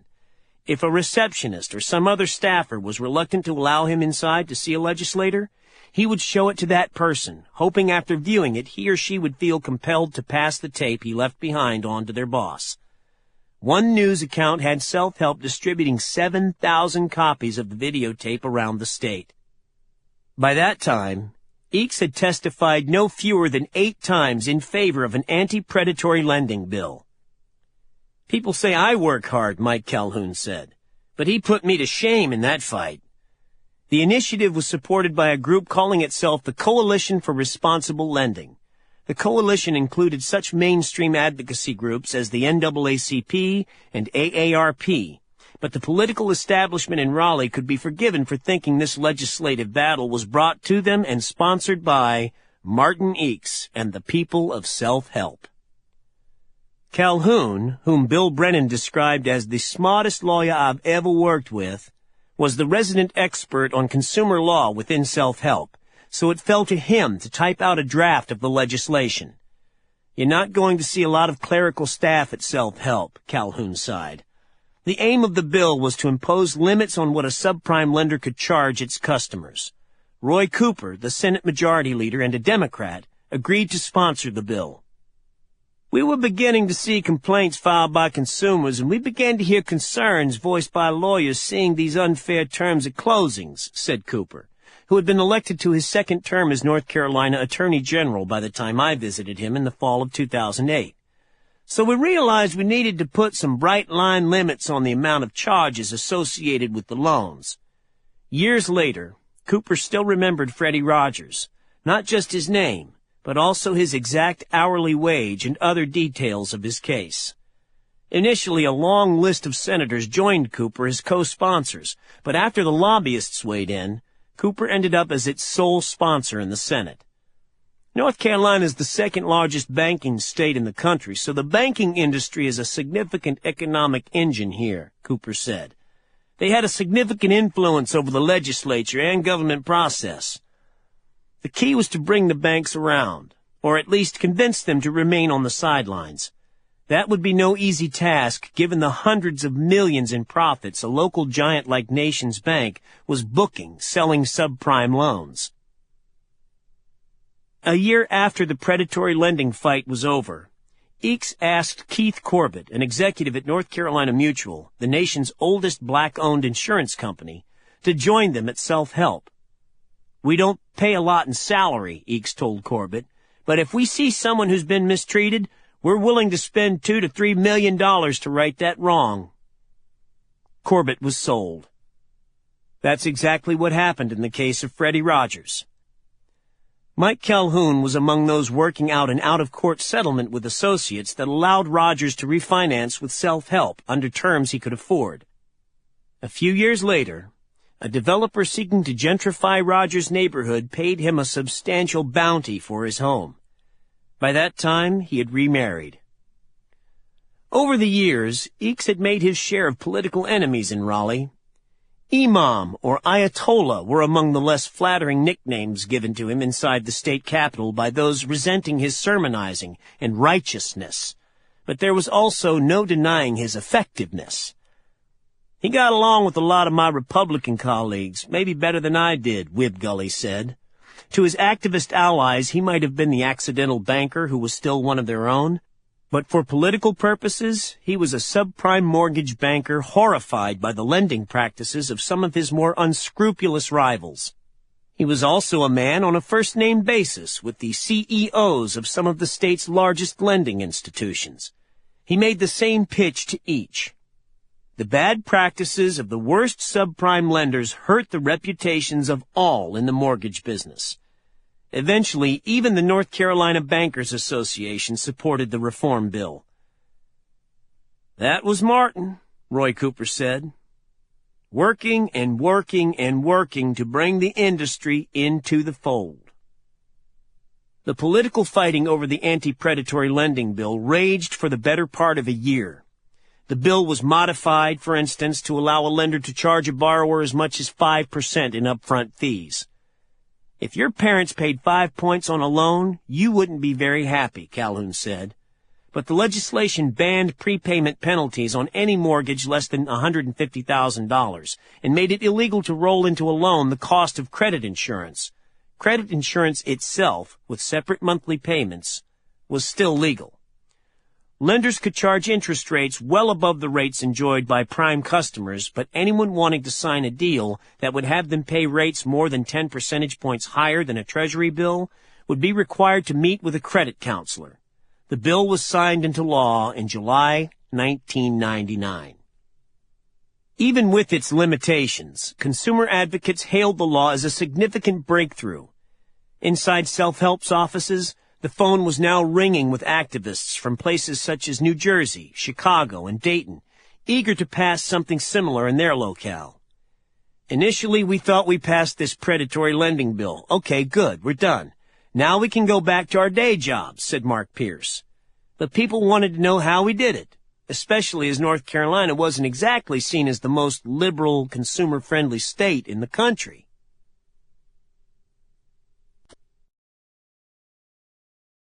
Chapter 6. The Great Payday Land Rush. Spartanburg, South Carolina, the late 1990s. Alan Jones parks in front of his old office building, and a sly smile appears on his face, like someone anticipating the punchline of a favorite joke. He points his chin at a drab, low-slung cement bunker of a structure sitting in the corner of a shopping center parking lot. This is where he played host, he tells me, when all those investment bankers flew south to see him in the late 1990s to talk about taking check into cash public. They would arrive dressed in Bill Blass and Brooks Brothers and Armani. He would be wearing an off-the-rack suit he bought at a discount place in town. He would then usher them into his conference room, maybe 10 metal chairs around a banged-up folding banquet table, where he would make his presentation. Check into Cash's revenues were on pace to more than double in 1998. Its profit margins were well above 20%. At that point, Jones said, they could have cared less had he been naked and standing in a cave. Them numbers are all they ever noticed, he said. CIBC Oppenheimer agreed to serve as the lead underwriter on Check into Cash's IPO. CIBC wasn't Goldman or Morgan, but it was a large bank, respectable and legitimate. He even got to New York and rode the subway, where he saw a man with a hairdo he later learned was called a mohawk. For months he entertained Doughball and the rest of the boys with stories about life up north. I must have arrived, he would say mockingly, because now I have me a real-life lawyer with a Park Avenue address. Jones claims to have been relieved rather than disappointed when CIBC put the IPO on hold. They told him it was temporary, a short-term setback while the market recovered from a financial crisis everyone was calling the Asian flu. But the competition was heating up, and he was anxious for his money. In Cleveland, Ohio, an old-time bank called National City was awakening to the profit potential of subprime, and he convinced officials there to loan him the $50 million he had planned to raise through a public offering. The IPO would have meant $50 million in the bank, while borrowing from Nat City meant paying back the loan with interest. But remaining private had its own rewards. He was not a man who liked answering to anyone but himself. We have board meetings at Check into Cash, Jones likes to joke, but I win every vote, 1-0. He mentioned a competitor named Billy Webster, whose company, Advance America, has traded shares on the New York Stock Exchange since 2004. How much of his company does Billy own? Jones asked. How much of my company do I own? Go ask Billy and I'll bet he'll tell you his shareholder meetings are a lot longer than mine. William M. Webster II lost everything during the Depression. His son, William M. Webster III, started from scratch, turning a single gas station in Greenville, South Carolina, into a modest-sized empire of 20 stations that he would sell to Marathon Oil in the 1970s at a handsome profit. Yet in the eyes of his son, William M. Webster IV, whom everyone called Billy, his father could have accomplished so much more. Billy Webster spent a good part of his teen years working for his old man, pumping gas and thinking how he would be different. His father had inherited his grandfather's skittishness and worry about taking risks. He vowed that would never be him. While he was still in college, Billy Webster bought a laundry and charged other students a fee to wash their clothes. A Fulbright scholarship took him to Germany to spend a year studying romantic poetry. But it was while he was studying law at the University of Virginia that his father started talking about the long lines of people queuing up at the Bojangles Chicken Shack near one of his old gas stations. That spelled the end of his legal career. I graduated law school on a Saturday, and Monday night I'm in the back of a Bojangles learning how to fry chicken, being taught by a 16-year-old black guy from Frogmore, South Carolina, Webster said. 10 years later, Webster and his father sold their holdings back to Bojangles. The pair were operating 24 stores, generating a combined $24 million in annual sales. By almost any standard, though not his own, Billy Webster was a rich man. For a time, Webster got into politics. Again, his father proved the catalyst. He had grown up with Dick Riley, who would serve 2 terms as South Carolina's governor. The elder Webster had served as chairman of Riley's first political campaign. Riley introduced Billy Webster to Bill Clinton, and when the new president appointed Riley to serve as education secretary, Riley brought Webster to Washington to serve as his chief of staff. Webster resigned after 2 years, intent on returning to the private sector. But then Clinton invited him for a run around the mall. "My scheduling office is a mess," the president told him, "and I think you're the man to help me straighten it out." So Webster spent 1 more year in Washington before returning to South Carolina to figure out what he would do next. "I'm not an engineer," Webster told himself. "I'm not a software guy." It was the mid-1990s, but starting a technology company was out. This man who had made his money selling fried chicken and washing other people's clothes reminded himself to keep it simple. He thought of his father's friend, George Dean Johnson, Jr. He had gotten into the garbage collection business before selling it to Waste Management and then jumped into the video rentals market, opening more than 200 Blockbuster stores before selling them back to the parent company for $156 million. The key was to find a field before it came under the control of its Blockbuster or Home Depot and then aggressively attack it with money, MBAs, and an all-or-nothing aggressiveness. Webster went to visit Johnson, who by that time had moved back home to Spartanburg. Johnson, who had served 3 terms in the South Carolina legislature when he was younger, the first as a Democrat, the second as a Republican, the third as a declared independent, was already on to his next business, extended stay hotels. But he told Webster he would be happy to provide him with financial backing. "You find a business that you think you can run," he told him, "and I'll take care of the money." Webster mulled a return to the food business. He contemplated starting an automotive supplies company and thought about creating a competitor to the Sylvan Learning Centers. Sometimes he would drive around town looking for businesses that had lines of people wanting to buy what they were selling.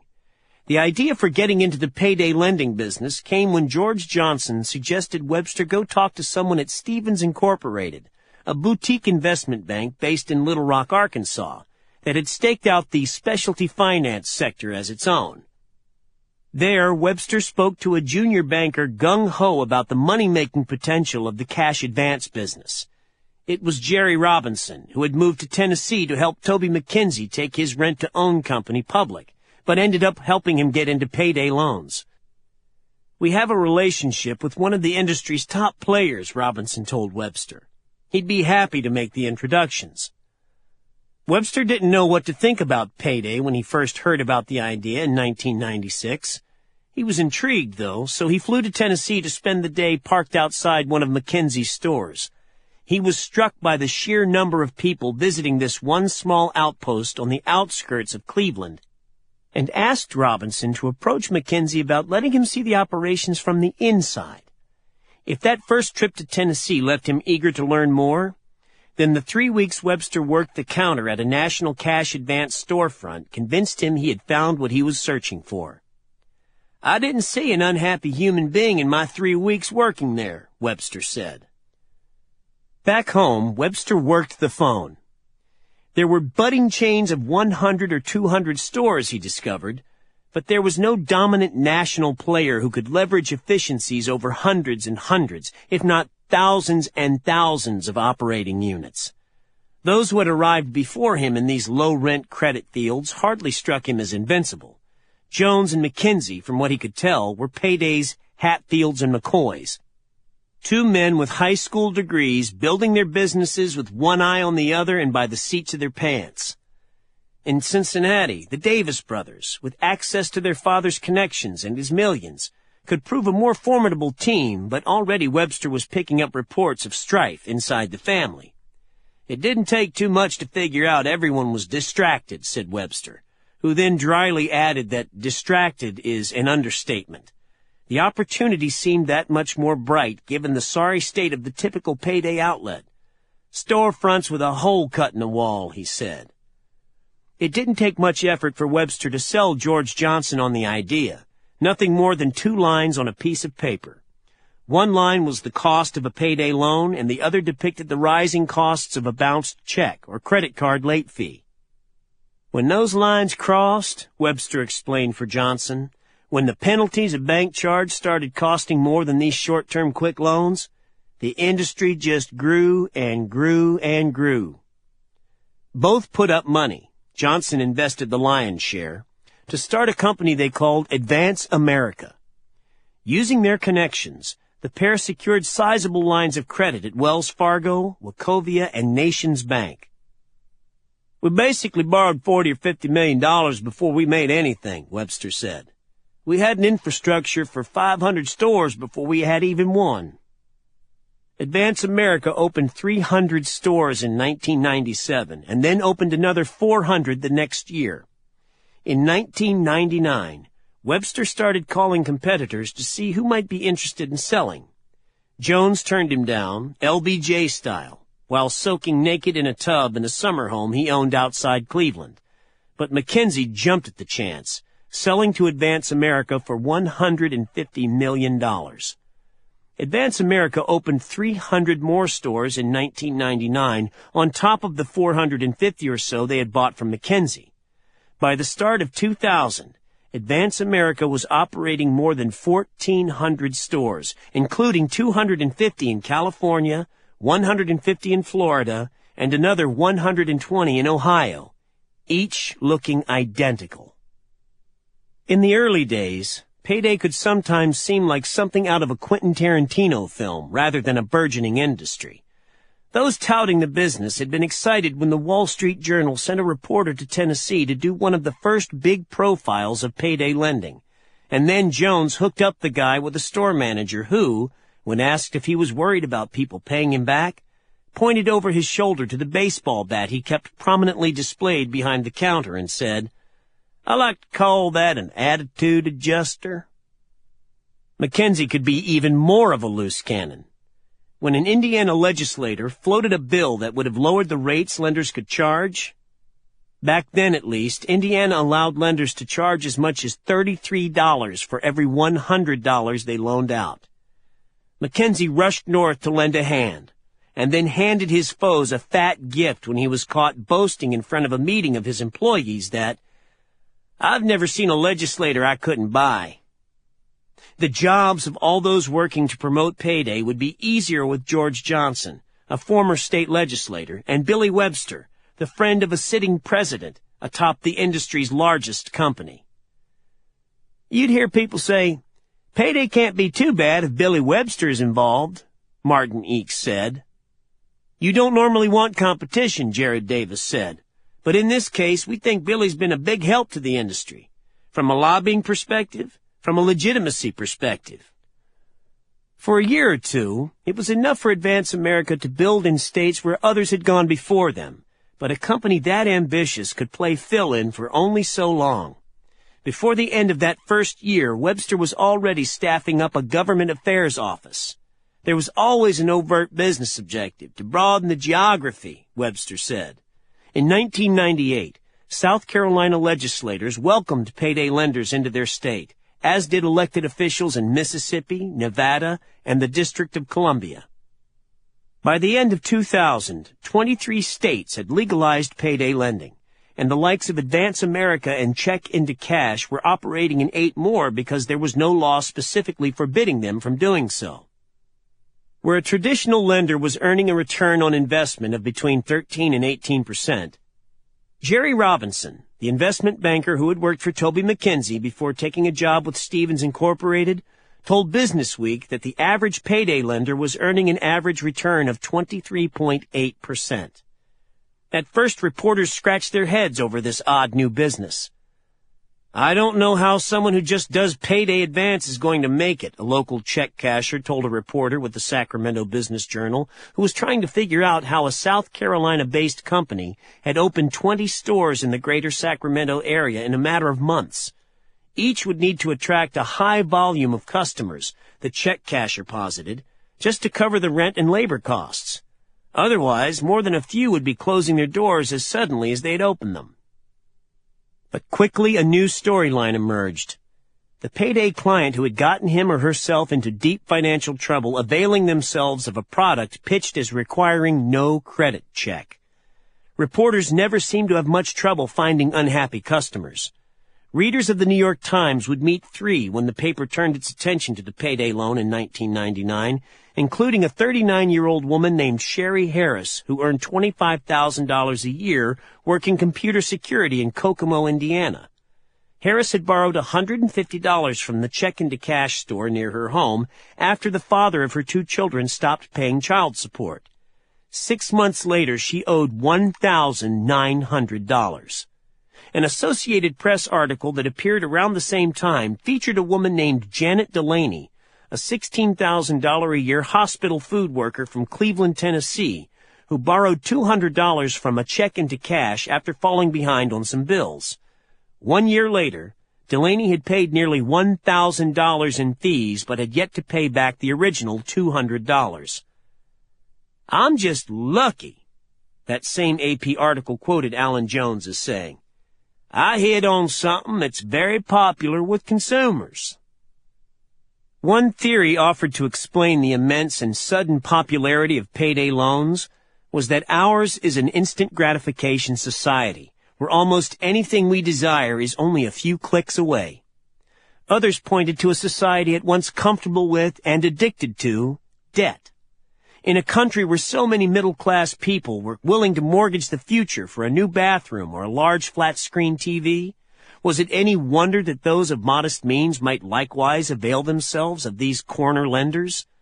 But there were deeper structural reasons for payday lending's popularity, financial in nature rather than cultural, starting with the widening gap between the haves and have-nots. A full-time worker at Walmart, the country's largest private employer, might make $15,000 or $16,000 her first year on the job, and polling showed that nearly 1 in 2 Americans was living paycheck to paycheck. The problem was particularly acute among the bottom 40%, whose income growth was flat in terms of real dollars throughout the 1990s, while the cost of everything from health care, heating oil, and housing soared. For those living on the economic margins, payday offered a simple solution they could squeeze in after work, between the grocery shopping and making dinner for the kids. "Our motto is quick, easy, and confidential," Jones had told the Wall Street Journal. "We can get people in and out in 30 seconds. Opposition was inevitable, of course. Before Martin Eakes, there was Jean Ann Fox at the Consumer Federation of America. Fox's first assault on what she originally called delayed deposit check loans, or check advance loans, was called The Growth of Legal Loan Sharking. This report, released in 1998, and subsequent ones, provided an early chronicle of an industry largely getting its way in state legislatures around the United States. But Fox's main contribution to the debate was adding an element of math. As she read it, the Truth in Lending Act, passed in 1968, required any business to express the cost of a loan not only in dollar terms, but also as an annual percentage rate, or APR. The $15 per $100 that payday lenders could charge in stricter states like Ohio and Washington worked out to an APR of 391%. In Arkansas, where payday lenders could charge as much as $21 for every $100 borrowed, the APR was 546%, and in Colorado, where the going rate was $25 per $100, 650%. Borrowers in Indiana, with its $33 per $100 cap, were paying the equivalent of 858% on a 2-week loan. In Spartanburg, Webster tried not to get angry as he read Fox's reports. Instead, he flew to Washington to meet with her. Webster prides himself on his ability to get along with anyone, but he confessed Fox proved the exception. "A person says stuff like legalized loan sharking," he said, "and it's hard not to take this stuff very personally." But he had to agree with Fox on at least one point: the need to state the cost of their loans as an annual percentage rate. That was what Advance America's General Counsel had concluded after researching the law. Webster could have overruled her, but he figured people didn't care about the APR. They only cared that they could have $300 today and what they would owe in 2 weeks. And so Advance America, alone among the big chains, started posting its rates not only as a dollar figure, but also as an APR. It bothers Webster when people think there's a taint to the way he's made his money. People don't say anything directly to him, he told me when I visited him in Spartanburg in early 2009. They're too polite for that. But he hears things secondhand, and he always addresses it immediately when it comes up. He prefers to give someone a tour of an Advance America store, but if they're not willing to do that, all he asks for is a bit of their time. I have to say that virtually to a person, if I have 30 minutes to explain the business to them, they'll let me know that it makes perfect sense. The hallways of the handsome postmodern brick building that Advance America has built at its headquarters in central Spartanburg are lined with posters that express good feelings in words and images. The self-affirming artwork justifying what everyone inside does for a living seems a staple of the big Poverty Incorporated chains. More typically, they are more wholesome and upbeat, leftovers from old advertising campaigns that depict a veritable rainbow coalition of handsome, extraordinarily happy young people. They showed me the money, the young Latino man with the smoldering brown eyes and 1,000-watt smile exclaimed in an ad for a company called Instant Tax Service. But at Advance America, at least in the winter of 2009, they were more playful and droll. A series of small testimonials to some of its archetypal customers. For the postal worker, the payday loan is for when the mailbag's heavy but your pockets are light. The working mom needs Advance America for those times when your eyelids weigh a little more than your wallet. Webster is a slight man with angular features and a tiny pug nose. Dressed in jeans and running shoes, he bobbed his foot incessantly through our few hours together. Webster had served as chief executive through Advance America's first 9 years, but several years ago, when he was in his late 40s, he stepped down because his wife was sick, and he wanted to take care of the couple's 4 children. He had recently returned, replacing George Johnson as board chairman, but he started by telling me that he had been reluctant to meet with me, despite being back at the helm. It was the APR. Most journalists stop at the 391% interest rate. And the only question is, how on earth can you charge so much? He said. He had his answers, just like the other payday lenders did when I visited them. But to him, it's a meaningless number. Like saying salmon costs $15,980 per ton, or advertising a hotel room is costing $36,500 per year. A flat fee is not an interest rate. Webster shakes his head.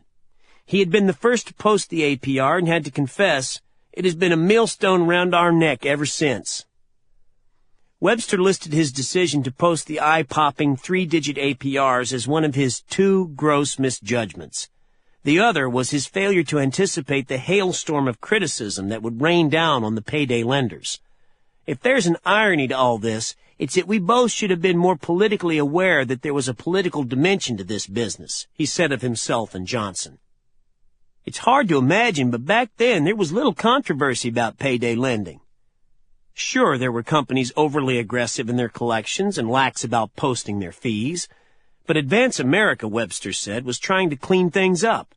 They refused to criminally prosecute anyone who failed to pay them back, and unilaterally announced that they would give people 24 hours to change their mind about a loan. Along with the other big chains, Advance America in 1999 formed a trade association they called the Community Financial Services Association, or CFSA, so they could offer a narrative that might serve as a counterforce to the shock of a 3-digit APR. With a trade association in place, Jared Davis said, we thought we could actually get back to doing what we do, which is create new jobs and give people access to credit when they need it. As the 1990s turned into the 2000s, worried payday lenders told themselves to relax. Theirs was a young industry experiencing a bit of turbulence, but that was to be expected.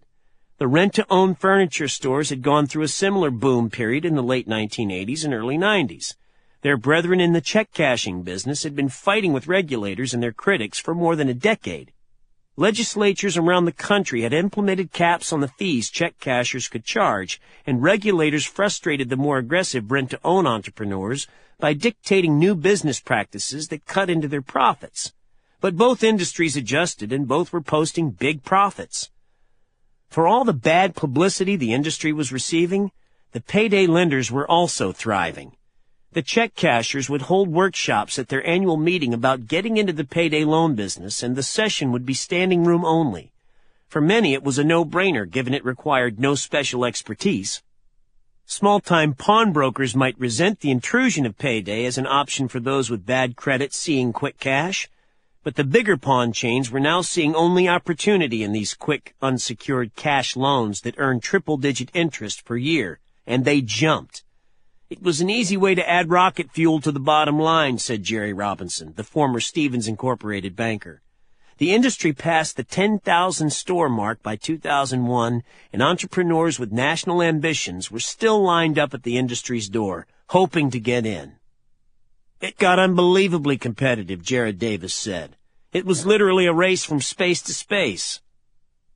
It was, Davis said, like all those horses and wagons lined up on the Oklahoma border in 1889 for the Great Land Rush. And oddly, probably the most frantic opening of a new market took place in 2003, in Oklahoma. If I could do anything differently, Billy Webster told me, it would be to spend more time telling our story to journalists, editorial boards, and opinion leaders. But who had the time when there were still great stretches of the country to conquer?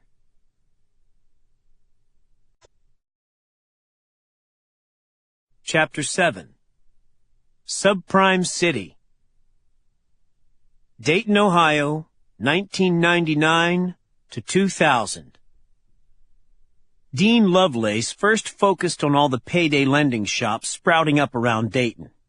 It was the second half of the 1990s, and to Lovelace, who had served in the Dayton City Commission since 1993, it felt like his hometown was under attack. It was no wonder. By 1999, Alan Jones and Billy Webster had each opened 7 stores in the greater Dayton area, and Toby McKenzie had opened 6. Jared and David Davis, the brother tandem behind Check and Go, had added another 4. It was as if the demographics from this one unprepossessing blue-collar city in the heartland had been poured into a database, and bells started clanging and lights started flashing jackpot on computer screens in the corporate development offices of payday chains across the country. Closer to home, there was Lee Shear, a local entrepreneur whom Lovelace was inclined to describe as a profiteer. For years, Shear had been making plenty off the working poor, cashing checks for a fee, and selling lottery tickets at the small chain of grungy grocery stores he ran in Dayton's poorer precincts. But with the legalization of payday, he was now operating 24 of these storefronts in and around town. By the end of the 1990s, Dayton, a city of 150,000, and the surrounding suburbs were home to more than 50 payday shops. Lovelace had grown up in Dayton, born to a single mother who raised 3 children largely on her own. It was only after his mother died during his senior year in high school that he learned that she never earned more than $200 a week. Looking through her papers, he finally realized why they had moved every year he was in high school. His mother had fallen behind on the rent, and each time they had been evicted. Lovelace would go on to earn an undergraduate degree in business from the University of Dayton and a master's in social economics at Wright State University. He then worked as a planner inside City Hall until taking a job as the Director of Neighborhood Development at the University of Dayton, a post he would hold for more than 25 years. He won a seat on the Dayton City Commission, its equivalent of the City Council, a part-time position, on his 3rd try. He lives in a nice-sized, handsome house in a modest middle-class community in Dayton, but there could be no dismissing Lovelace as a silver-spooned elitist who has never been desperate for quick cash. He knew what it meant to be broke.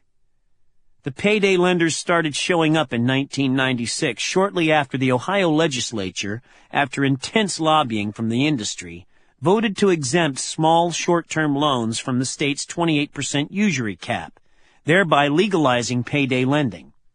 As a commissioner, Lovelace had championed a living wage ordinance, but had to compromise on an $8.80 an hour minimum wage that applied only to those doing business with the city. And to him, shutting down the payday lenders was the flip side of the same coin. Making sure people earned a better wage would mean little, he reasoned, if they only spent that extra money borrowing money at usurious rates from these new shops. The issue really hit home when his niece phoned him one day. "They got me," she told him. She barely made minimum wage, but after frittering away hundreds of dollars in fees that she couldn't afford, she was now in a deeper mess. "They're calling me at work," she told Lovelace. She was scared she might lose her job. Lovelace didn't know what a city commissioner could do about a statewide law that had only just passed a few years earlier, but he felt compelled to do something. Using his limited clout, he held a series of community meetings around the city. "I just figured at that point I needed to raise awareness," Lovelace said. "I at least wanted to start a dialogue." He wanted to alert people to what he saw as a growing menace to the city's economic health. Only around 30 people showed up at the first meeting. A couple of consumer advocates were enlisted to explain why high-interest, short-term loans were very seldom an effective answer to a customer's cash flow crisis, and a local legal aid lawyer told the group about the hundreds of payday-related default judgments clogging the local courts. A few payday customers stood to voice their displeasure over these new neighbors taking over empty storefronts in strip malls throughout town. "You borrow to bridge a gap," a woman named Pam Shackelford explained. "Except there's no way you're going to bridge a gap if the gap keeps getting bigger." But then a woman named Sarifa Rice, a home health care worker, took her turn at the microphone. "I can't go to my mama," Rice said. "I can't go to a bank. I can't go to my church. Where am I supposed to go if I don't have payday loans anymore?" Dean Lovelace is a short and stocky black man with a mustache and silver-framed glasses that always seemed to be sitting slightly askew on his face. When his turn to speak came, he had to confess to Rice that he didn't have much of an answer for her.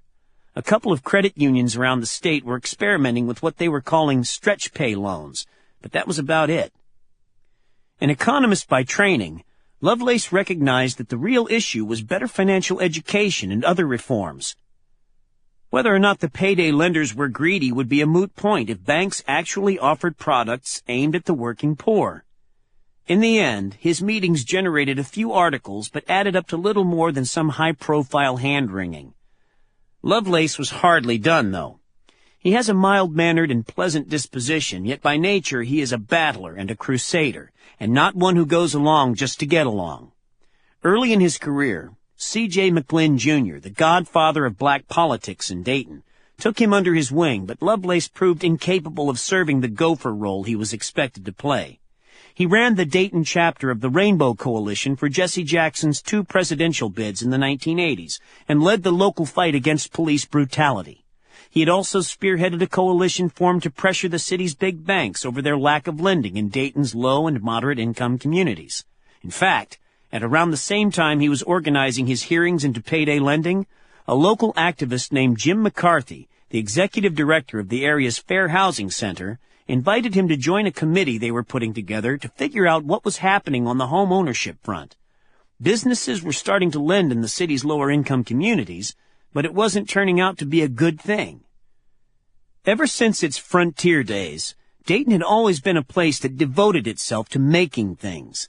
Steam pumps and water wheels in its earliest history, stoves and solvents, tool and die machines, cardboard boxes, and a goodly portion of the country's cash registers well into the 20th century. The city of 1,000 factories, that's what Dayton, once home to 260,000 people, dubbed itself. But then a sizable portion of those 1,000 factories shuttered their doors, moving south or overseas in search of lower taxes and weaker unions, or simply going out of business. The city lost more than 1/5 of its people through the 1970s, and more kept leaving. By the time Forbes dubbed Dayton one of America's fastest dying cities in 2008, it had lost 40% of its people.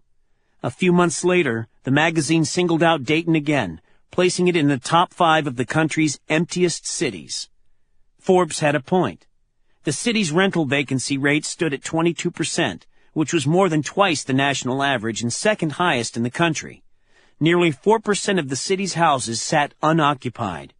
Was it any wonder that those in the poverty industry saw Dayton as a place rich with possibilities?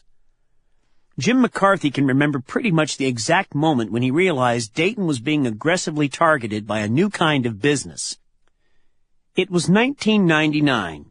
He was 33 or 34 years old, and as the newly installed head of fair housing, he was a member of an advisory board the county had created to oversee an affordable housing fund. Fair housing routinely heard from people claiming they had been denied a loan because of their race, but in recent weeks, several people, all of them African American, had contacted his organization making something like the opposite assertion. They were about to lose their home because of refinancing. When he mentioned this during a meeting of the advisory board, someone offered that he too was noticing something strange. Over the years, the federal government had set aside billions of dollars to make low and no-interest home loans available to people living in areas that had designated community development zones. Yet now, people were coming to his office with large checks in hand to pay off these loans. These are the kinds of loans you basically don't pay off until you die, McCarthy said. It made us all ask the question, what the hell is going on? The advisory board decided to form a group to look into the matter. Dean Lovelace joined them, and so did Beth Deutscher at Consumer Credit Counseling Services. Like Lovelace, Deutscher didn't need any convincing. She oversaw a consumer credit project created to help first-time home buyers, but in recent months, she seemed to be spending as much time aiding existing homeowners who had fallen into trouble. Where her organization had typically heard from maybe 1 or 2 people a week seeking mortgage default counseling, the call volume had jumped to 4 or 5 per day. She grew more alarmed, she said, once the agency's counselors started meeting with people. These were loans designed to bring maximum profit to the lender and minimum benefit to the borrower, Deutscher said. Rounding out the group were executives with KeyBank and Fifth Third, 2 of the bigger banks in town, along with representatives from the local board of realtors and the Home Builders Association.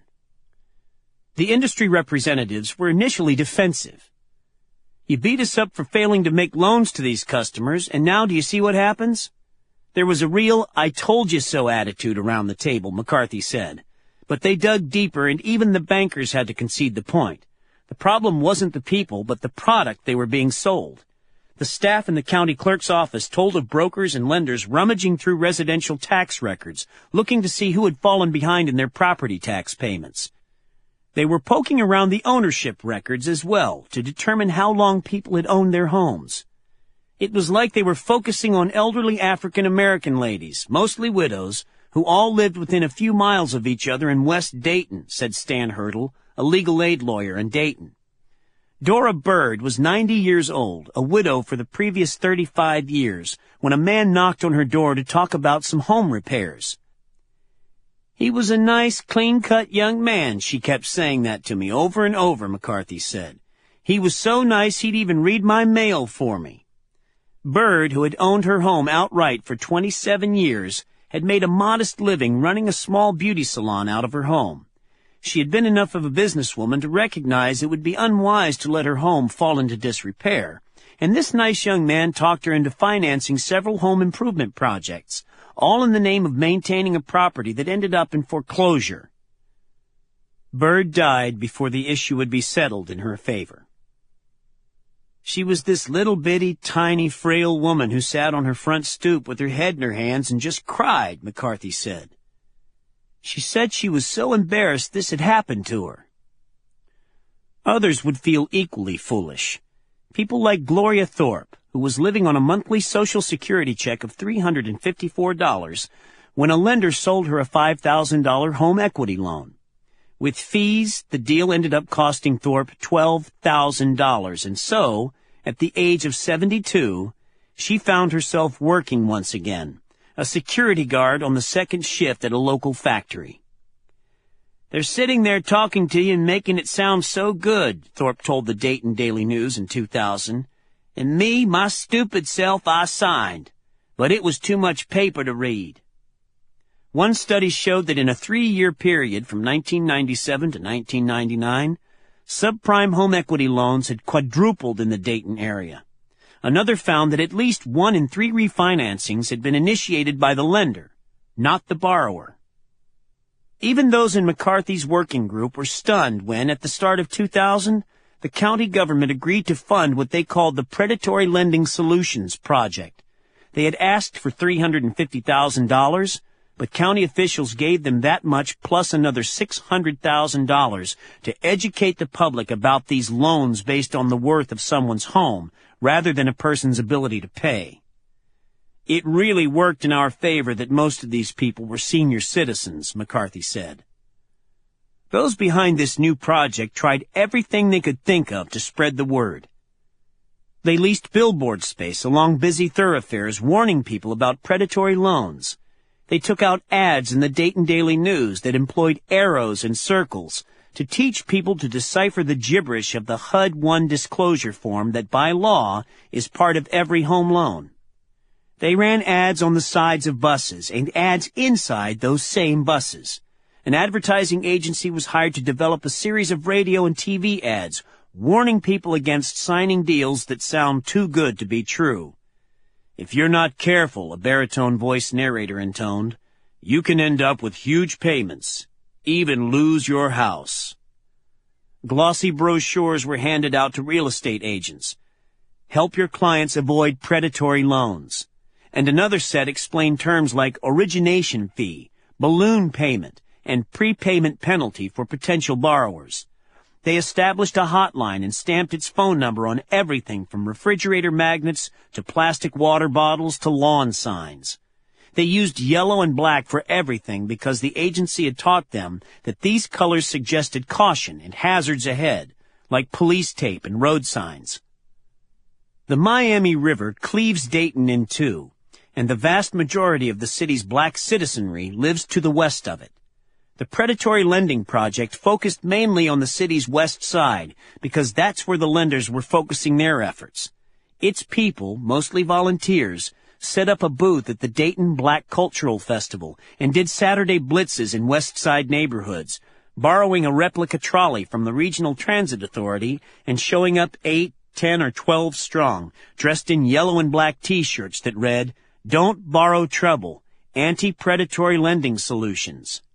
They distributed door hangers and brochures and trinkets stamped with their hotline number and spoke with thousands, 8,578 residents in their first full year, according to the report they submitted to the county. Yet while they were busy spreading the word in one part of town, lenders were working the other side of the river. Apparently they started to reach a saturation point in the inner city, so they moved into the rest of the city, McCarthy said. So in 2001, its second year of operation, the predatory lending project added the Appalachian Mountain Days Festival to its list and dispatched the trolley and its teams of volunteers into white working-class neighborhoods. But they remained perpetually 1 or 2 steps behind the lenders. In 2001, Richard Stock, the director of the Center for Business and Economic Research at the University of Dayton, released a study offering the first snapshot of subprime lending in Dayton. The first surprise in his study was the steep rise in foreclosures. There had been barely 1,000 foreclosures in 1994, but the county registered nearly 2,500 in 2000. The city's deteriorating manufacturing base could explain some of the rise, but Stock's numbers also revealed an 8-fold spike in foreclosures involving subprime home loans. The second surprise involved the names of the most active subprime lenders. Those behind the predatory lending project were pleased that the county had been so generous in providing them funding, yet it turned out they were fighting large corporations with millions to spend on marketing and millions more to invest in sales teams. They included H&R Block, which was one of the area's most aggressive subprime lenders through a subsidiary called Option One, and a list of large banks as impressive as it was disturbing. Bank of America, Bank One, First Union, and Washington Mutual ranked among the top subprime lenders in the Dayton area. But topping Stock's list were Household Finance and Citigroup, the New York-based giant that promoted itself as the world's leading bank. The final surprise, and perhaps the biggest, was how widespread the problem had become in so relatively short a period. Stock and his team of researchers found that a large portion of those default judgments involving subprime loans weren't occurring on the west side or even in the white working-class enclaves on the city's east side, but instead in first-ring suburbs that had fallen on hard times. Zip code and the color of a borrower's skin, it turned out, wouldn't make a difference to subprime lenders seeing nothing but opportunity in Dayton's economic decline. They were, McCarthy concluded, equal opportunity predators. In 1998, Senator Charles Grassley of Iowa, the Republican chairman of the Senate Special Committee on Aging, held a one-day hearing into subprime mortgage lending. The title he chose for the event left no doubt about his sympathies. Equity predators, stripping, flipping, and packing their way to profits. Among those testifying on Capitol Hill were Ormond and Rosie Jackson, an elderly Brooklyn, New York couple living on Social Security whose loan had been flipped so many times that, 6 years after a salesman knocked on their door promising that new windows could be theirs for just $43 a month for 15 years, they owed $88,000 and were facing foreclosure. The stripping of their equity. Helen Ferguson, a 76-year-old widow from Washington, D.C., living on a monthly $504 Social Security check, told a similar story, except that in her case it wasn't a knock on the door, but an ad she saw on television pitching low-interest home improvement loans. Prior to that, her mortgage payment had been $229 a month, but, in part because her loan had been packed with an expensive credit insurance policy that a woman living alone did not need, 5 years later she had a house payment of $810 per month. My perfect customer, a former salesman for several subprime lenders told the senators, would be an uneducated woman who is living on a fixed income, hopefully from her deceased husband's pension and Social Security, who has her house paid off, is living off credit cards, and having a difficult time keeping up with her payments. People in Dayton reached out to their congressional delegation hoping for help in Washington. They did their homework, and Jim McCarthy made contact with Martin Eakes and Bill Brennan. They were fighting national banks and other publicly traded companies with a broad geographical reach. This was a problem best fought in Washington, D.C., not Dayton City Hall. Those hoping to warn the rest of the country about the threat posed by the subprime lenders had their successes. Andrew Cuomo, in his final days as HUD secretary under Bill Clinton, spoke out publicly against the problem, and Cuomo, along with Larry Summers, the Treasury Secretary, created a short-lived task force in April 2000 to examine predatory lending in the United States. That same year, Congress would again turn its attention to the subprime lending industry when Congressman Jim Leach, a Republican from Iowa and the chairman of the House Committee on Banking and Financial Services, held a hearing to look at the situation. But it was the misfortune of those advocating reform that in the 1950s, a woman named Florence Graham managed to buy a small bungalow home in Columbus, Georgia, despite the risks inherent in extending her credit. There's no doubting Florence Graham's grit and fortitude. Her husband, Kenneth, suffered a stroke shortly after she gave birth to their son, Phil. That left him partially paralyzed and unable to work. But Florence Graham, a nurse, convinced a finance company to loan them the money they needed to buy a home, even though that meant she would need to work double shifts. Throughout his political career, which included 3 terms as a U.S. Senator, Phil Graham spoke frequently about the subprime loan that enabled his mother to become the first person in her family to own a home. Graham wasn't just any senator. He was determined to serve as his party's resident expert on the financial industry, once he settled on a political party. He held a Ph.D. in economics and had taught at Texas A&M while running an economic consulting firm on the side, before deciding to get into politics in the 1970s. The surest route to victory in Texas back then was to run as a Democrat, and that was what Graham did when he first was elected to Congress. But he had switched to the Republican Party by the time of his election to the Senate in 1984.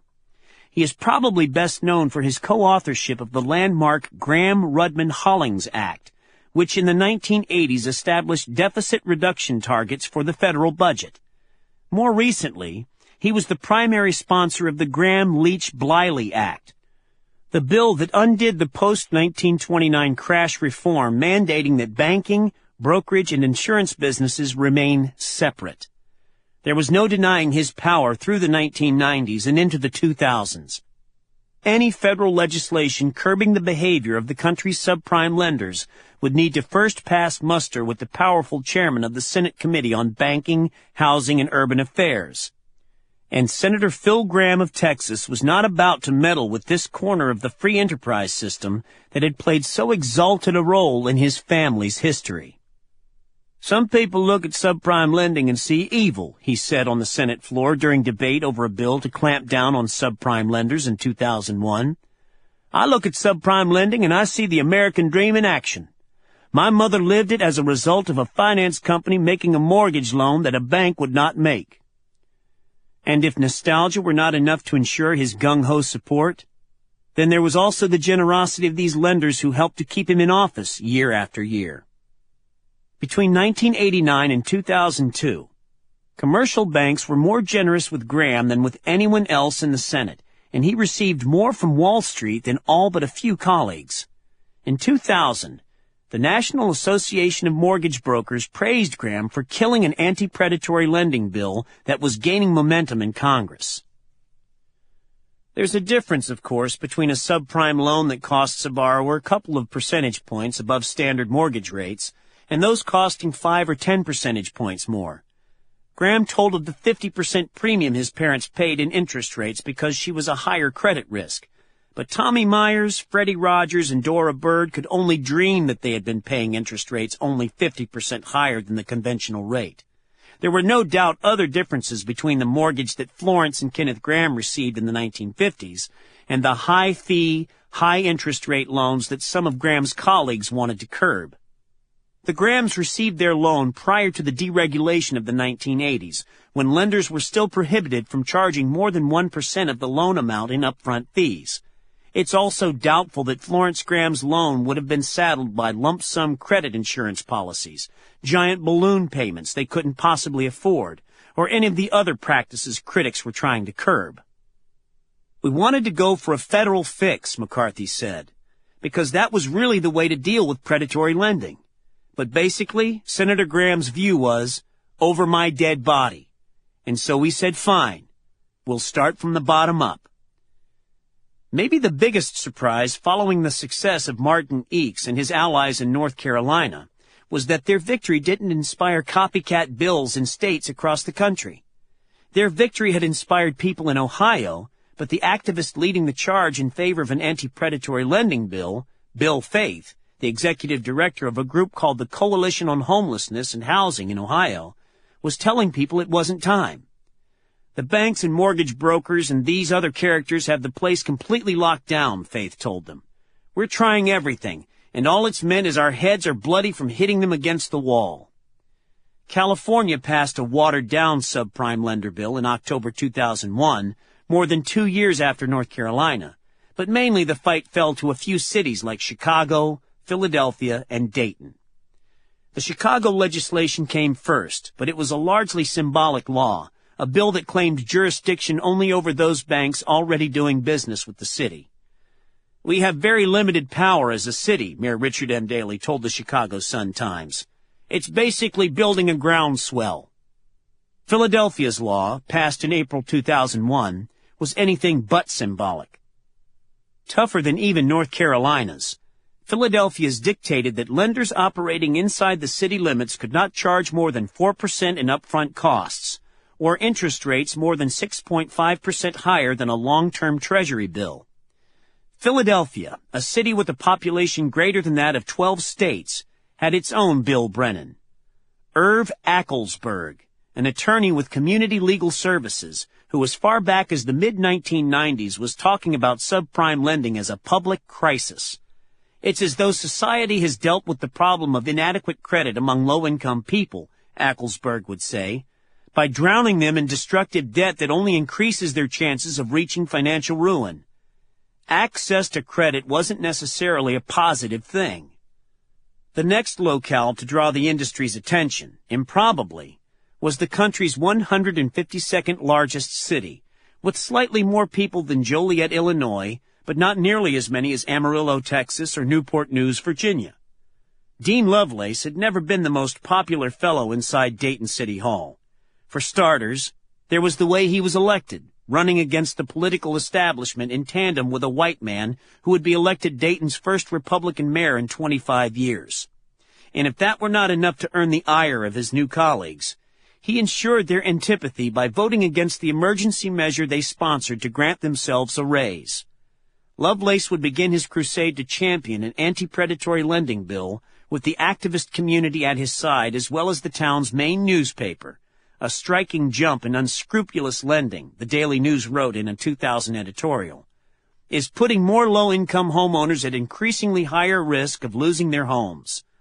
But no solid allies among his fellow commissioners. Lovelace gave me a funny look when I asked him how his modest-sized city came to occupy so prominent a position in the fight against some of the nation's biggest financial institutions. He had constituents complaining, he said with a shrug, and advocates asking him for help. Anyone doubting that Dayton was experiencing a widespread problem only had to read the reports the Predatory Lending Project was submitting to the county. Its hotline was receiving so many calls that, despite having hired extra staffers to answer the phones, they simply stopped advertising the number. It got to the point where there was such a backlog that people would have to wait 6 or 8 weeks even to be seen, McCarthy said. We felt we were doing people a disservice. Lovelace introduced his bill at the start of 2001, sparking an immediate backlash. In the suburbs, a firm called Ohio Mortgage Funding had just set up shop. What critics don't understand, its branch manager told the Daily News, is that the people who will be harmed by this legislation are the very people whom subprime's critics are seemingly trying to help. They're going after predatory lenders, he said, and all they'll do is make low-income people unable to get loans. The title companies came to the defense of their brethren in the lending business, and even the mainstream banks lined up against Lovelace. That was one of the big surprises, Lovelace said. As he saw it, the mortgage products the town's established banks were selling were a world apart from the predatory lending he was aiming to stop.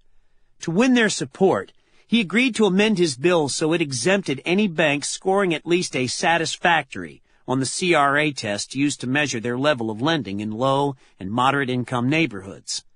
The banking establishment continued to oppose him nonetheless.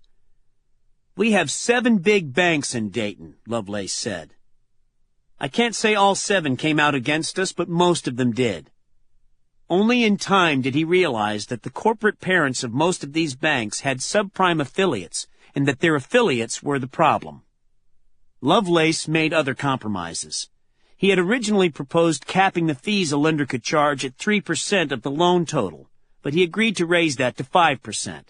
Similarly, he bumped the cap on the permissible interest rate from 6 percentage points above the going rate on a 30-year Treasury bill to 9 points. Some of its strongest provisions were left intact, though, like its prohibition against prepayment penalties and its ban on any loan with monthly payments that exceed 50% of a borrower's income. The measure was unanimously passed into law in the summer of 2001. Elected officials and others from around the country phoned Lovelace with their congratulations, but their praise was premature.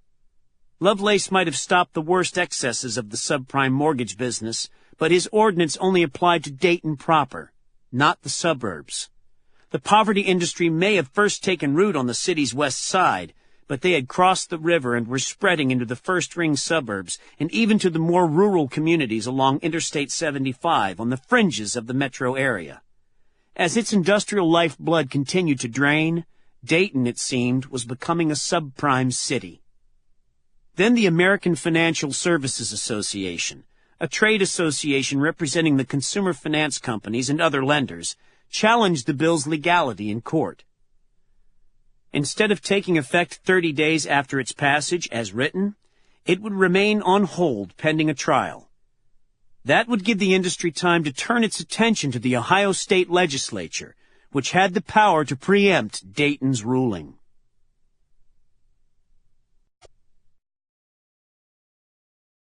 Chapter 8. An Appetite for Subprime. Washington, D.C. and New York, 2000 to 2005. Martin Eakes confesses he didn't really know Sandy Weil's name when a congressional staffer called his office asking if he could be in Washington the next day. Weil was a man editors put on the covers of their magazines, but apparently those weren't magazines that Eakes read. Now Citigroup, the company Weil bought and transformed into the world's largest financial titan, had announced it wanted to buy Associates, officially Associates First Capital, for $31 billion. They were holding a press conference the next day. Eakes was livid that a financial giant would lend its brand and its reputation to a company like Associates. Of course he would come. His hosts the next day were Congressman John LaFalce of Buffalo, then the ranking Democrat on the House Banking Committee, and Senator Paul Sarbanes of Maryland, then the ranking Democrat on the corresponding Senate Committee. LaFalce and Sarbanes spoke, and then, at least the way Eakes likes to tell the story, the two exchanged alarmed glances as he took his turn at the podium. Eakes casts himself in high dudgeon that day, telling the story of Freddie Rogers, declaring Associates a moral cancer eating away at the body of American communities. I was up there saying, we can't allow this to continue any longer. We must stop it, and we must stop it now, Eakes remembers. I went up there with my normal all-guns-blazing style. A few weeks later, LaFalce, a 14-term member of Congress, sent a letter to Weil and also to Robert Rubin, the chairman of Citigroup's executive committee and Bill Clinton's former Treasury Secretary, expressing his dismay that Citigroup intended to purchase a lender that community advocates have for some time placed among the worst predatory lenders in the country. Congress didn't have the power to prevent the acquisition, but a couple of committee chairs could make life miserable for a company. Toward that end, LaFalce named Eakes as his and Sarbanes' emissary. To drive home the point, LaFalce and others sent a separate letter urging bank regulators to closely scrutinize the deal because of some disturbing allegations. Sanford I. Weil, tireless and driven, a man of relentless ambitions who had transformed Citigroup into what the New York Times Magazine dubbed the world's biggest money machine, would have to deal with the likes of Martin Eakes. Sarbanes and LaFalce basically deputized me, Eakes said. They told Weil and Rubin that they had no choice but to deal with this young punk. They couldn't ignore me even if they wanted to. With characteristic bravado, Eakes announced at his first meeting with Citigroup's representatives, "You will change these practices, or we will bring you to your knees." Sandy Weil had attained great heights, but that only made his fall in the spring of 1985 seem that much more spectacular. He had arrived on Wall Street fresh out of Cornell, his finance degree in hand and ready to conquer the world, but instead he felt snubbed. A Jew from Brooklyn, born to Polish immigrants, he felt like an outsider in a world that favored the blue bloods and wasps. He started as a runner on Wall Street and was quickly promoted to broker. But after a few years, he quit his job to help start a brokerage firm that eventually Weil and his partners sold to American Express for nearly $1 billion in stock. The Jews are going to take over American Express and they'll never know what hit them, Weil boasted to a friend, according to one of his biographers. But American Express was run by men of lineage. Weil, by contrast, was brilliant and cunning, but also plump and ill-mannered. He chewed his nails and wore rumpled suits and propped his scuffed shoes up on the furniture while smoking fat, pungent cigars. He ultimately attained the president's post at American Express, but finding himself on non-native soil, he was out within 4 years of his arrival. At 52 and with a net worth north of $50 million, Weil leased a pricey set of offices in the Seagram building on Park Avenue, hired a personal assistant, and waited for the phone to ring. All the well-wishers offering their sympathies kept Weil busy during those first weeks. His wife thought the two of them would travel the world together, but Weil was impatient and hyperactive. He was not a man to ease into the comfortable life of the rich gentleman farmer. The most she got from him was a fortnight in Europe. The prospects of being away for more than a few weeks from whatever action might arise, wrote Monica Langley, author of the Weil biography, Tearing Down the Walls, was more than Sandy could bear. Back in town, he sifted through newspapers and business magazines in search of inspiration. He put out feelers about any number of companies. He played golf and gave generously to Carnegie Hall and other charitable causes, if for no other reason, Langley wrote, than to remind the world that he was still here. He made a clumsy public play to take over Bank of America, then a financial giant going through a rough patch, but his bid was rebuffed and then exposed. The definition of chutzpah, sniffed Fortune in an article that appeared under the headline, Sanford Weill, 53, experienced manager, good references. Who knows what Weill might have said to the two junior executives traveling to New York to pitch him on a business called the Commercial Credit Corporation, had they visited him shortly after he resigned from American Express, rather than 1 year into his exile. Commercial Credit was a consumer finance company whose owner, Control Data, the computer maker, had been trying to sell it for at least a couple of years. Weill, in fact, Langley reports, was among those who had passed on a deal while he was still at American Express. But back then he was serving as president of a credit card giant with dreams of one day taking over as chief executive. Now, he was a man trying to keep sane in search of a platform that would let him rebuild his empire. And if his vehicle had to be this ailing, grubby competitor to household finance, so be it. The woman Weill had hired as his personal assistant tried to talk him out of Commercial Credit. It's the loan sharking business, she chided him, and he barked back that she was being a snob. Regular people have the same right to capital as Wall Street rich guys, he told her. He would be like a Walmart or a McDonald's selling to ordinary Americans. A friend from his American Express days was equally incredulous. Weill had reached the pinnacle of the corporate world, and Commercial Credit was a third-rate company with a mangy reputation. It's beneath you, he counseled. But Weill had looked at Commercial Credit's numbers, and if nothing else, he was a pragmatic businessman.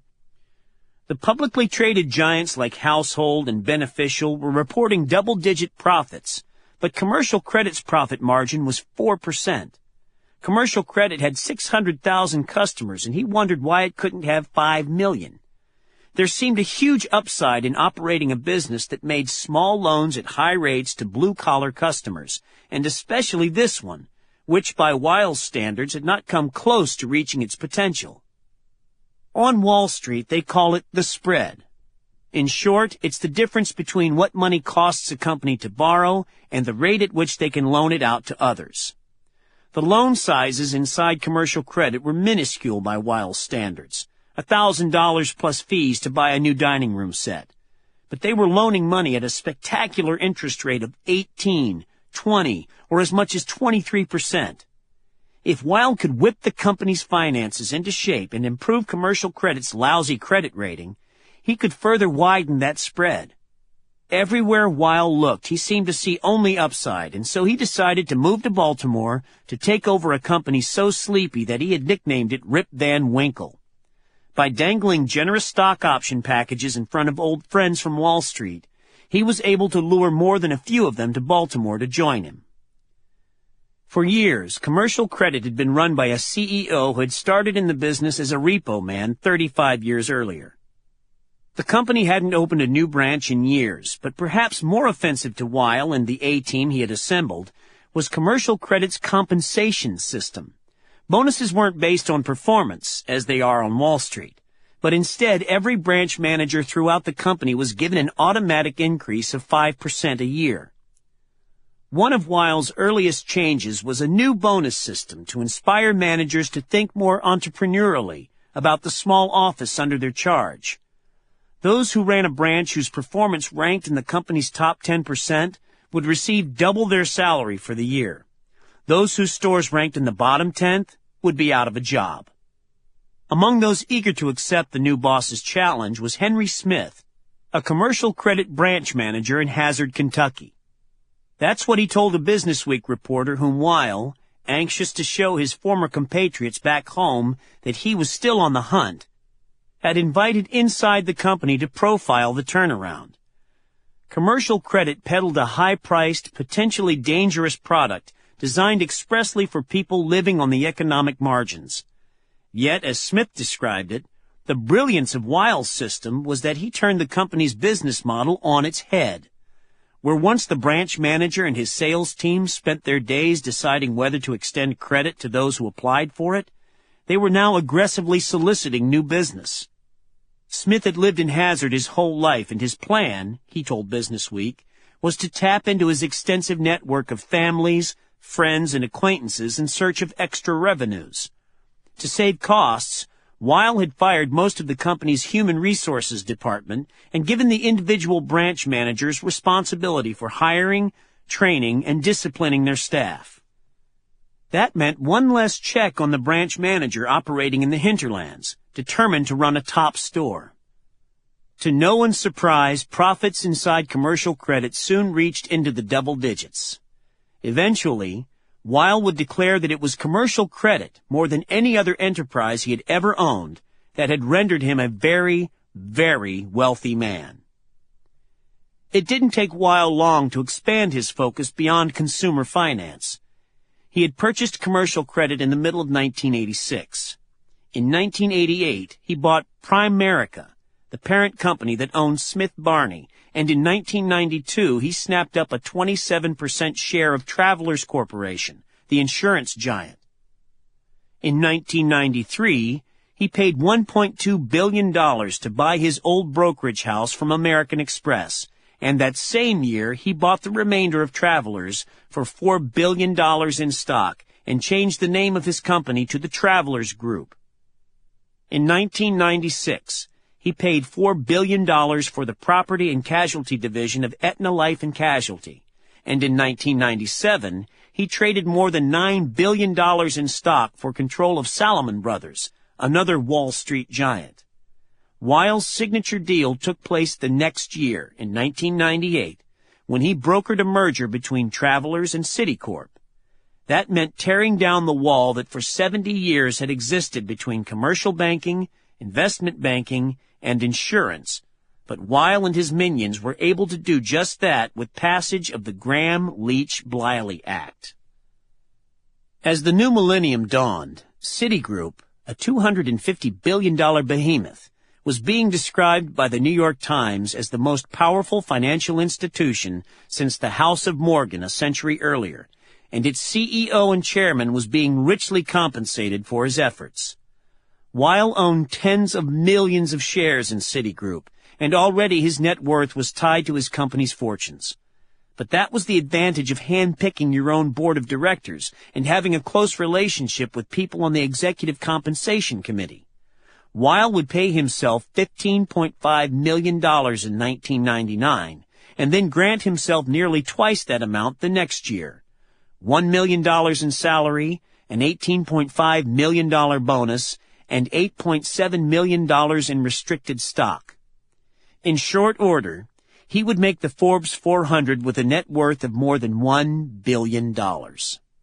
Still, does a Sandy Weil ever lose his appetite for the profits generated by a subprime lender?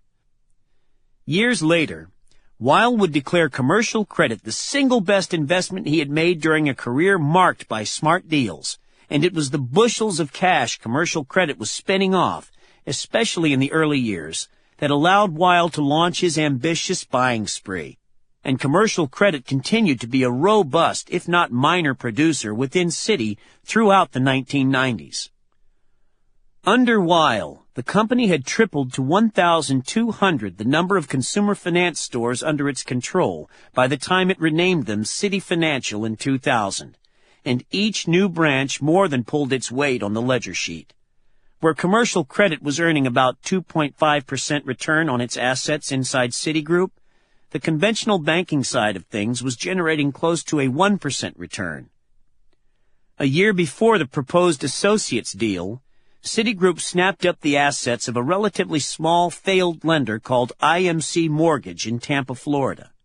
Sandy Weil was not a man to turn up his nose at a rough-style lender like Associates, not when the company was spinning off $1 billion in profits each year.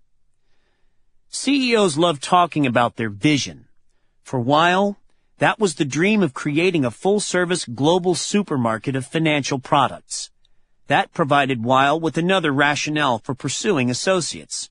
The very rich could avail themselves of the advice offered in the well-appointed offices of Citigroup's private wealth management.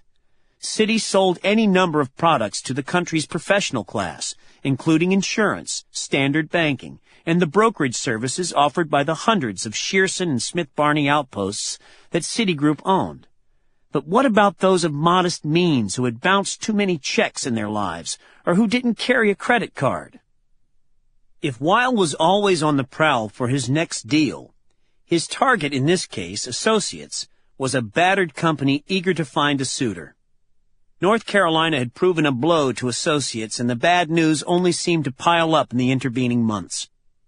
Even the Dallas Morning News, the hometown newspaper, got into the act, reporting on a leaked memo, the roadmap to continued record profits in 1995, that showed that flipping loans wasn't happenstance but company policy. Older loans are far less profitable than new ones, the memo pointed out, so it was crucial to continued success to convince existing customers to refinance. Your controller can provide lists to you of aged personal loans to target for renewal, the memo suggested. Not surprisingly, the paper found half of all customers had refinanced with the company and 1 in 4 had refinanced with Associates 2 or more times. Credit insurance products were another huge source of profits for the company. 60% of all loans included some kind of credit insurance, according to the roadmap memo, but that apparently wasn't a high enough penetration rate. The key to selling more credit insurance, Gary Ayala, a former assistant branch manager at Associates in Tacoma, Washington, said in a deposition, was to never use the word insurance. Call it a payment protection plan, his bosses instructed him. Use phraseology like, just so you know, that includes a payment protection plan if anything happens to you. Anything to make it sound like a policy came automatically with the loan and hide the fact that it could add as much as 20% to the amount of principal owed. Negative news accounts, however, might have been the least of the worries inside Associates as 1999 turned into 2000. The U.S. Justice Department, the Federal Trade Commission, FTC, and the North Carolina Attorney General's office were all investigating its lending practices, and the economy, suffering a brief recession following the collapse of the tech bubble, was putting a big dent in its earnings. They were in the mobile home financing business, but what had once been a lucrative field had blown up once people realized that the 30-year loans companies were typically writing were outlasting the trailers themselves. The market was beset by defaults. Even one of the company's great strengths, its place as a top 5 lender in Japan, had turned into a weakness by mid-2000, when that country lowered the cap on allowable interest rates from 40% a year to 29% for the type of loans Associates made, forcing the company to warn its investors that the change would hurt their profits there. They were in any number of businesses that basically blew up on them, a Credit Suisse First Boston financial analyst told the New York Times. Associates' stock price sagged and Sandy Weil, a bargain hunter with a nose for weakness, pounced. The first batch of articles reporting Associates' acquisition focused on Weil's deal-making acumen. The financial analysts seemed especially impressed by the deal's potential to spin off huge profits for Citi overseas. Through its various subsidiaries, they pointed out, Citigroup had $77 billion in overseas deposits. What better way for a burgeoning global colossus to put that money to work than loaning money to the working class the world over? Buying Associates meant Citigroup would be the 5th largest consumer finance provider in Japan, which Weil described as the 2nd largest market for consumer lending, behind only the United States. I really think Sandy scored, a money manager named Robert Albertson gushed in a Times article announcing the deal. The piece ran on page 1, but made only glancing reference to Associates' reputational troubles. The trade press seemed to know better, though. If there has ever been a deal that community and consumer activists would want to block, American Banker predicted a few days after the announcement, it is Citigroup Incorporated's planned acquisition of Associates. The article quoted at length a spokesman for Associates who said there was no doubt that certain groups would use the merger to draw attention to their cause. Citigroup, however, had nothing to worry about. Associates regards predatory lending as an abhorrent practice and is committed at every level to treating customers fairly, said the spokesperson, who was left nameless in the article. The first time Martin Eakes was set to meet with someone at Citi, he thought he was going to have a private session with Chuck Prince, the company's general counsel and chief operating officer, at a Washington, D.C. law firm. But apparently Prince sought to send a message at that first meeting. It was me and 20 Citibank lawyers, not just Prince, Eakes said. Eakes delivered his change or else threat, and Prince just leaned back in his chair and with a bemused smile said, "You know, we're not accustomed to having anyone tell us what we have to do." Their next meeting was held 6 weeks later in Durham. This time it was Eakes' turn to flex his muscle. Eakes assembled a posse of around 50 activists and community leaders, including Bill Brennan, who had flown from Atlanta for the occasion. They dubbed themselves the Coalition for Responsible Lending, just as they had done during the 1999 North Carolina predatory lender fight. To drive home his point, Eakes had arranged for the testimony of a half-dozen homeowners who believed associates had defrauded them. Those in attendance described Chuck Prince as genuinely moved by what he had heard. He gave the group his fax number and asked them to send him the details of specific cases. He also designated one of the aides who had flown down with him, a top Citigroup lawyer, as his point person in charge of all associates-related complaints. "He tells us we're going to fix everything," Bill Brennan recalled. "He assures us we're going to straighten this company out." Brennan ate up every word Prince said, and then felt like a fool after doing some research. Commercial credit might have been smaller than associates, but that only meant that they had been less successful following more or less the same formula. Gail Kubiniak, for instance, who ran a Citi financial branch just outside of Buffalo, sounded like she was reading from Associates' playbook when she told FTC investigators about her secrets for boosting revenues by packing loans with unnecessary insurance policies. "The more gullible the consumer appeared," Kubiniak said, "the more coverage I would try to include in the loan." By gullible, she explained, she meant the very young or very old, minorities, and those who appeared uneducated, inarticulate. And then there was Prince. For years, Chuck Prince had served as the general counsel at Commercial Credit. He had risen to the top of Citigroup in no small part because of the deftness with which he helped Weil take care of political messes, like the one he faced with his planned purchase of Associates. Chuck Prince didn't know what Associates was up to. He was blindsided by all these subprime mortgages. "What a joke," Brennan said. Martin Eakes was similarly disgusted. Citigroup has stated that they would solve the problems in Associates by bringing Associates up to Citigroup standards, Eakes told a New York Times reporter around the time of the Durham meeting. But it's not totally clear that Citigroup standards are any tighter. During the conference call announcing the deal, Weil had told analysts that he thought Citi could squeeze much more profit per customer once Associates was under his control. "I remember thinking," Eakes said, "more per customer? You need to extract much, much less from every customer." In 1998, when First Union, then the country's sixth-largest bank, announced it was buying the Money Store, then the nation's third-largest subprime lender, for $2.1 billion, a monthly magazine called Mortgage Banking ran a cover story expressing its shock. Bankers, after all, were the staid elder statesmen of the financial world. The go-go entrepreneurs of subprime operated out of nondescript strip malls and used veteran sports celebrities as TV spokesmen. Terry Bradshaw for Associates, Phil Rizzuto for the Money Store. There would be some occasional intermingling between those mortgage banking dubbed the odd couple of financial services, as when Nations Bank bought Chrysler First and Equicredit. But then people concluded that Nations Bank was a different breed of bank. But it was becoming increasingly plain that Nations Bank hadn't been an outlier, but instead a trailblazer.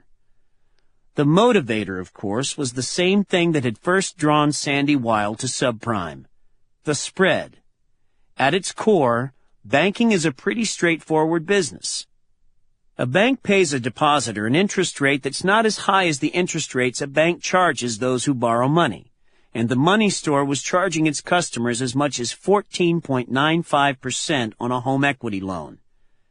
These two sectors of the financial world rarely crossed paths until recently, mortgage banking reported, when the profit potential of the subprime industry convinced banks this might be a business opportunity.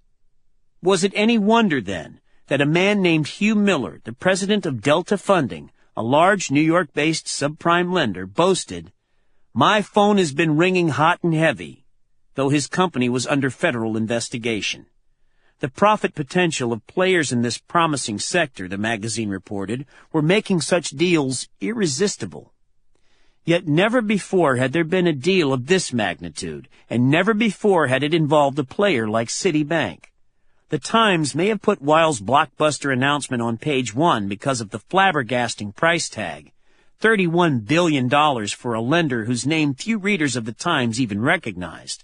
But more likely it was because of the star power of Citigroup and its flamboyant CEO and chairman.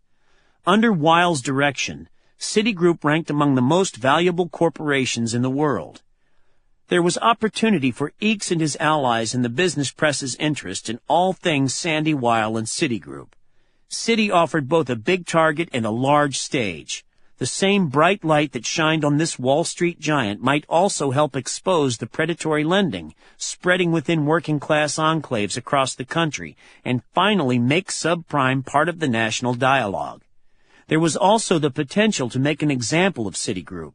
If they could force reform on a corporation powerful enough to steamroll its way over one of the key reforms enacted following the 1929 crash, then maybe other lenders would fall into line.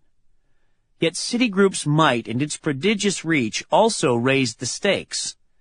Citi had burnished and polished its brand through hundreds of millions of dollars worth of advertising, building up trust. If the deal with associates was consummated, Weil and his team would be running nearly 2,000 storefronts in 48 states, all carrying the Citi Financial name. Weil, when announcing the deal, promised the street that the addition of associates to his holdings would add at least 10 cents a share in additional earnings, or about $500 million. Everything from the stock price to the size of next year's bonuses depended on hitting that number. The Citi never sleeps. Citigroup was large and ravenous, and if the activists were to fail, there might be no stopping the company and its copycats from treading unrestricted through a deregulated landscape in search of new profits. Bill Brennan remembered the early 1990s when he was fighting Nations Bank's purchase of Chrysler First. If there have been problems with prior business practices, this acquisition may well be the most effective way to fix them, a spokesman for Nations Bank told the Charlotte Observer. In Brennan's view, the opposite happened. Nations Bank was a scrappy regional player striving to show Wall Street what it could do, and as a consequence, complaints against Nations credit, Brennan said, had skyrocketed. Over the years, he kept hearing the same story. A bank would say it was bringing integrity to the subprime enterprise it had just purchased, but invariably the opposite happened. The problems always got worse, Brennan said flatly. Citigroup's purchase of associates seemed destined to turn out the same way. Citigroup was a company carrying too much debt and run by a CEO anxious to demonstrate for the street that his company, despite its size, was still a top-pick growth stock. A company, in other words, always on the lookout for ways to jack revenues. Hoping to avoid a generic "we'll bring them up to our standards" kind of statement, in advance of the Durham meeting, the Coalition for Responsible Lending had worked up a list of specific business practices they wanted changed. The boilerplate language of an associate's contract included a prepayment penalty and a provision that waived a person's right to sue in case of a dispute. The activists called on Citigroup to drop the prepayment penalty and the mandatory arbitration clause. They also wanted Citi to cap upfront fees at 3% of a loan and to stop the noxious practice of charging borrowers the full price of a credit insurance policy and then financing it as part of the loan. They also said there should be some limit on the interest rates Citi Financial could charge. Lenders deserved a healthy return on their investment, Eakes and his cohorts acknowledged. But a signature of the subprime market was the unmooring of interest rates from any calculation of risk. Risk-based pricing, it seemed, had become an excuse for whatever a lender could get away with, demonstrated by the sky-high profits the subprime industry was producing. But Citigroup had no intention of agreeing to a sweeping set of concessions certain to dampen profits. Instead, the company, in a letter addressed to regulators, made some vague promises about better training and an improvement in their compliance review procedures. They promised, too, to review Citi Financial and Associates loans that had ended in foreclosure during the prior 12 months to see if any should be reversed. They would also disappoint activists on the issue of credit insurance. A study released by HUD and the Treasury Department in the final months of the Clinton administration concluded that the consumer finance companies often employed unfair, abusive, and deceptive techniques to sell lump-sum credit insurance products that were, more often than not, unnecessary. Citigroup said it would offer people the option of making monthly payments rather than financing the entire sum at once, but it would continue to sell the lump-sum product. Citigroup agreed to cap its upfront fees at 8%, the HOPA trigger, and not 3%, as activists wanted. And while it wouldn't drop prepayment penalties altogether, they shortened the penalty period from 5 years to 3 years. The company also promised not to target borrowers with a no-interest or low-interest loan written by a government entity or a nonprofit such as Habitat for Humanity, and to at least experiment with the idea of treating people more fairly. One might have thought it was already Citi policy to give a customer the best rate possible, given a person's credit history, but Citigroup announced it was testing a pilot program called Referring Up, whereby Citi Financial employees would let those with good credit know they could get a conventional loan at a significantly lower interest rate with Citibank. Their proposed changes are generally consistent with the stringent policies and procedures that have long been in place at Household Finance said in a statement expressing its support for the Citigroup plan. This was near the end of 2000, just about 1 year before Tommy and Marcia Myers would step into a household office just outside Dayton, and 2 years before the company was forced to pay a $484 million fine for its bad loan practices. Martin Eakes dismissed Citigroup's concessions as baby steps on the path to reform, and then, in a Q&A in the New York Times Sunday Business section, seemed to be talking directly to the people inside Citigroup's executive offices. I've been in meetings where black ministers made the statement that this will become the civil rights movement of this decade, the confronting of the systematic destruction of wealth by abusive lenders, Eakes said, turning up the heat considerably. Will it take street demonstrations? Boycotts? I hope not. But many of us are prepared, if necessary, to spend the next 15 years battling Citibank. Eakes might have known how to push all the right buttons inside Citigroup, but in that same article he proved himself an awful prognosticator. Subprime, he said, seemed a fad unlikely to gain momentum. Is it a trend that will be picked up across the banking industry? Eakes asked himself. I rather doubt it. I think that Citigroup will find itself somewhat isolated. Weil, for his part, chose to ignore the activists. He and his staff had met with any number of community groups, Weil wrote in a letter to regulators. They had spoken with elected officials and their representatives. They had listened to everyone's concerns, and he felt satisfied that the company had reached a good balance between its responsibilities to its investors and the communities it served. More than 70 community lenders and advocates had signed a letter addressed to the FDIC and Office of the Comptroller of the Currency, asking the two agencies to hold hearings into the Citigroup Associates deal. Regulators were limited in the conditions they could impose on a company, but by holding hearings and threatening to withhold their approval, they can often extract reforms. That's what the Clinton-era Office of the Comptroller did when First Union bought the money store. It approved the deal only after First Union pledged that its new subsidiary would not sell subprime loans to borrowers who qualified for conventional financing. In this case, though, Representatives from the FDIC and Office of the Comptroller complimented Citigroup for voluntarily agreeing to change select policies inside associates. Both agencies declined to hold hearings. In the end, only the New York State Banking Department held a hearing to review the proposed merger. Dozens of critics spoke against the deal, including Sarah Ludwig, executive director of the New York City-based Neighborhood Economic Development Advocacy Project. For years, she had joined others in criticizing Citibank for its lack of branches in low-income and minority neighborhoods. If you allow Citi to buy this high-priced and unscrupulous lender, Ludwig argued, you're giving Citibank a perverse incentive to stay away from the communities most in need of traditional banking services. Citigroup claimed that it had significantly increased lending to blacks and Latinos since 1997, but the activists countered with studies of their own, including one that showed that more than 80% of the loans Citi had made in the greater New York City area over the prior year had been small, unsecured, high-interest loans of $1,000 or less. Regulators in New York State managed to wrangle from Citigroup several written concessions, including a promise that it would at least temporarily stop selling single-premium credit insurance, but only inside New York's borders. Activists were disappointed, but Eakes and others told reporters they were not about to quit.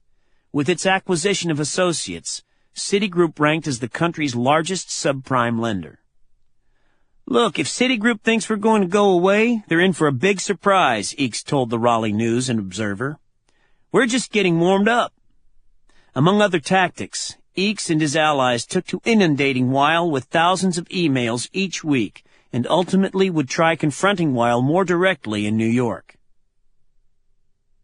Martin Eakes worried that he was spreading himself and his organization too thin, but he also saw himself as having no choice, given the nature of the Citigroup fight, just as he felt he didn't have the option to say no when people asked him and Self-Help to join in the pending battle over the future of the payday advance business in North Carolina. The Tar Heel state had opened the door to the payday lenders in 1997. They had a compelling story, said Wib Gully, Eakes's old law partner, who voted in favor of the original bill authorizing payday lending in North Carolina. Times were tough here back then. People needed access to credit, and payday seemed a reasonable way of offering poor people quick emergency loans. But to make sure they weren't institutionalizing something they didn't fully understand, Gully and his allies included a sunset provision in the bill. If new enabling legislation were not passed by July 31, 2001, then payday lending would no longer be legal in the state. Within 2 or 3 years, Gully said, it was clear we were not getting what we thought we were getting. Gully helped enlist Eakes in the anti-payday cause, as did Eakes's old ally from the Predator mortgage fight, Peter Skillern. Skillern and his staff had even written a small book about the payday loan industry in North Carolina called Too Much Month at the End of the Paycheck. At that point, North Carolina was home to more than 1,000 payday stores, and if nothing else, Skillern thought lawmakers should at least have a better understanding of what was going on. The book included interviews with store owners and industry representatives, but its emotional heft was in the stories of North Carolinians who went to a payday lender for help, but ended up feeling trapped. One woman had borrowed $300 after falling behind in her car payments. She ended up paying $2,000 in fees over a 2-year period before she finally caught up. A second borrower said he was paying rates so high it's pretty much impossible not to get in a cycle there. And a third was quoted as saying, "It's worse than crack." The book wasn't written specifically to engage Martin Eakes in the fight against payday lending, but it might as well have been. The time wasn't right for us, Eakes said. But we knew if we didn't take it now, we might never have another chance again. There are 1,000 ways to kill a bill, he reasoned, and passing one is always difficult.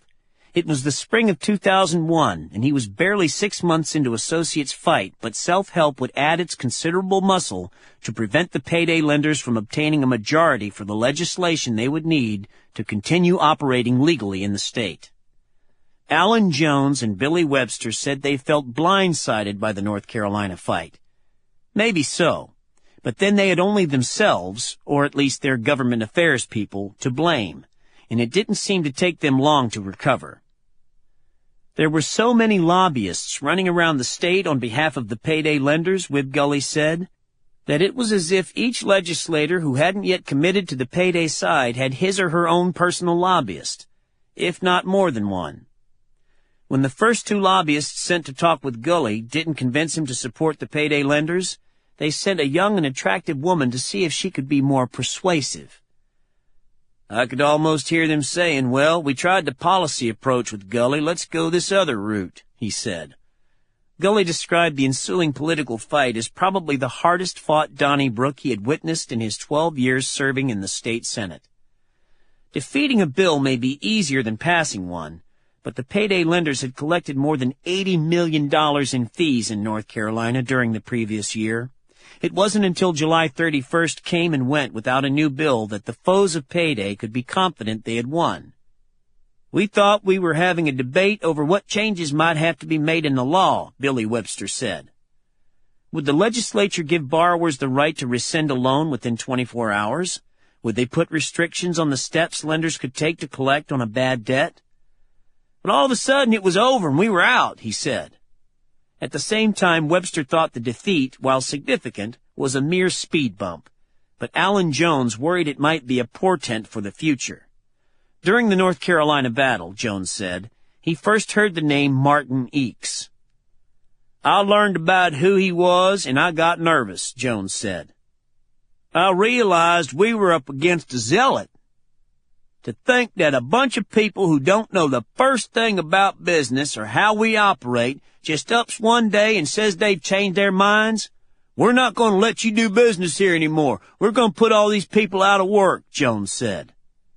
Was it any wonder, then, that Jones, Webster, the Davis brothers, and several others kept operating in North Carolina even after the enabling legislation expired? The payday lenders would lose that battle as well, eventually. They tried to talk to the new Attorney General, Roy Cooper, but it was their bad luck that he was the former Senate Majority Leader who had proven so critical to passage of the predatory mortgage bill back in 1999. "He did everything he could," Jones said of Cooper, "to make sure no matter what we tried, we couldn't make a go of it as a business there." Cooper's office sued, as did the state's Division of Banking. Advance America operated for another 4 years before they were finally ousted from the state, and Check into Cash, Check and Go, and a third company called First American Cash Advance lasted for nearly 5 years. That trio would pay a collective $700,000 in fines, but only after collecting multiple millions in fees in the intervening years. Defeat in North Carolina had been a bitter pill for the payday lenders to swallow, but practically speaking, it had not proven much of a setback. North Carolina had been a good market, not a great one, and there was still plenty of room for growth. At that point, there were perhaps 10,000 paycheck advance stores in the country, and analysts were saying the country could handle more than twice that many. "We probably should have taken Eakes more seriously earlier on," Webster said, "but we also were growing our businesses and looking for better ways to compete." Federal bureaucrats had refused to intervene to stop Citigroup's acquisition of associates, but the lender did not fall off the regulatory radar screens entirely. 18 months after Citi was permitted to acquire associates, the FTC took action. Citigroup might have hoped they could acknowledge associates' past abuses and quietly pay a modest fine, but the FTC was seeking a settlement in the hundreds of millions of dollars. Citi balked at the cost, negotiations stalled, and the agency filed suit, naming not only associates in its complaint, but also Citigroup and Citi Financial. The lawsuit was probably an FTC negotiating tactic. If so, it was a particularly effective one. The Wall Street Journal reported the news deep inside its second section, but the Times reported it on page 1 under the headline, "U.S. Suit Cites Citigroup Unit on Loan Deceit." It was not the kind of publicity a big bank wanted on the front page of its hometown newspaper. Loan officers for associates, the FTC charged, routinely employed trickery to lure customers into costly loan refinances, often promising people they would save money by refinancing when the opposite was true. They regularly sold overpriced credit insurance policies, generating an extra $100 million in profits over 5 years.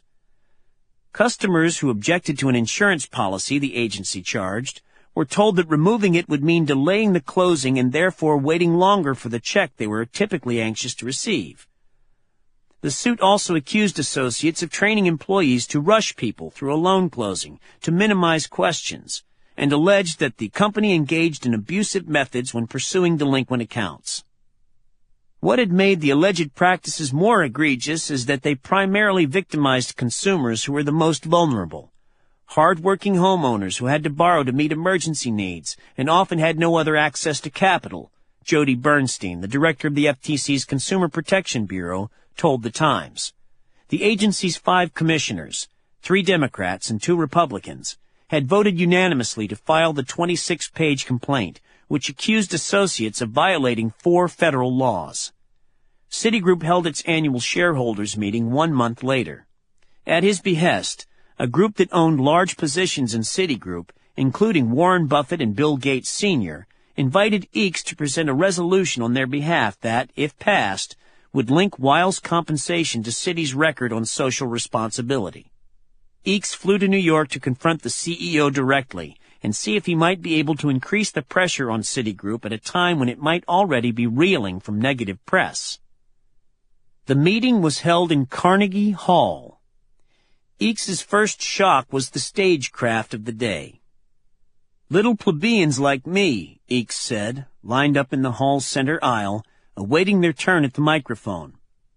The theater was dark so that each presenter was a disembodied voice over a PA system. Weil, meanwhile, stood center stage, a spotlight trained on him, as if he were God himself, Eakes recalled. Eakes refused to be intimidated. Citigroup, he said when his turn came, had steadfastly refused to adopt standards of responsible lending. The company had aggressively opposed legislative efforts to rein in predatory lenders. And then he turned up the heat on Weil himself. "Any CEO who will cheat his customers," Eakes boomed, "will eventually cheat and lie to his shareholders." Eakes claimed that his remarks won him an ovation from the crowd, but if so, that was about all he got. The resolution was soundly defeated. It may have been easy to dismiss Eakes or any dissident shareholder. No one usually pays much attention to what goes on at a company's annual meeting, especially back then. But Citigroup was a large consumer company whose caretakers were skittish about more negative press, a fact driven home for Jim McCarthy in Dayton when he lost his temper with a room full of city lawyers while trying to negotiate on behalf of a client he believed had been trapped in a predatory loan. McCarthy didn't hesitate when I asked him to name those he considered the worst subprime lenders operating in Dayton. "City Financial has to be at or near the top of my list," he blurted. In part, that was due to the volume of loans City Financial wrote and the terms of those deals. But McCarthy confessed he felt a special enmity for the New York-based giant in no small part because of the attitude of the city lawyers he mixed it up with while attending mediation sessions on behalf of people about to lose a home. "They were so damn arrogant and condescending," McCarthy said. He and his allies were activists and couldn't possibly understand how a business works. And because we didn't understand, that's why we were asking for these ridiculous things like a reasonable interest rate that might actually let the people stay in their home and continue to pay on a mortgage. Citi would send 8 or 9 people to every mediation session, McCarthy said, and then they wouldn't offer a thing. By that point, McCarthy was spending his days listening to old people frightened about losing homes they had owned for 30 years, angry at themselves for making the mistake of walking into the wrong office door. His pent-up frustration and anger boiled over during a meeting on behalf of several City Financial customers. "I'm telling them, I'll get in front of the television cameras and just blast you for what you're doing to these people. I'll put them in front of the camera so they can tell everyone what you did to them. I'll bully you in every way we can think of in front of the media." McCarthy had no idea whether he could back up any of these threats, but to his amazement, the gambit worked. Citi agreed to write off the loans, essentially letting the 3 borrowers off the hook. These were the early days of all this stuff, McCarthy said with a laugh. So it was still possible to talk about hurting the reputation of one of these lenders. Citi followed with other concessions aimed at appeasing its critics, including the announcement in June 2001, 10 months after its purchase of Associates and 6 months after the FTC announced its suit, that it was phasing out its single premium credit insurance product. It would continue to sell credit insurance, Citi said, but it would be sold separately from the mortgage and be paid for with regular premiums through the life of the policy. Perhaps Citigroup was motivated by a sense of moral responsibility, but an alternative explanation was that the financial giant wanted to avoid additional criticism. The Democrats had recently taken control of the Senate, and Paul Sarbanes, the new chairman of the Finance Committee, had just announced that he would hold hearings to look deeper into predatory lending. Another year would pass before Citigroup agreed to pay $215 million to settle its suit with the FTC. At the time, it stood as the largest consumer protection settlement in FTC history. Citigroup also agreed to pay up to $20 million to settle an investigation into Associates that Attorney General Roy Cooper of North Carolina initiated shortly after he took office. Citigroup would set another record in 2004 when the Federal Reserve hit the company with a $70 million penalty, the largest fine the Fed had ever imposed for a consumer lending violation. This wasn't for misdeeds committed by Associates pre-Citigroup, but for newer improprieties that dated back to 2001. Citi Financial, the Fed claimed, was routinely converting personal loans into equity loans secured by a person's home without regard to a borrower's ability to pay. The Fed also charged Citi Financial with trying to mislead regulators once they started to investigate. Eakes, meanwhile, had never stopped trying to convince Citigroup to change. In May 2005, 5 years after Citi announced it was acquiring Associates, Eakes stood at a podium and publicly praised Citigroup. The company had finally agreed to drop a clause from its subprime contracts requiring borrowers to agree to mandatory arbitration. The lender also greatly reduced the penalties it charged for early payment on a loan. It only took them 5 years to do the right thing, Eakes said. Goliath had not been killed, but he had also not emerged from the competition unscathed. Among those noticing Eakes as he fought with Citigroup while simultaneously doing battle against the payday lenders were Herbert and Marion Sandler, who ran the World Savings Bank, one of the country's largest savings and loans. In 2002, Herb Sandler started phoning Eakes in the hopes that he could convince him to create a national organization to build on the work he had been doing fighting Citi in North Carolina. The Sandlers were hardly the first to broach the idea, but Eakes always offered the same stock answer when anyone proposed this idea of broadening self-help's scope beyond the state's borders. "We'll look at other places," he would say, "when the job has been completed in North Carolina." Yet the Citigroup fight had forced Eakes onto the national stage, and self-help's fight against first the predatory subprime mortgage lenders in North Carolina, and then the payday lenders, had raised its profile to the point where people were expecting them to act like a national advocacy organization. "Basically, we realized we at Self-Help were spending all this time on these requests anyway, so why not get some help?" Mark Pierce said. One key turning point, Mike Calhoun said, occurred while he was reading through a predatory lending bill that activists were championing in Alabama. "It copied verbatim our bill, down to the references to North Carolina statutes," Calhoun said.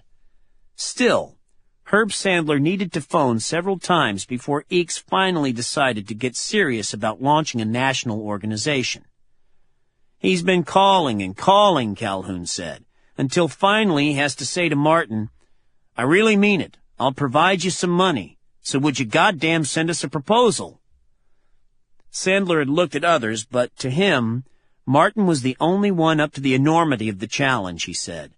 He was the only one with the capability and the passion and the strategic ability and the leadership quality to get his arms around a challenge of this size.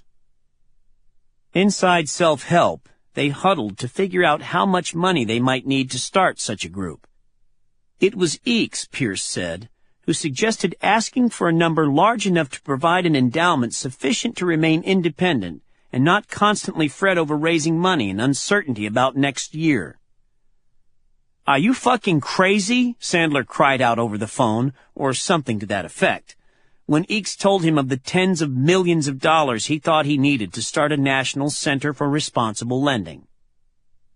Sandler remembered Eakes telling him he wanted an endowment big enough to generate $8 or $9 million per year, a sum well over $100 million. In time, however, it would become clear that money would not be a problem for Herb and Marion Sandler.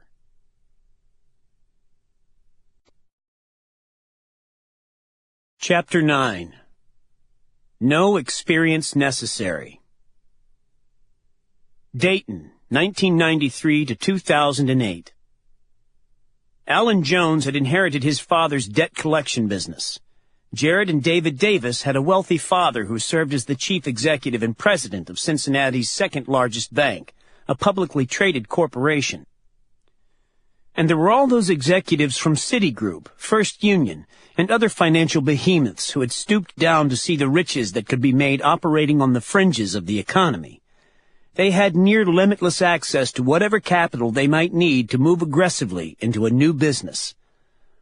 By contrast, Fessem Agbazian, who would also find his fortune in the poverty industry, began with nothing. His parents had been born in a tiny farming village in Eritrea, a small country on the northeast tip of Africa, sandwiched between the Sudan and Ethiopia. His father had been taught to read and write by Christian missionaries who opened a school in his town in the 1950s. His mother attended school there as well. Back then, Eritrea was under the rule of Ethiopia, a communist-ruled country that didn't have much tolerance for people preaching the gospel. His parents were jailed several times, Agbazian said, and nearly killed for being Protestant, for speaking out, for not being happy with Ethiopian rule. Agbazian was 9 years old when the family moved to Florida to join their father, who had gone ahead to study at Hobe Sound Bible College, and then to Ohio, where the senior Agbazian earned a master's degree at Cincinnati Christian College. His father found work as a pastor at an area church, while his mother settled into the role of pastor's wife. They no doubt had a great deal to contribute to their eldest son's moral and spiritual development, but they could offer little in the way of working capital. Alan Jones describes himself as a born entrepreneur. So eager was he to learn the collections business while he was still a teenager that, after his freshman year, he secured a summer job at another collection agency and sat in his car for 3 hours on his first day of work, waiting for the office to open. Jones, however, had nothing on Agbazian, who held 2 or 3 jobs through high school. He hawked snacks as a vendor at Riverfront Stadium, where the Reds and Bengals played, and at different times worked the mailroom at 2 of Cincinnati's larger corporations, Cigna Insurance and Procter & Gamble. When he was 19 and still a freshman in college, he wrote in his diary that he felt depressed because he still hadn't started his own business. "I didn't drink a single beer in college," Agbazian told me when we met in Dayton. "I was that focused." I met Agbazian, whom everyone calls Fez, shortly after the check cashers convention in Las Vegas.